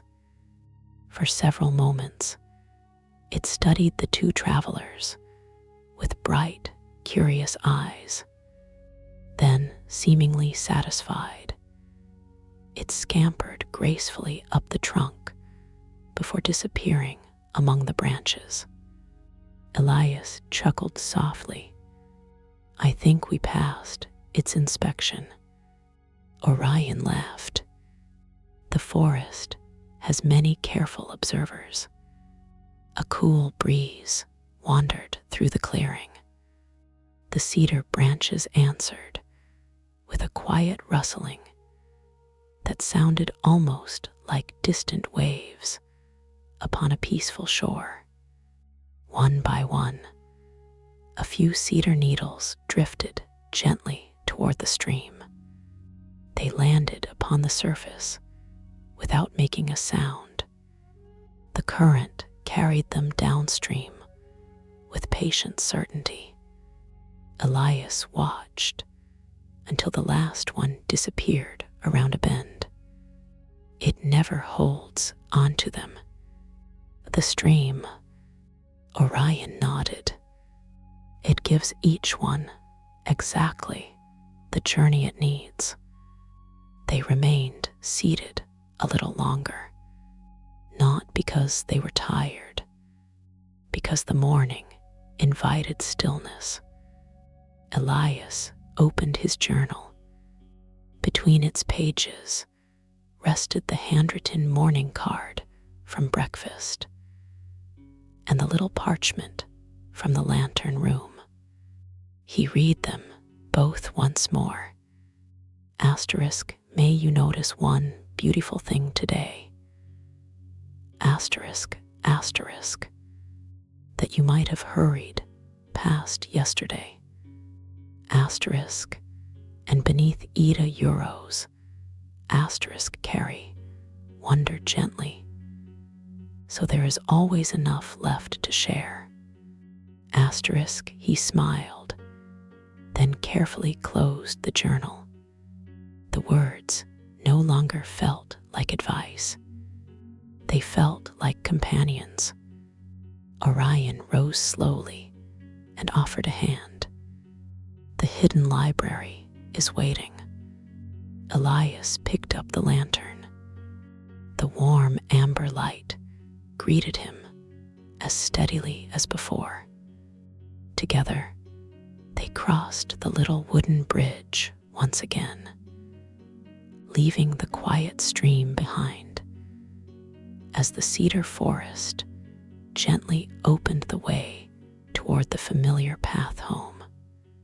Beyond the little bridge, the cedar forest slowly began to change. The towering trees remained just as peaceful, but the path gradually widened until two travelers could walk comfortably side by side without brushing the ferns that lined its edges. The morning sunlight filtered more freely through the branches now. Golden patches of light rested upon the woodland floor like quiet invitations to pause. Elias noticed how familiar everything had become. The gentle curve of the trail, the moss-covered stones, the old cedar whose trunk divided into 3 graceful branches. Only yesterday evening, each turn had carried uncertainty. Now each step felt like greeting an old friend. It seems shorter, Elias said after a while. Orion smiled knowingly. Most return journeys do. Why? Because wonder has replaced worry. They continued walking. Soon they reached a place where the forest grew unusually quiet. Not silent, simply attentive. The breeze became gentler. The birds paused between their songs. Even the leaves seemed to move with slower rhythms. At the center of a small glade stood an enormous cedar, unlike any Elias had ever seen. Its trunk was broad enough that several people joining hands could barely surround it. The bark carried deep silver-gray patterns that resembled flowing rivers. Its branches stretched so high that they disappeared into the canopy above. Around its roots, smooth stones had been arranged into a simple circle. No names had been carved. No plaques had been placed. Only quiet respect filled the space. Elias instinctively lowered his voice. What is this place?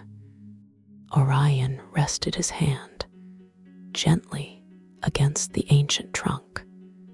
The listening cedar. It has stood here longer than the observatory. Elias looked upward through the endless branches. It feels alive. Orion nodded. Perhaps every very old tree does. They stepped inside the circle of stones. The air beneath the great cedar felt noticeably cooler. Sunlight reached the ground only in tiny golden circles that slowly shifted as the morning passed. For several moments, they simply stood there. Then Elias noticed something remarkable. The forest sounds gradually returned. Not all at once. One robin began singing somewhere high above. A gentle breeze stirred the highest branches. Far away, the stream whispered through hidden stones. It felt as though the forest had taken one deep, peaceful breath before continuing its day. Orion smiled. Travelers often speak to this tree. Elias looked toward the great trunk. What do they say? Whatever they wish. And if they say nothing? Orion's smile grew softer. The tree has always been an excellent listener. Elias stepped closer. He rested one hand upon the warm cedar bark. The wood carried the gentle warmth of the morning sun. Its surface was rough beneath his fingertips, marked by countless seasons of wind, rain, and quiet endurance. He closed his eyes. He did not ask for wisdom. He did not ask for answers. Instead, he silently thanked the forest, the observatory, the librarians, the stars, and every quiet kindness that had found him during the night. When he opened his eyes again, nothing dramatic had changed. No glowing branches, no mysterious voices, only a single cedar cone loosened from one of the highest branches. It drifted gently downward through the quiet air. It landed softly upon the circle of moss beside Elias's boots. He bent down and picked it up. It was small enough to rest comfortably in the palm of his hand. Perfectly ordinary, yet beautifully formed. Orion looked at it and smiled. The forest rarely interrupts, but sometimes it enjoys answering. Elias laughed quietly. I think I'll keep this one. I hoped you would. He slipped the little cedar cone into a side pocket of his satchel, beside the folded linen napkin and the morning messages. Another small reminder, another simple treasure, not valuable because it was rare, valuable because of where it had been found. As they continued along the woodland path, the great cedar remained behind them, standing exactly as it had for generations, listening, sheltering, waiting patiently for the next traveler who might need a quiet place to leave behind nothing more than a grateful heart. The forest path continued beyond the listening cedar with quiet familiarity. The morning had fully awakened now. Sunlight rested warmly upon the woodland floor, and the gentle chorus of birds had grown richer, though never loud enough to disturb the peaceful rhythm of the journey. Elias walked without feeling the need to ask where the trail would lead. For the first time since leaving the hidden library, he trusted every step before taking it. The path curved gently around a low hillside where ferns swayed beneath slender birch trees. Their white trunks gleamed softly between the darker cedars, creating delicate patterns of light and shadow that shifted with the morning breeze. After a while, the forest gradually became less dense. The towering cedars gave way to younger trees whose leaves shimmered in fresh shades of green. Wild roses climbed over ancient stone walls that seemed almost forgotten by time. Their pale blossoms filled the air with a light, sweet fragrance. Ahead, a familiar sound reached Elias, the quiet turning of water. He smiled before the old mill came into view. Its weathered wooden wheel continued its slow, patient rotation beside the clear stream. The little stone cottage beside it looked exactly as it had before. Smoke drifted lazily from its chimney. A small vegetable garden rested behind a low wooden fence. Everything appeared wonderfully ordinary, and somehow that ordinary beauty felt extraordinary now. The elderly miller stood outside, sweeping the stone path before his front door.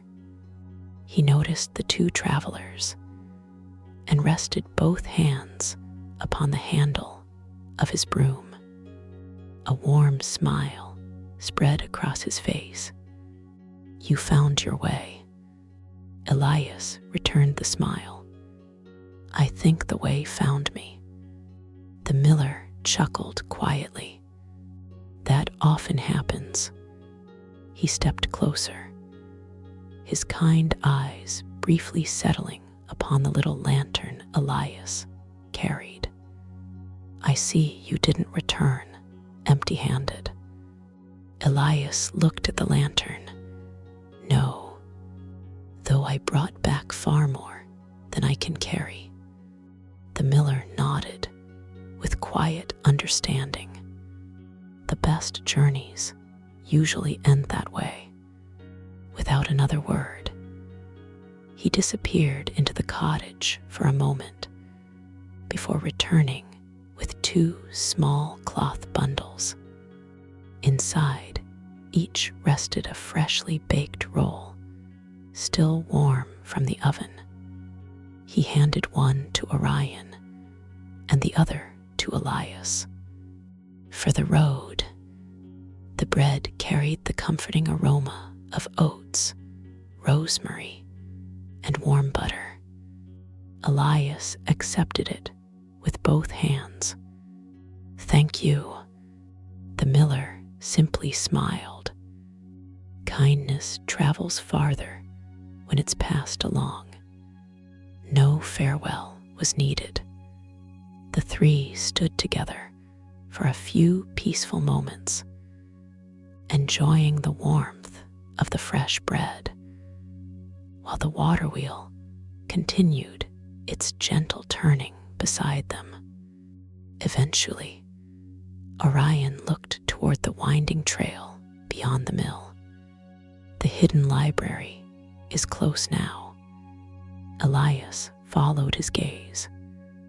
The path disappeared beneath a graceful archway formed by ancient oak branches, whose leaves danced softly in the morning light.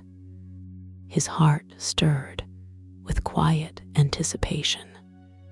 The journey that had begun with curiosity was slowly becoming a homecoming.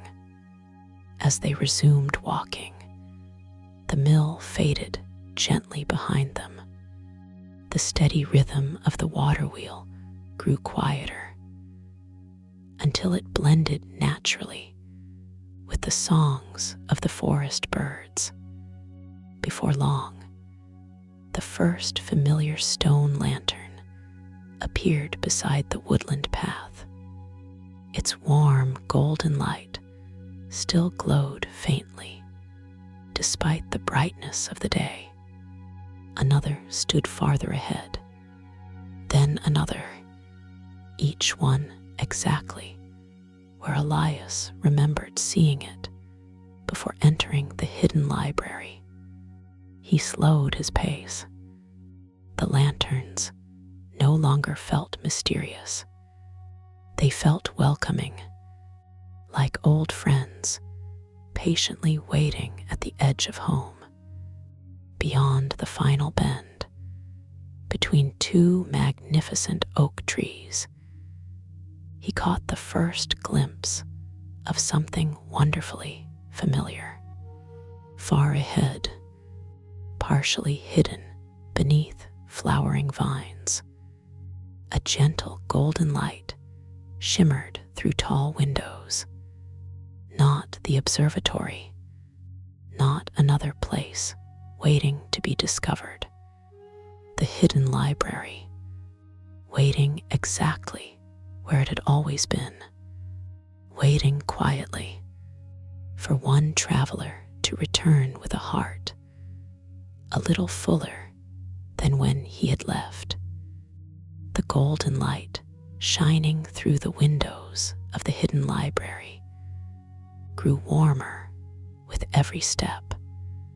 Elias slowed naturally, not because he wished to delay arriving, but because some homecomings deserved to unfold gently.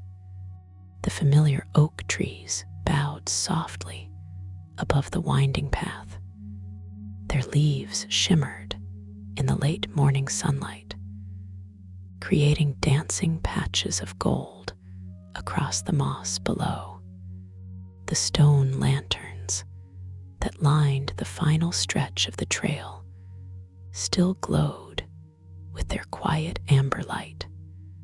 During his first journey, they had seemed mysterious. Now they felt welcoming, as though they had patiently kept watch until his return.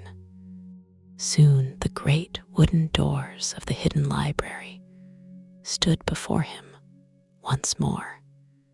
The ancient carvings of moons, stars, birds, rivers, and open books looked exactly as they had before. Yet Elias noticed details he had somehow overlooked during his departure. Tiny ivy leaves curled delicately around the carved borders. The polished brass handles reflected the surrounding trees like still pools of water. Near the lower corner of one door, a tiny wren had begun weaving a nest inside a sheltered hollow within the old oak frame. The little bird paused for only a moment to study the arriving travelers. Then, deciding they meant no disturbance, it quietly continued arranging soft strands of moss. Elias smiled. It already feels different. Orion rested a gentle hand upon one of the brass handles. The library hasn't changed. He looked kindly toward Elias. You've simply learned to notice more. Together, they stepped inside. Warmth welcomed them immediately. Not the warmth of fire alone, the warmth of familiar stillness, the fragrance of old cedar shelves, polished wood, parchment, beeswax candles, and freshly brewed tea quietly embraced the room. Sunlight filtered through the towering stained glass windows, painting gentle pools of sapphire, amber, emerald, and rose across the polished wooden floor. Floating lanterns drifted peacefully beneath the soaring ceiling. The endless bookshelves stretched gracefully into the distance, exactly as Elias remembered them. Somewhere high above, The great glowing crescent moon still rested among the arches of the library, shining softly despite the daylight outside. Its gentle silver light blended naturally with the warm colors of morning. Nothing competed. Everything belonged. For several peaceful moments, Elias simply stood without moving.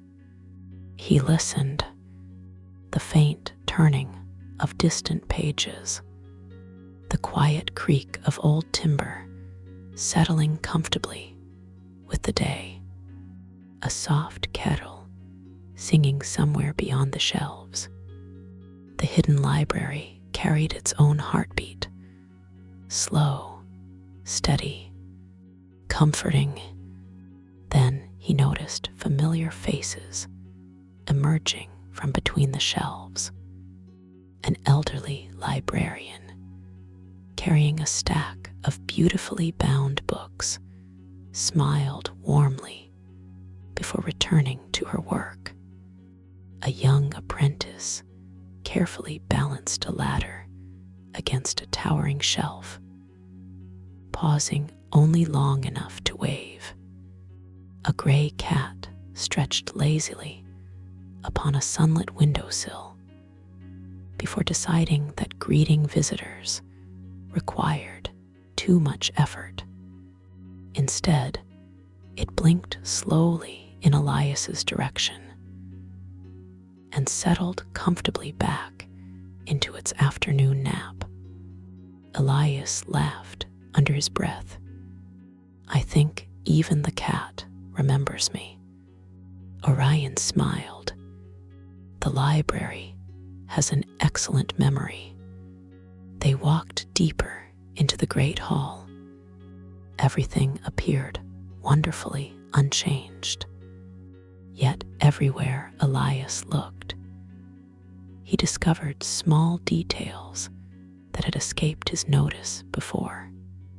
Pressed flowers resting inside open books, tiny porcelain cups waiting beside comfortable reading chairs, a feather quill carefully placed across an unfinished journal, a child's drawing of the moon tucked neatly between two encyclopedias, preserved as lovingly as any priceless manuscript. None of these things were extraordinary on their own. Together, they transformed the library into something far greater than a building filled with books. It felt lived in, loved, remembered. As they reached the center of the great hall, Orion stopped beside the circular reading table where Elias had first opened the mysterious invitation. The same blue-covered journal still rested exactly where it had been left.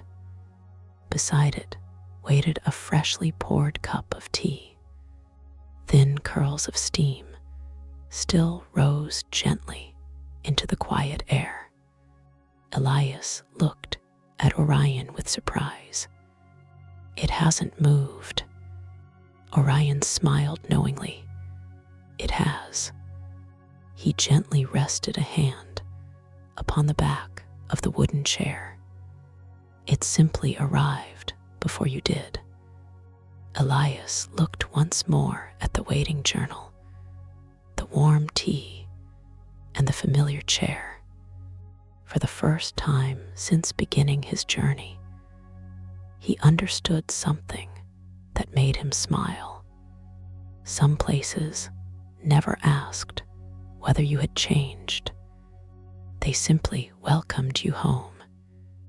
Elias stood quietly beside the circular reading table. The warm cup of tea released delicate curls of steam that drifted lazily through the golden morning light. Its familiar fragrance carried hints of chamomile, honey, and the faint sweetness of vanilla. He realized he had first tasted this tea on the evening his journey had begun. Only now did he understand why it had felt so comforting. It had always tasted like home. Orion gently pulled back the wooden chair. "I believe someone has been waiting for you." Elias looked around the great hall. The librarians continued their quiet work. No one appeared to be expecting anyone. Then he noticed Orion's gentle smile. "You mean the journal?" "I do." Elias sat down. The chair welcomed him with the soft creak of well-polished oak. His satchel rested beside him on the floor. One by one, he carefully removed the quiet treasures gathered during the journey. The little brass compass, the folded morning card, the parchment from the lantern room, the cedar cone from the listening cedar, the linen bundle Lyra had prepared. Finally, he placed the little lantern in the center of the table. Its amber light glowed softly against the polished wood. None of the objects looked remarkable, yet together they told a story without using a single spoken word. Orion remained standing nearby. The library asks every returning traveler to do one thing. What is it? Choose where each memory belongs. Elias looked thoughtfully at the table. He reached first for the cedar cone. After a moment's reflection, he carried it to a nearby shelf filled with books about forests, quiet paths, and the changing seasons. Resting the little cone beside a thick volume bound in green leather, he smiled. It somehow looked exactly where it belonged. Next, he opened the linen bundle. The loaf of bread still carried a comforting aroma. He walked to a cozy reading corner where a young apprentice was quietly copying passages from an old manuscript. Without interrupting her work, he placed the bread and little jar of honey upon the nearby table. When the apprentice eventually noticed them, her surprised smile filled the corner with warmth. She looked around, hoping to discover who had left the unexpected gift. Elias simply returned her smile before quietly walking away. Nothing needed to be explained. Returning to the reading table, he unfolded the little morning card. Asterisk, may you notice one beautiful thing today. Asterisk, asterisk, that you might have hurried past yesterday. Asterisk, he slipped it gently between the pages of his journal, not to hide it, but to allow another reader to discover it someday. The parchment from the lantern room remained in his hand a little longer. Asterisk, Carrie wondered gently, so there is always enough left to share. Asterisk, he thought about those words. Then he carefully tucked the parchment inside the cover of the blue journal where his own story had begun. It felt like placing one quiet voice beside another. Only the lantern and the brass compass now remained upon the table. Orion looked toward the compass. "Will you still need it?" Elias picked it up slowly. The little engraved stars no longer glowed. Its needle rested peacefully, no longer searching for any direction. He turned it over thoughtfully. Then, with great care, he placed it inside a small wooden display case standing beside the reading table. The case contained no other objects, only a tiny handwritten card. It read asterisk for journeys that continue without maps. Asterisk. Elias smiled. It was waiting. Orion nodded. Some gifts know exactly when they have completed their work. The little lantern remained alone in the center of the table. Its warm amber light reflected softly in the polished wood. Elias looked at it for a long, peaceful moment. Unlike the compass, it did not feel finished. It felt ready to accompany ordinary evenings, quiet conversations, gentle stories, simple acts of kindness, not as a reminder of where he had been, but as a promise of how he hoped to live from this day forward. He gently wrapped both hands around the lantern. Its comforting warmth settled quietly into his palms. Outside, beyond the tall stained glass windows, a light breeze stirred the branches of the ancient oaks. Somewhere high among the endless bookshelves, a page turned by itself. The hidden library had welcomed another traveler home. Now, it was patiently waiting to hear the story he would choose to write next. The little lantern remained warm between Elias's hands. Its gentle amber light rested quietly upon the polished table, blending with the golden sunlight pouring through the stained glass windows. Neither light diminished the other. Together, they filled the reading hall with a peaceful glow that felt wonderfully familiar. Orion pulled out the chair opposite Elias and sat down. For the first time since the journey had begun, there seemed to be nowhere left to travel. No mysterious door waiting to open. No hidden staircase. No map unfolding across the table. Only two companions sharing a quiet morning within the comforting silence of the hidden library. Orion poured fresh tea into both cups. The soft sound of the tea-meeting porcelain was almost musical. He slid one cup gently across the table. Elias accepted it with a grateful smile. After several moments, he looked around the great hall. The library carried on exactly as it always had. An elderly librarian carefully repaired the spine of an old book.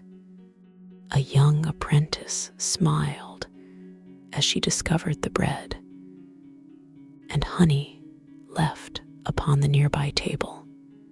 The gray cat had found a warmer patch of sunlight and stretched comfortably before settling into another nap.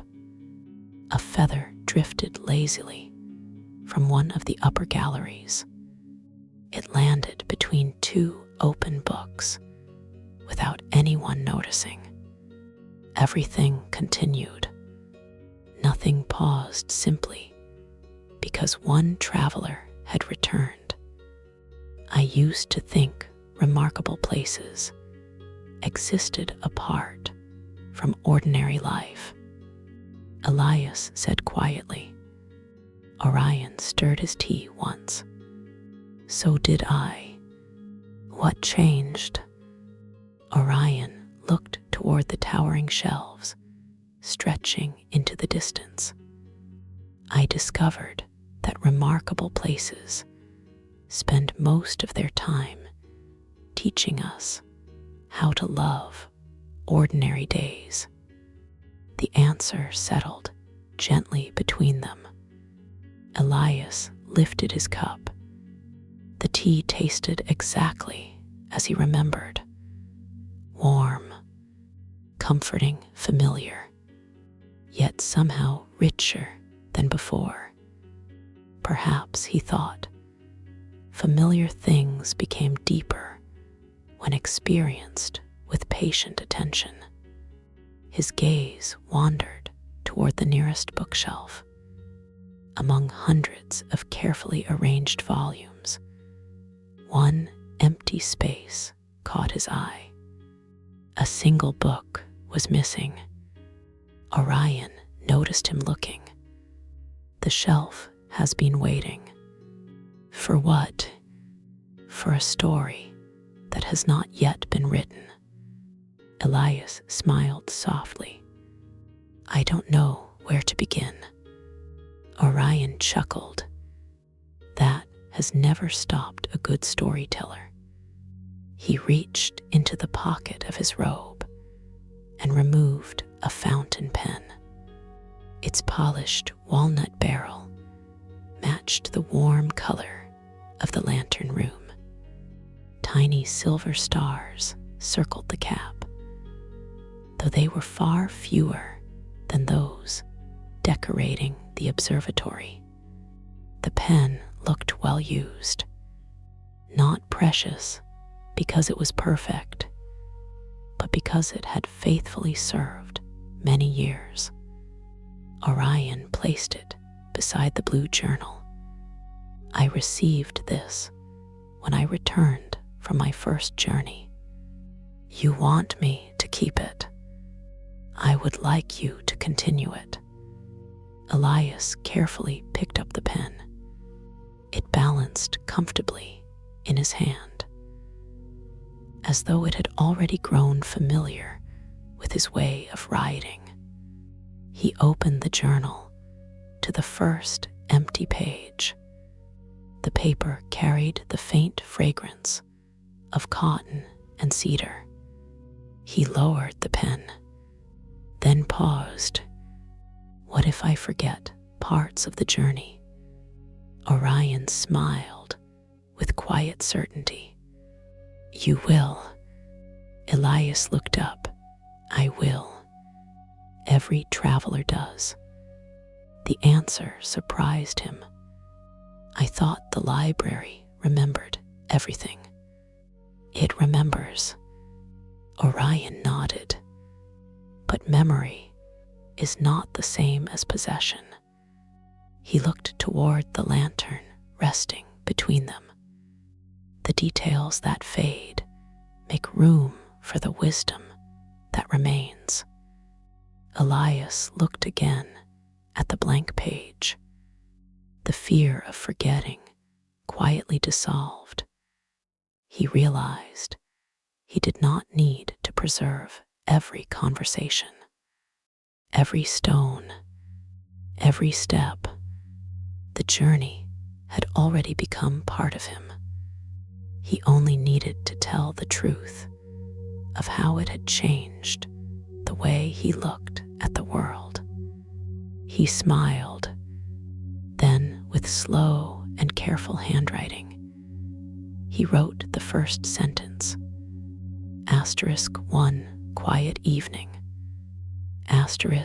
He stopped for a moment, not because he had run out of words, but because somewhere nearby, another page quietly turned itself upon a distant shelf.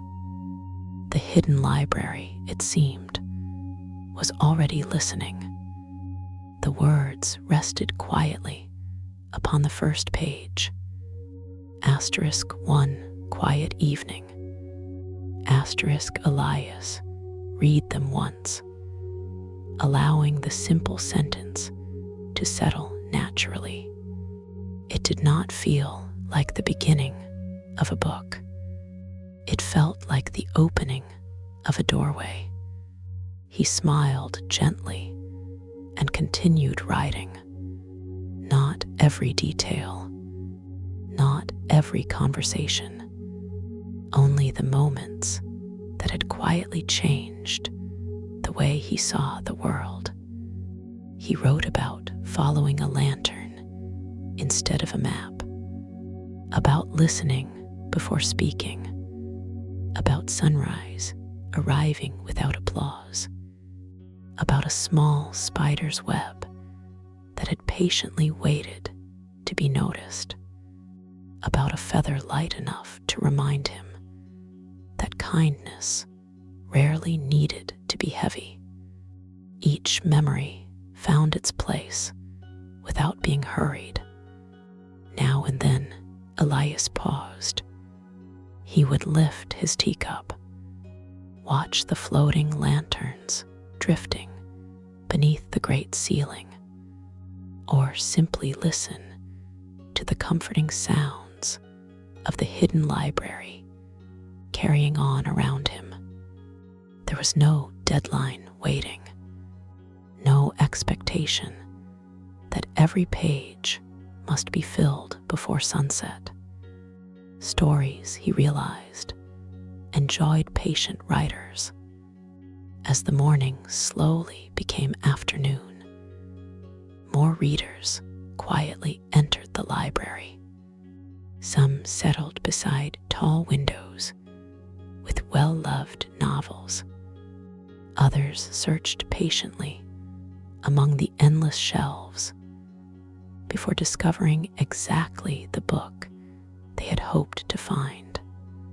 A little girl carefully carried 3 books, almost too large for her arms.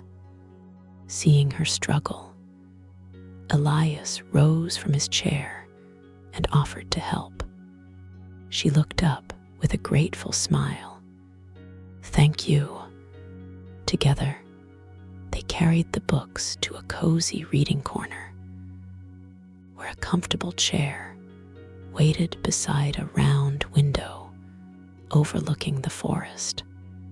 The little girl hugged the largest book happily. "I've been waiting all week." Elias laughed softly. "I know that feeling." She opened the heavy volume with careful hands. Before beginning to read, she looked up once more. "Are you writing a story?" Elias glanced toward the blue journal resting on the table. "I think," he smiled, "I might be. I hope it's a gentle one." "It will be." Satisfied, the little girl disappeared into the pages of her book, her feet gently swinging above the wooden floor. Elias returned to the reading table. Orion had quietly stepped away, leaving him alone with the journal, the lantern, and the afternoon light. There was no farewell note, no explanation, only an empty teacup resting opposite his own. He looked around the great hall. The elderly librarian smiled while arranging newly returned books. The apprentice who had discovered the bread and honey now shared them with 2 other young readers. The gray cat had somehow climbed onto the highest cushion in the room. and appeared determined to spend the remainder of the afternoon asleep. Everything continued with gentle purpose. Nothing asked to be extraordinary. Elias looked toward the lantern. Its warm amber light still glowed softly beside the journal. He understood now why the craftswoman had said it was never meant to light the road ahead. The road ahead would always have sunlight, moonlight, starlight, or even quiet darkness. The lantern existed for another reason, to rmind him that whenever he offered kindness, wonder, patience, or gentle hope, a small light was already traveling with him. He dipped the fountain pen once more, then continued writing. Outside, the afternoon breeze stirred the leaves of the ancient oaks. Inside, another page quietly turned somewhere among the endless shelves.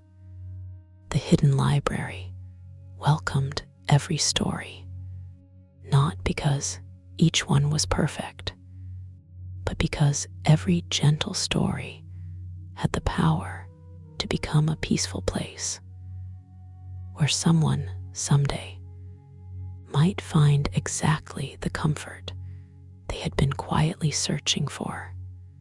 And beneath the great glowing crescent moon, surrounded by endless books and softly drifting lanterns, Elias wrote until the afternoon became evening, without ever feeling the need to hurry another word.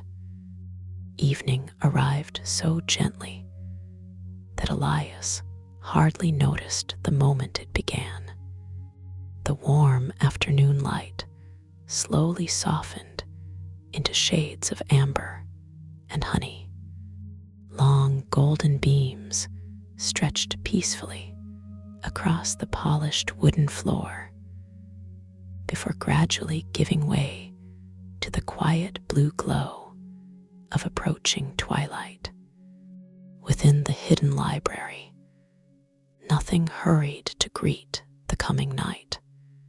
One by one, the floating lanterns awakened. Their gentle golden light appeared almost shy at first, quietly joining the last rays of the setting sun. Soon the library glowed with the same comforting warmth that had welcomed Elias on the evening his journey had begun. He rested the fountain pen across the open journal. Several pages now held the story of the observatory.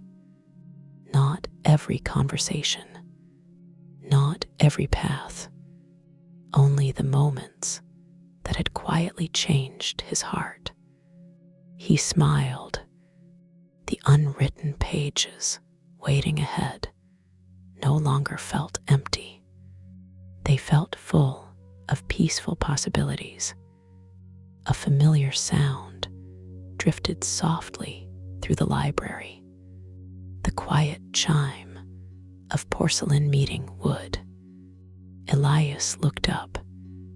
An elderly librarian approached, carrying a small wooden tray.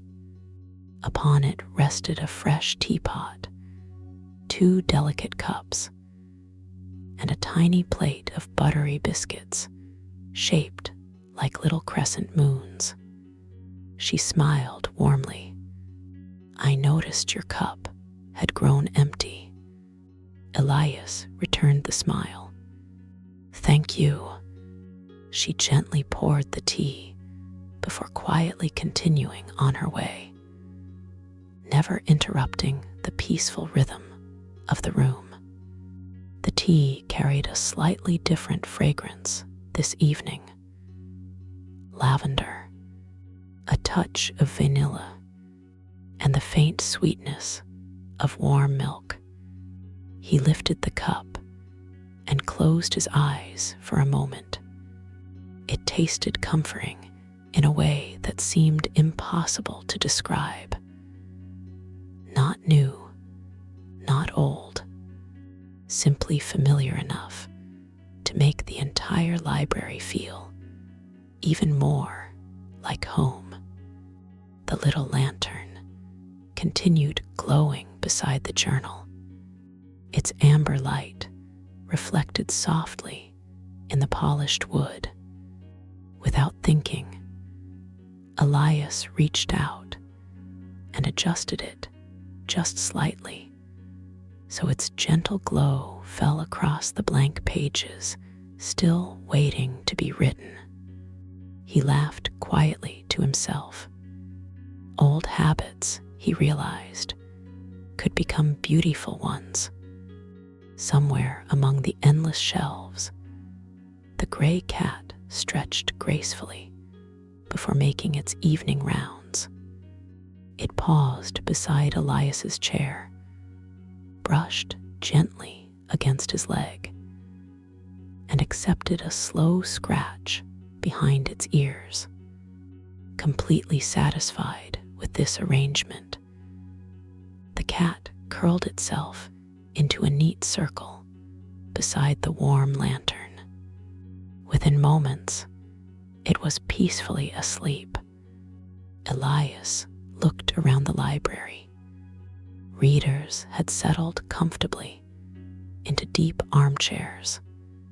Some quietly turned pages. Others simply rested with closed eyes, listening to the peaceful crackling of the nearby fireplace. A young apprentice carefully lit the final candle, resting upon a distant reading table before lowering the wick of another that had begun burning too brightly. Everything happened with thoughtful care. Nothing felt rushed. The hidden library never seemed to prepare for the night. It simply welcomed it. Beyond the tall stained glass windows, the first evening stars quietly appeared above the ancient forest. Their gentle light shimmered between the branches, exactly as it had the night before. Elias noticed something that made him smile. The sky outside the library looked remarkably similar to the sky above the observatory. Different places, the same stars. He understood now why Orion had never spoken about leaving wonder behind. Wonder had never belonged to a single destination. It quietly followed anyone willing to notice it. Elias reached for his journal once more. Instead of writing another memory from the observatory, he wrote only one simple sentence beneath the final paragraph. Asterisk, the journey home was never the end. Asterisk, asterisk, it was the beginning of noticing every ordinary evening with kinder eyes.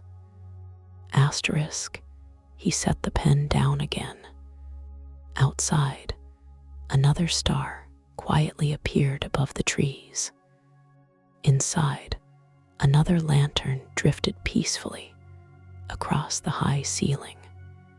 The hidden library settled gently into evening, carrying with it the comforting promise that every quiet night still held another beautiful story waiting to be discovered.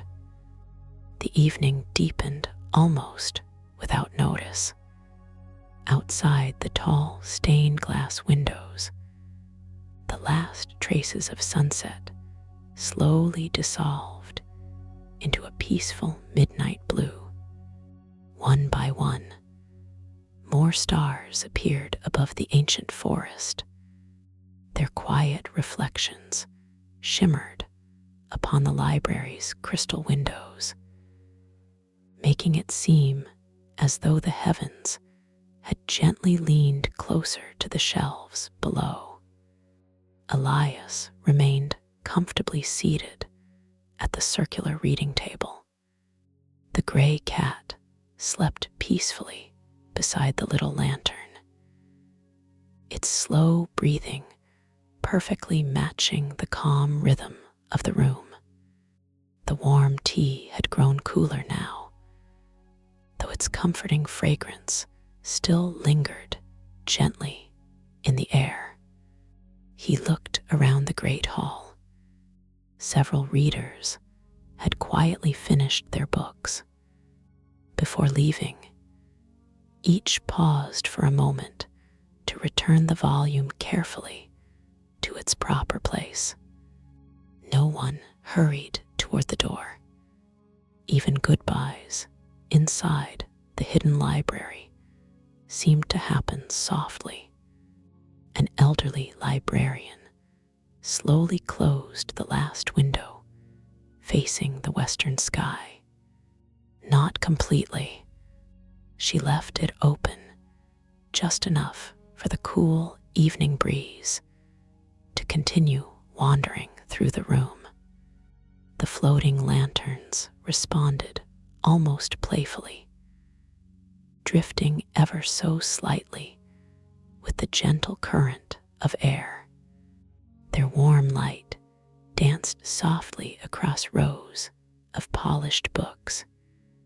Elias watched them for a while. Then his attention settled upon the glowing crescent moon, suspended high above the endless shelves. It had welcomed him on his first evening. It welcomed him still. Some things, he realized, became precious because they remained constant while we quietly changed. He opened the journal one final time. There were still many empty pages. For a moment, he considered filling another.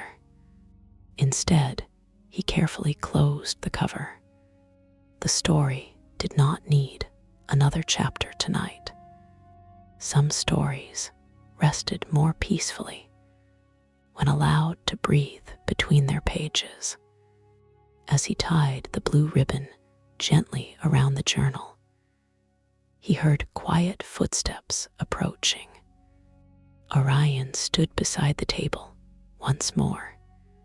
He carried no books, no maps, no mysterious invitations, only the same calm smile Elias had first seen beneath the glowing lanterns. "I wondered if I might find you here." Elias laughed softly. "I had a feeling you already knew. The library usually tells me." Orion looked toward the closed journal. "You finished for today?" Orion nodded approvingly. A wise storyteller always leaves a little silence for tomorrow. Together, they walked slowly toward one of the tall windows overlooking the forest. The night outside felt wonderfully peaceful. Fireflies floated lazily between the ancient oak trees. Their tiny lights rose and fell among the branches like little stars that had decided to visit the earth for a while. Far beyond the forest, the moon rested quietly above distant hills. Its silver light spread gently across the treetops. Elias held the lantern in one hand. Moonlight rested upon its glass. The amber glow answered from within. Neither light belonged to the other, yet together they seemed complete. After a long, comfortable silence, Orion spoke. There is one final lesson every traveler eventually discovers. Elias turned toward him. What is it? Orion looked beyond the forest toward the endless stars. You never truly return from a place that has changed your heart. The words settled quietly into the stillness. Elias understood. The observatory remained among the clouds. The lantern room still welcomed new travelers. The listening cedar continued standing patiently within the forest. The hidden library quietly watched over them all. Yet each of those places now also existed somewhere inside him. No distance could separate them. No passing season could take them away. The journey had become part of the person making it. The library clock, somewhere beyond the shelves, chimed softly. One gentle note, then another, never hurried, never loud, only enough to remind the night that another peaceful hour had quietly arrived. Elias smiled. He did not feel the need to ask where the next adventure might lead. The answer no longer seemed important. For now, a warm cup of tea, a comfortable chair, a glowing lantern, and a quiet evening among endless books were more than enough. Outside, the stars continued their patient journey across the sky. Inside, the hidden library continued keeping watch beneath its glowing crescent moon. And within the gentle silence that wrapped itself around every shelf, every lantern, and every peaceful heart, the night smiled quietly back. The hidden library dimmed slightly as the night deepened, not in darkness, but in softness. The lanterns above shifted into slower motion, as if even their light had learned how to rest. Elias remained seated at the table. This time he was not writing. He was listening. The library had a sound at night that daytime never revealed. Pages turning themselves in distant alcoves, wooden shelves adjusting under centuries of quiet memory, a faint breath of wind passing through open, stained glass, like something alive remembering how to sing. Orion stood near the window, watching the forest outside. For a long time, neither of them spoke. Then Elias finally asked, quietly, "Do all journeys end like this?" Orion did not turn immediately. "No," he said. "Some end with arrival. Others end with understanding. A pause, and the rare ones." He turned slightly toward Elias. "End with both." Elias looked down at the journal. The final page he had written earlier still remained open in his mind, even if the book was closed. "I feel like I'm forgetting something important," he admitted. Orion stepped closer and gently placed a hand on the table. "You are." Elias looked up. Orion's expression softened. "That is how you know it has become part of you." A quiet stillness followed. Then something changed in the room, not visibly, but perceptibly. The library's distant crescent moon above the shelves seemed to brighten for a moment, not like light increasing, but like attention turning inward. Elias stood. He walked slowly toward the nearest tall window. Outside, the forest was no longer just night and trees. Between the branches, faint reflections of the observatory appeared for a brief moment, like memory overlapping reality. Lantern room warmth, cloud bridges, listening cedar silence. All of it flickered softly in the glass, and then faded again. Elias exhaled. "I think I understand now," he said. Orion waited. Elias continued. "It wasn't about where I went. It was about what I stopped rushing past." A small silence. Then Orion nodded once. "That is the quietest form of wisdom." The gray cat jumped onto the reading table and curled around the edge of the journal, as if claiming the story as something worth guarding. Elias smiled slightly. He did not move it. Instead, he placed his hand gently on the cover, not closing it, not opening it, just acknowledging it. A final calm settled into the room.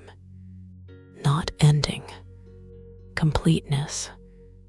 Orion turned toward the door behind the shelves. "I will not walk you out this time," he said. Elias looked at him.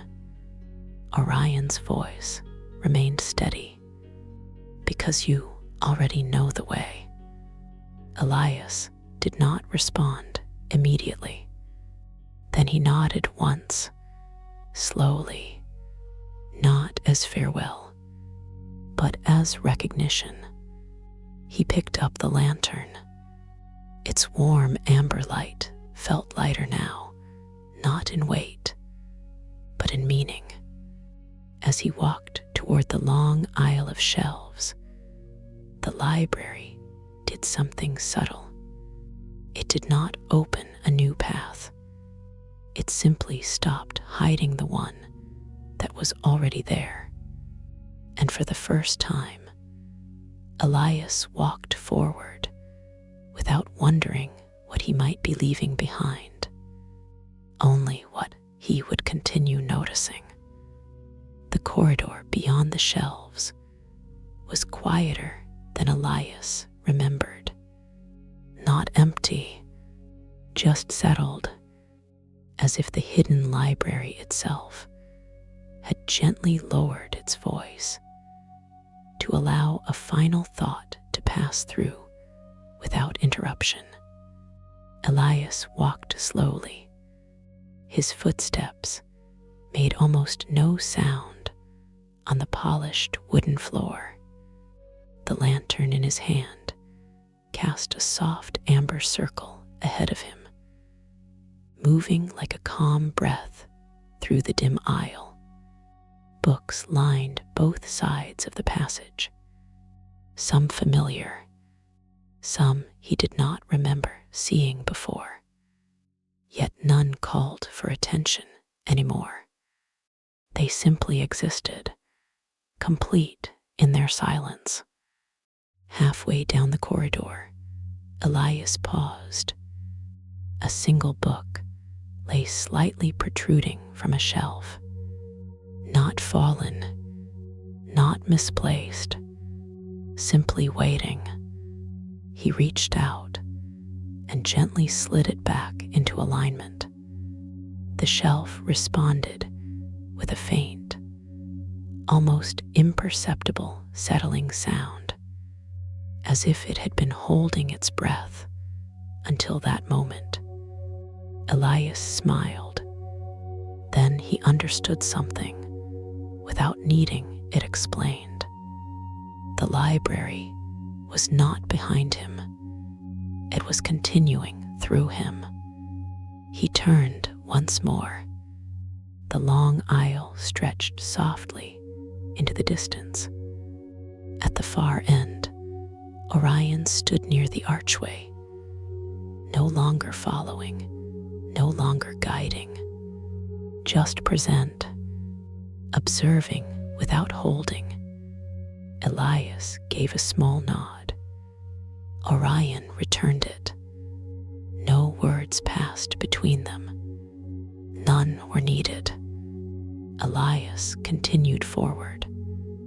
With each step, the lantern's light touched the floor, then the walls, then nothing at all, until it felt less like he was carrying light and more like he was moving with it. As he reached the archway, something subtle changed in the air. The sound of pages turning faded behind him, but not completely.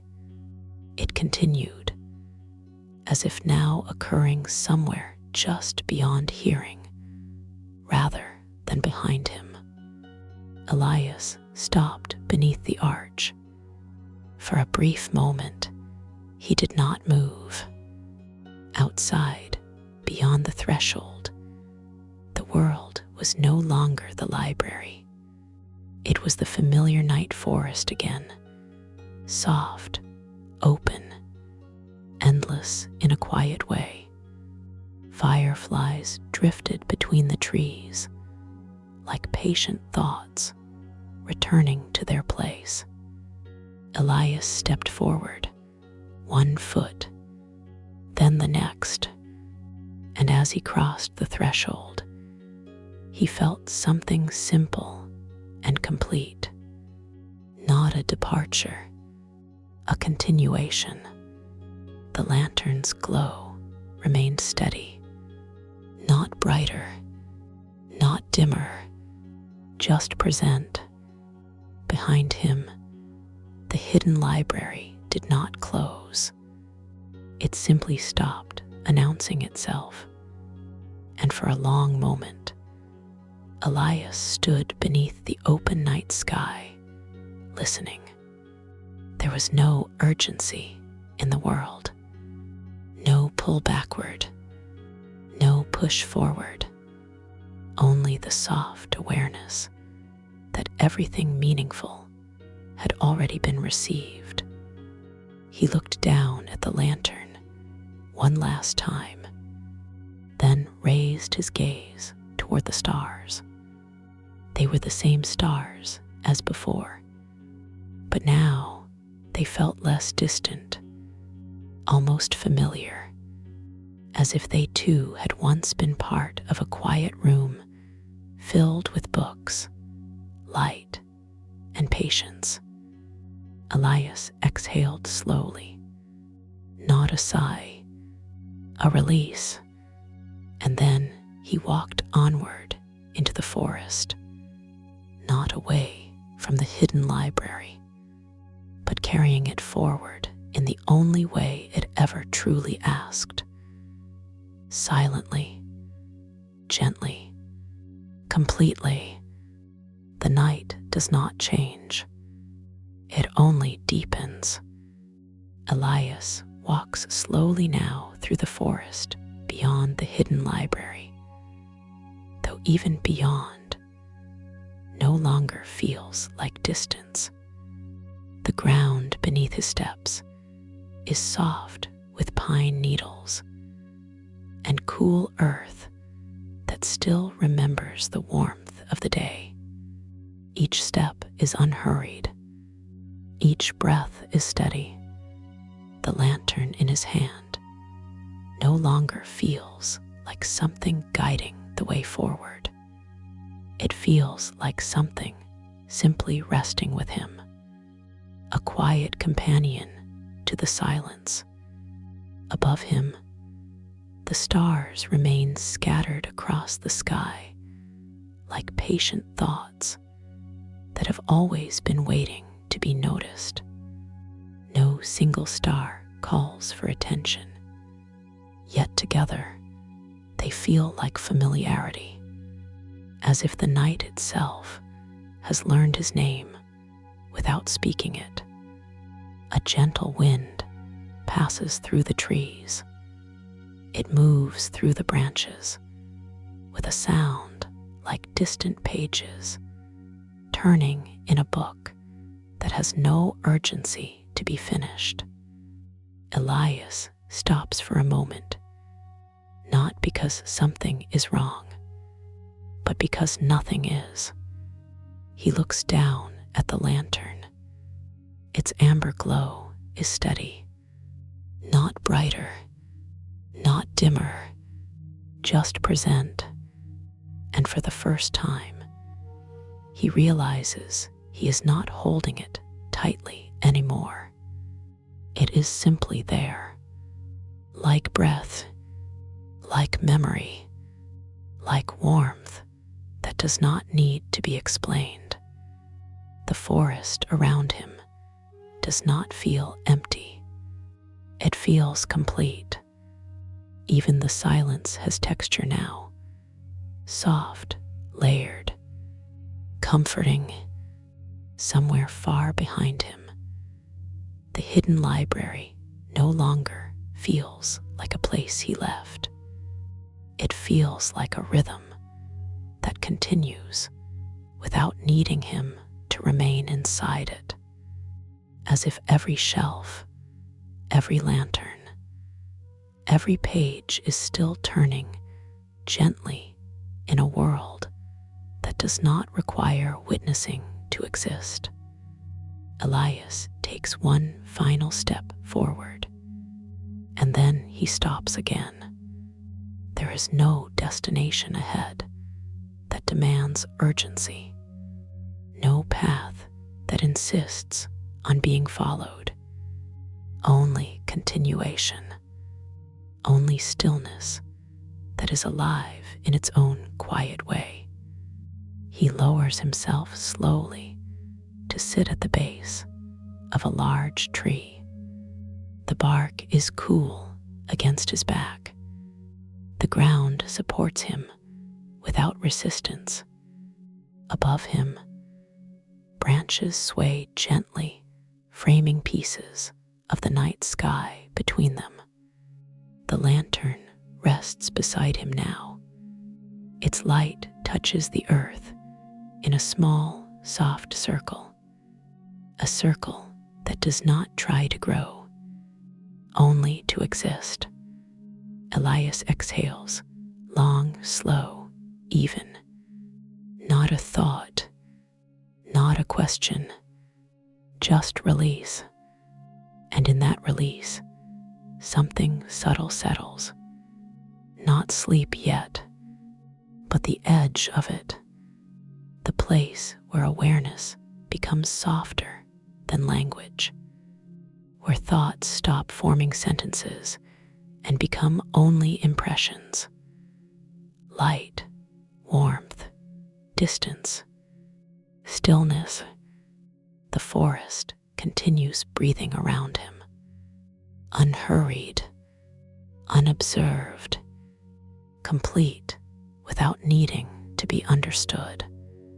The lantern's glow fades slightly, not because it is going out, but because nothing in this moment needs to be emphasized. Even light learns to whisper here. Elias closes his eyes, and there is no final realization, no final message, only the gentle sense that everything important has already been received. and nothing is being taken away, only softened, only carried forward. The wind moves once through the trees, very gently, like a hand releasing without letting go. And then there is only night, soft, endless, kind, and sleep arriving not as an ending, but as something that was always quietly waiting.